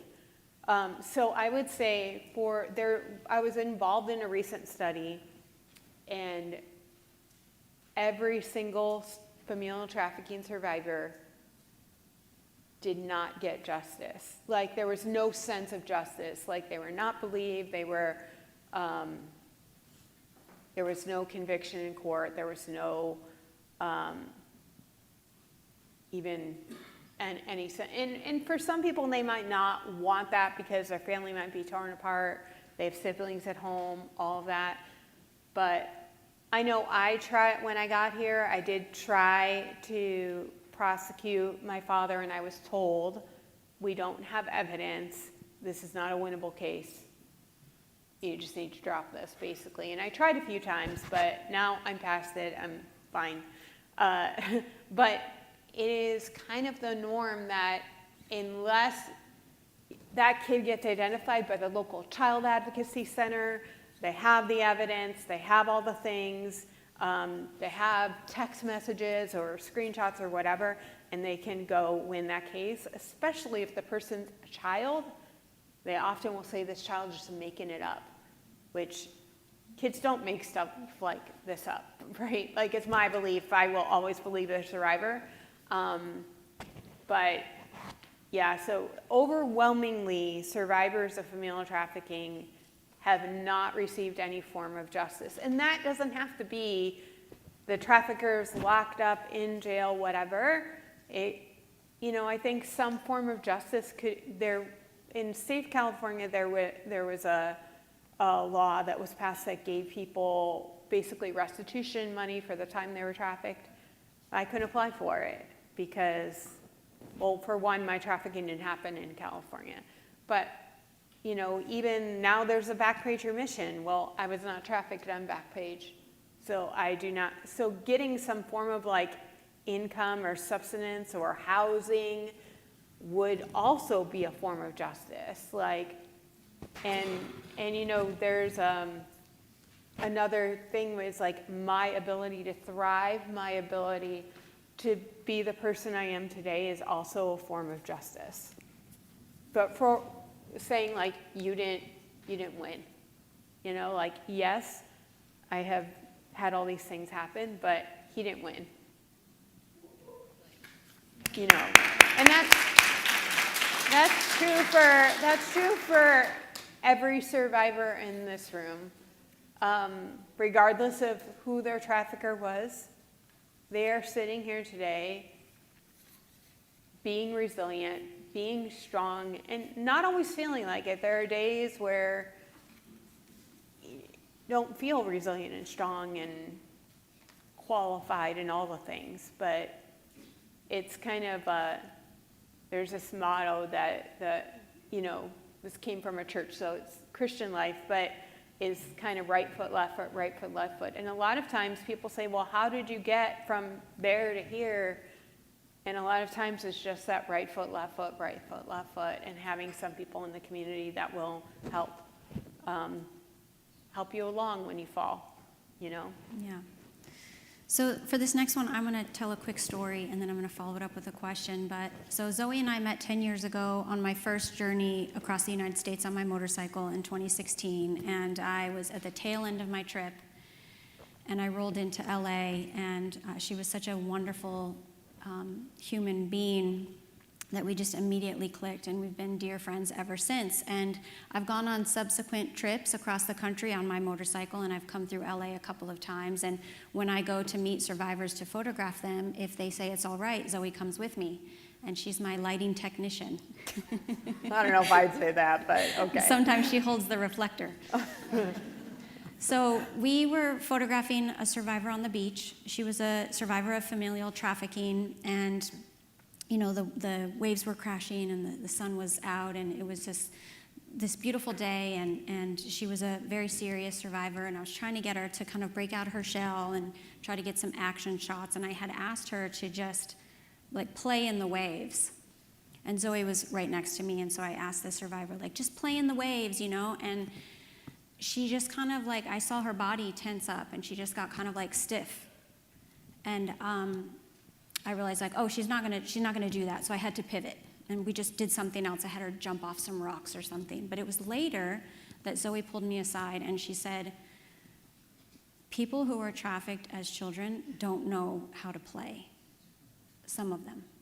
And so it was really just one of those things where it's like, I didn't have perspective on that, and I was asking this woman to play, and she didn't have that in her toolbox because she was not allowed to do that, and I got to see it in real time of her body just like, what do you mean play? Like, that was just such a weird thing to give guidance as a photographer.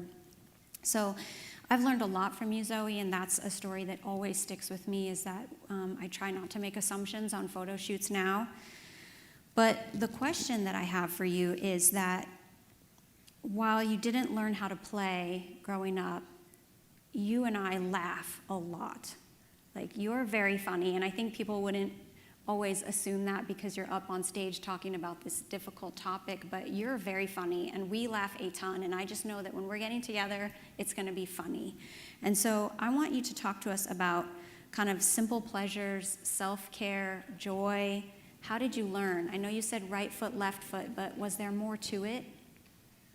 I mean, there's so magic. As much as I would love Galinda to come in here with her wand and, you know. Is that a musical reference? It's Wicked. It was like a national.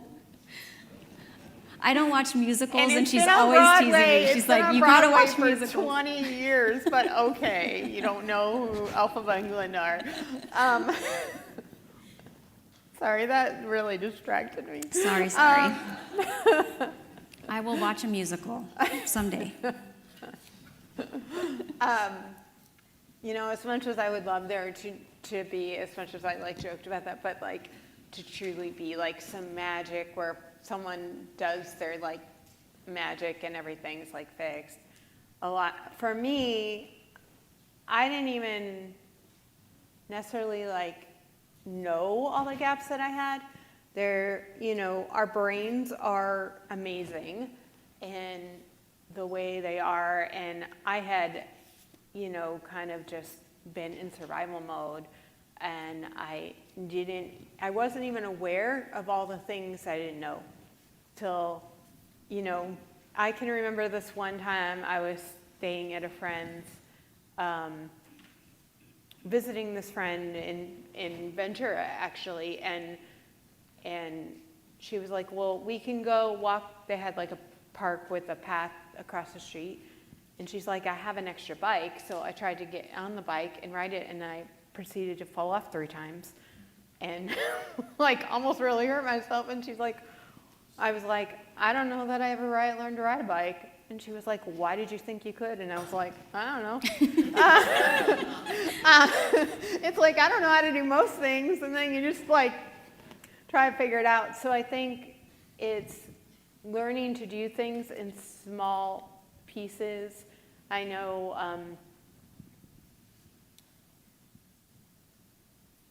you know, I think one of the things that is true of this population is you have to learn to rest, because rest would have equaled danger. Rest would have equaled exploitation, which, you know, and so like you have to learn to like let your body rest and heal and, you know, all of those things, or even take time off.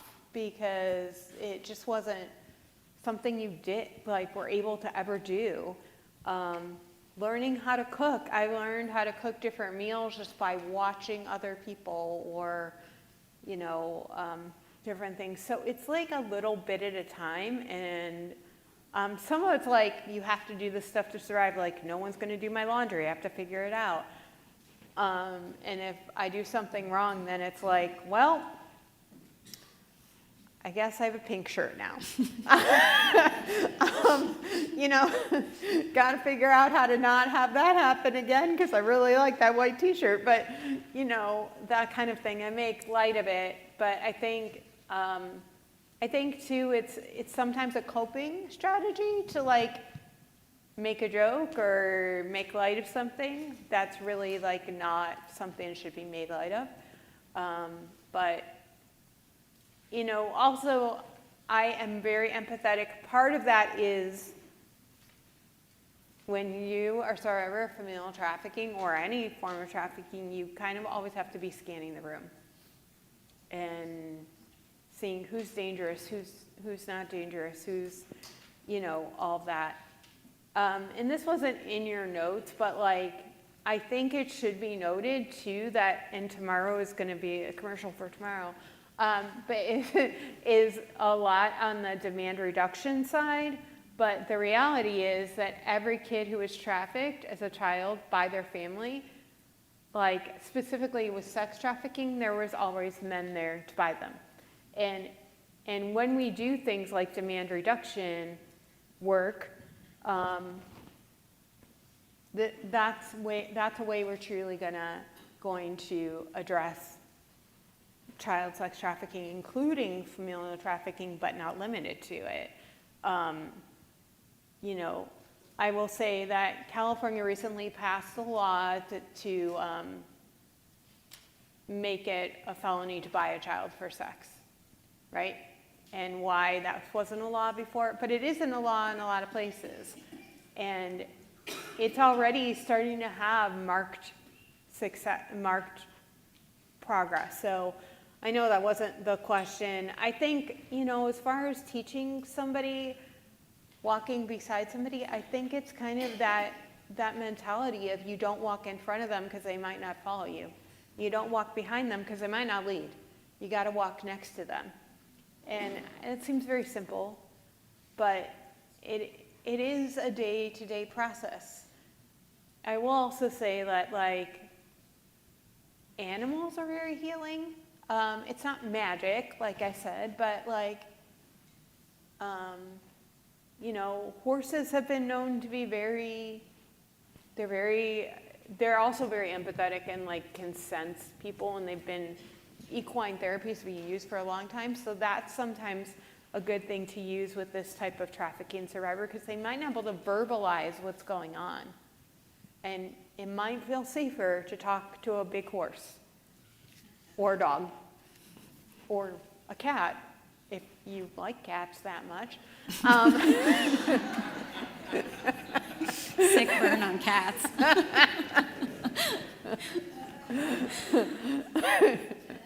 Zoe, I have a question for you about your last name.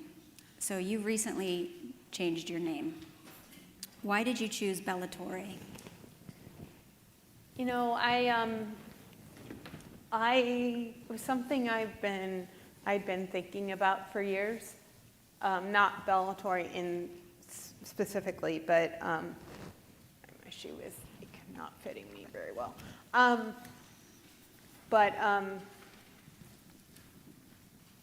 It got to the point a few years ago where hearing my last name felt painful, because it was my father's name. I always thought I would get married. I thought I would, you know, meet somebody and get married and take their name, but that just never happened. I'm not saying it won't ever happen, but to this point it has not happened. So I think for me, I just realized I had a few friends who had talked to me about it, and I was like, well, what do I pick, Smith? I don't want to be another, you know, or it's like, I can't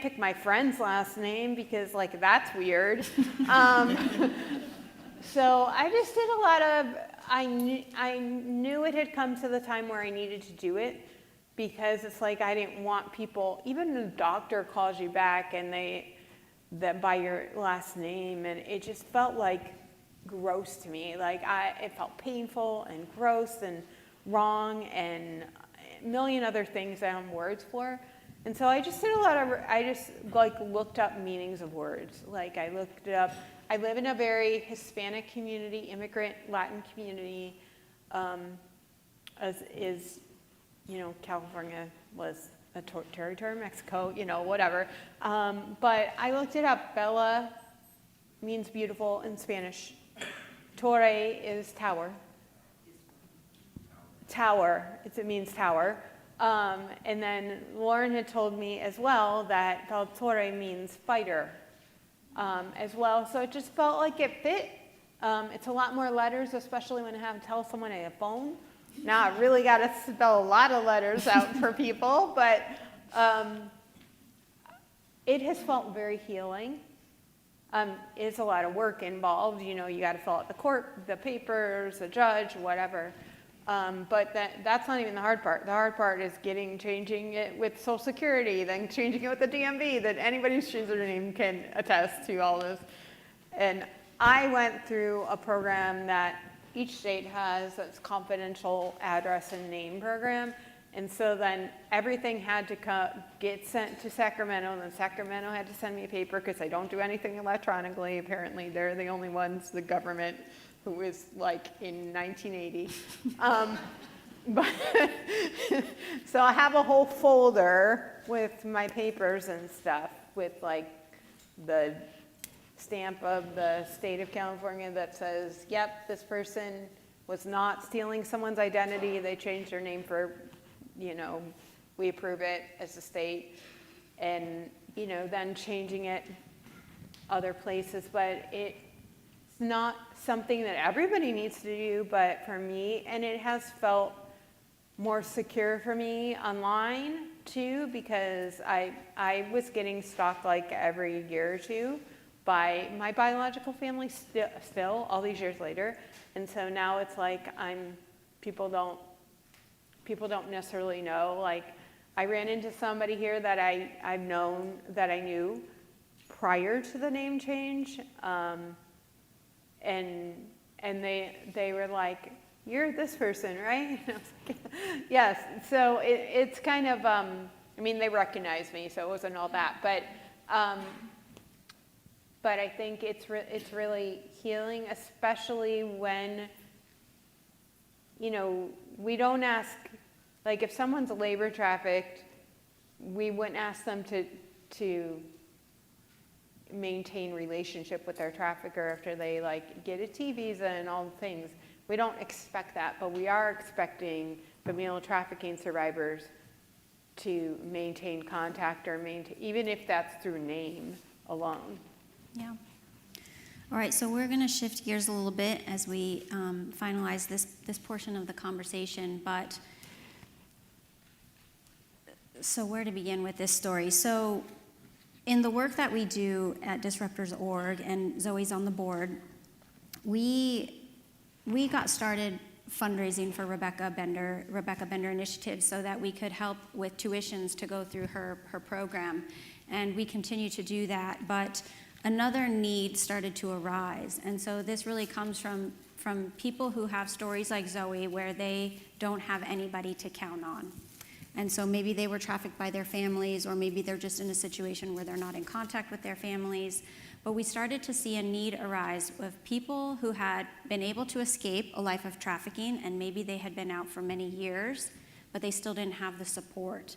And so we actually got contacted by a local advocate about a year and a half ago, and she said, we are supporting this survivor, and she had to go to Klamath Falls to get her license changed, and she's halfway back to Ashland, and she ran out of gas, and she's up across the mountain, and it's getting dark, and she has her 6-year-old son with her, and we don't know what to do. And so this advocate had been calling. She said, I have called every agency in Oregon, and nobody can help.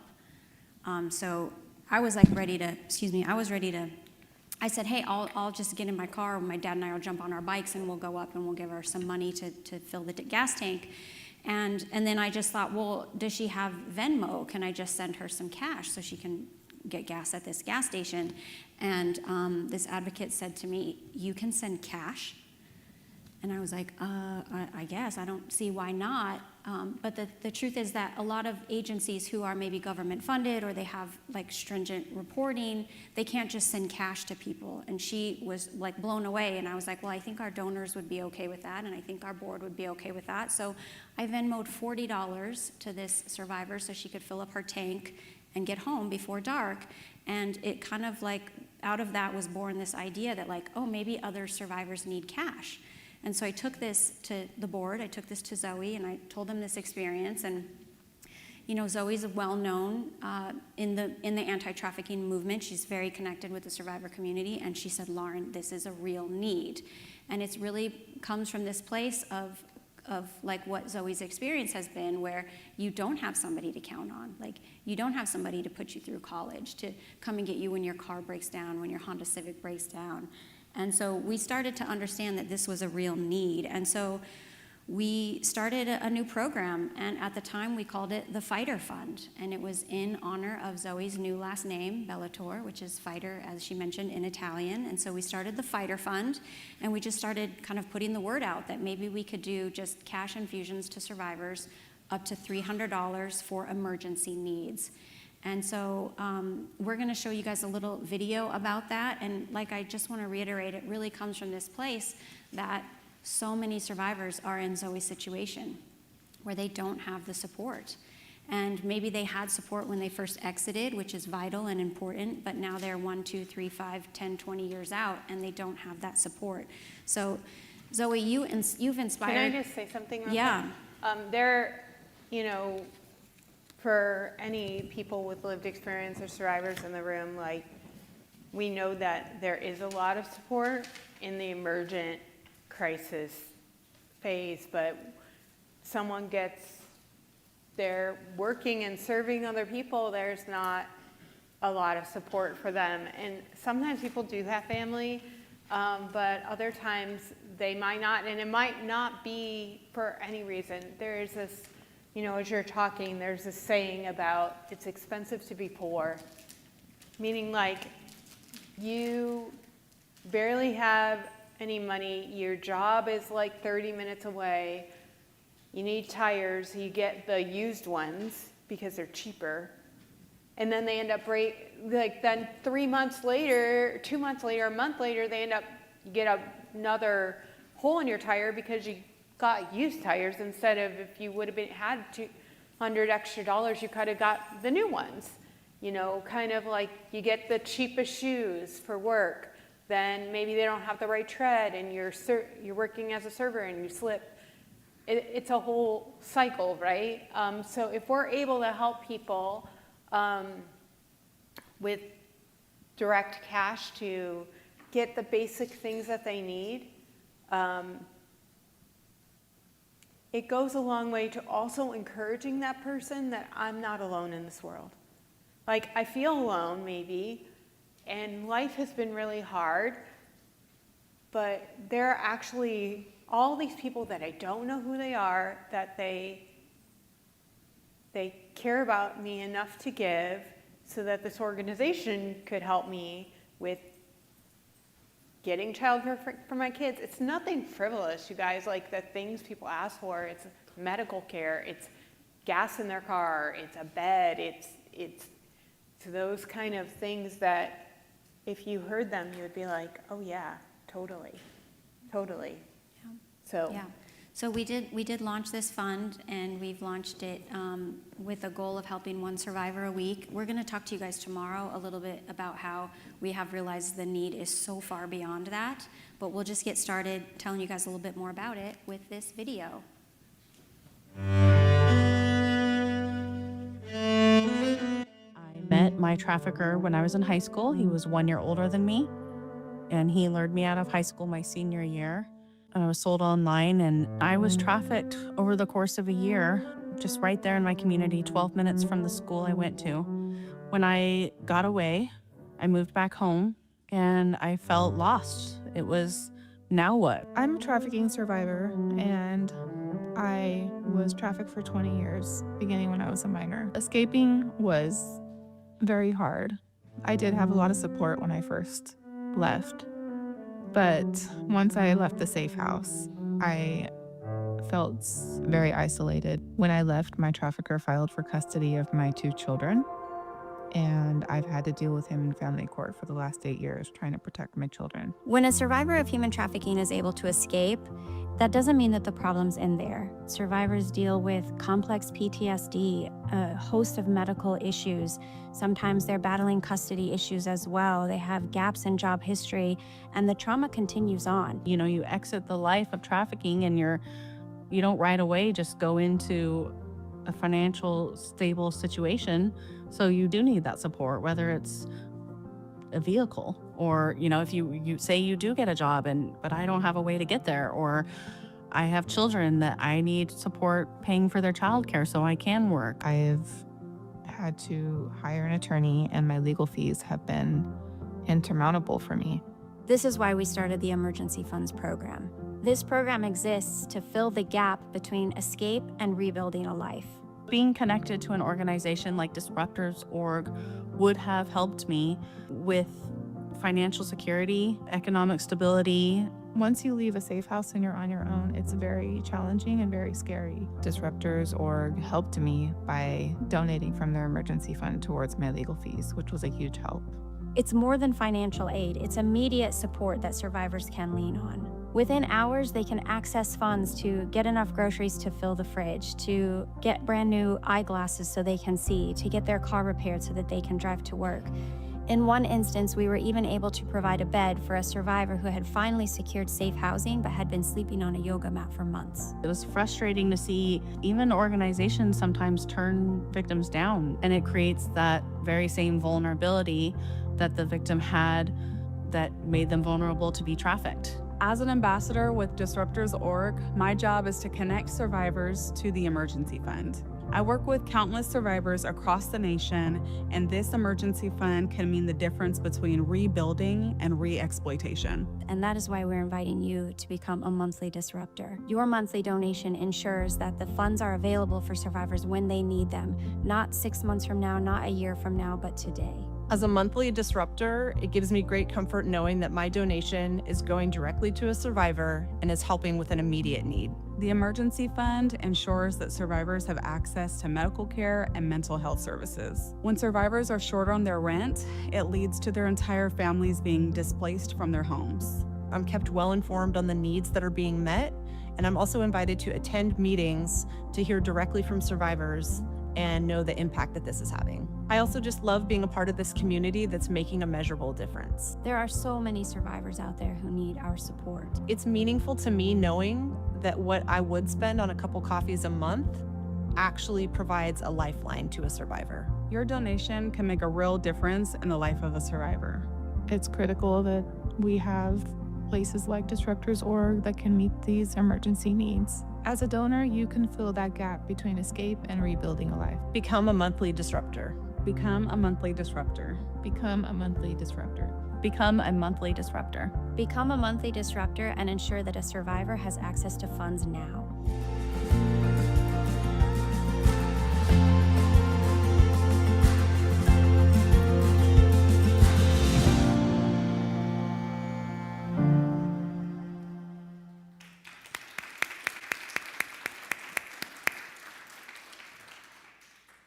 So we're so proud to say that we've supported 55 survivors with this fund. And as I mentioned, we're going to talk more about this tomorrow, but this is all because of you, Zoe, and what you've inspired in us.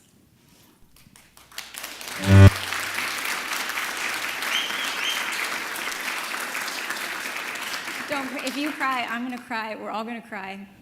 It's okay. So we do want to invite you to become a monthly disruptor. We have seen just such a need and so many people who share similar stories with Zoe where they don't have the support that they need. And so we would like for you guys to be part of this community and know that when you donate, we are getting those funds to survivors so that they can meet their needs. And so as we wrap up, you have a lot of information in your booklets about becoming a monthly disruptor, and the QR codes are at our table and around here. And we just really thank you for your consideration and hope that you can join us. But as we end, I did photograph Zoe that first year in 2016, the first day that we met, and I have continued to photograph her over the last 10 years. And I want to end by showing you guys a little slideshow of Zoe over the years. Oh, this is uncomfortable. So this was our first shoot, that first day that we met in LA, and I was staying at a hotel, and she drove around, and you had like a little rodeo car or something. Was that red? I had a Honda, a CRV. A CRV? Is that like a little, you guys remember those rodeo cars? No? No, I have no idea what you're talking about. Anyways, it's like a small SUV. Anyways, she came and picked me Yeah, up. there's a whole, there's compact SUVs in every maker. Okay, so it was one of those. And she picked me up and drove me all around Los Angeles, and we got to go to some of like the more iconic spots like this one. And Look, the reason I picked her up was because I knew she was coming to LA, had never been to LA. I didn't know she had lived all over the world. But I was like, this girl never lived in Oregon, never been to LA. You're gonna think she can drive around the city in a motorcycle. People will cut you. You know what I'm saying, in LA? So I was like, I'll pick you up. she was worried about me. She didn't know that I've ridden through every single major city a dozen times, but at the time we had never met, and she was already being protective of me. And so this was more photos from that day, and we had just met. And I like this one because I had asked her to go around and get in this elevator because I was looking for something artistic. Okay, so sue me. It was at the art museum. And she was like, this crazy lady made me go up and down and up and down in this elevator literally said, over and over again. Because in that photo, it's not like a crazy technical photo, but the elevator's moving, and I was trying to get her right in the light. So I was like, go up and down again. And she just made me keep going up and down in the elevator. She said, stay in there until I tell you to come out. But you look cool. Do you not look cool? Yeah, I like like that photo. So this was 2016. This was a couple years later in 2018 in San Diego at the Just Conference. San Diego? Yeah. Can't keep track of them all. This was just a shorter shoot, more of a little bit of a professional headshot, and I love your smile there. This was later in 2021 when I came through LA a second time. That was when we had that experience where I was asking the survivor to play in the beach. And what I love about these photos is, I'm going to actually go back. If you look at Zoe here versus 10 years ago, for me, I can just see you like blossom. Like your smile is changed. You have so much joy in your face, in your eyes. And part of the fun part was that evening we went to the beach, and I asked you to play in the waves. And you did. And she ran up and down the beach, and we just laughed, and it was just such a restorative I wasn't moment. supposed to go into the water with white jeans, but she's like, there's no time. The sun's going down. I only shoot natural light, so when the sun is going, that's it for us. And so this is one of my favorite photos of you, Zoe.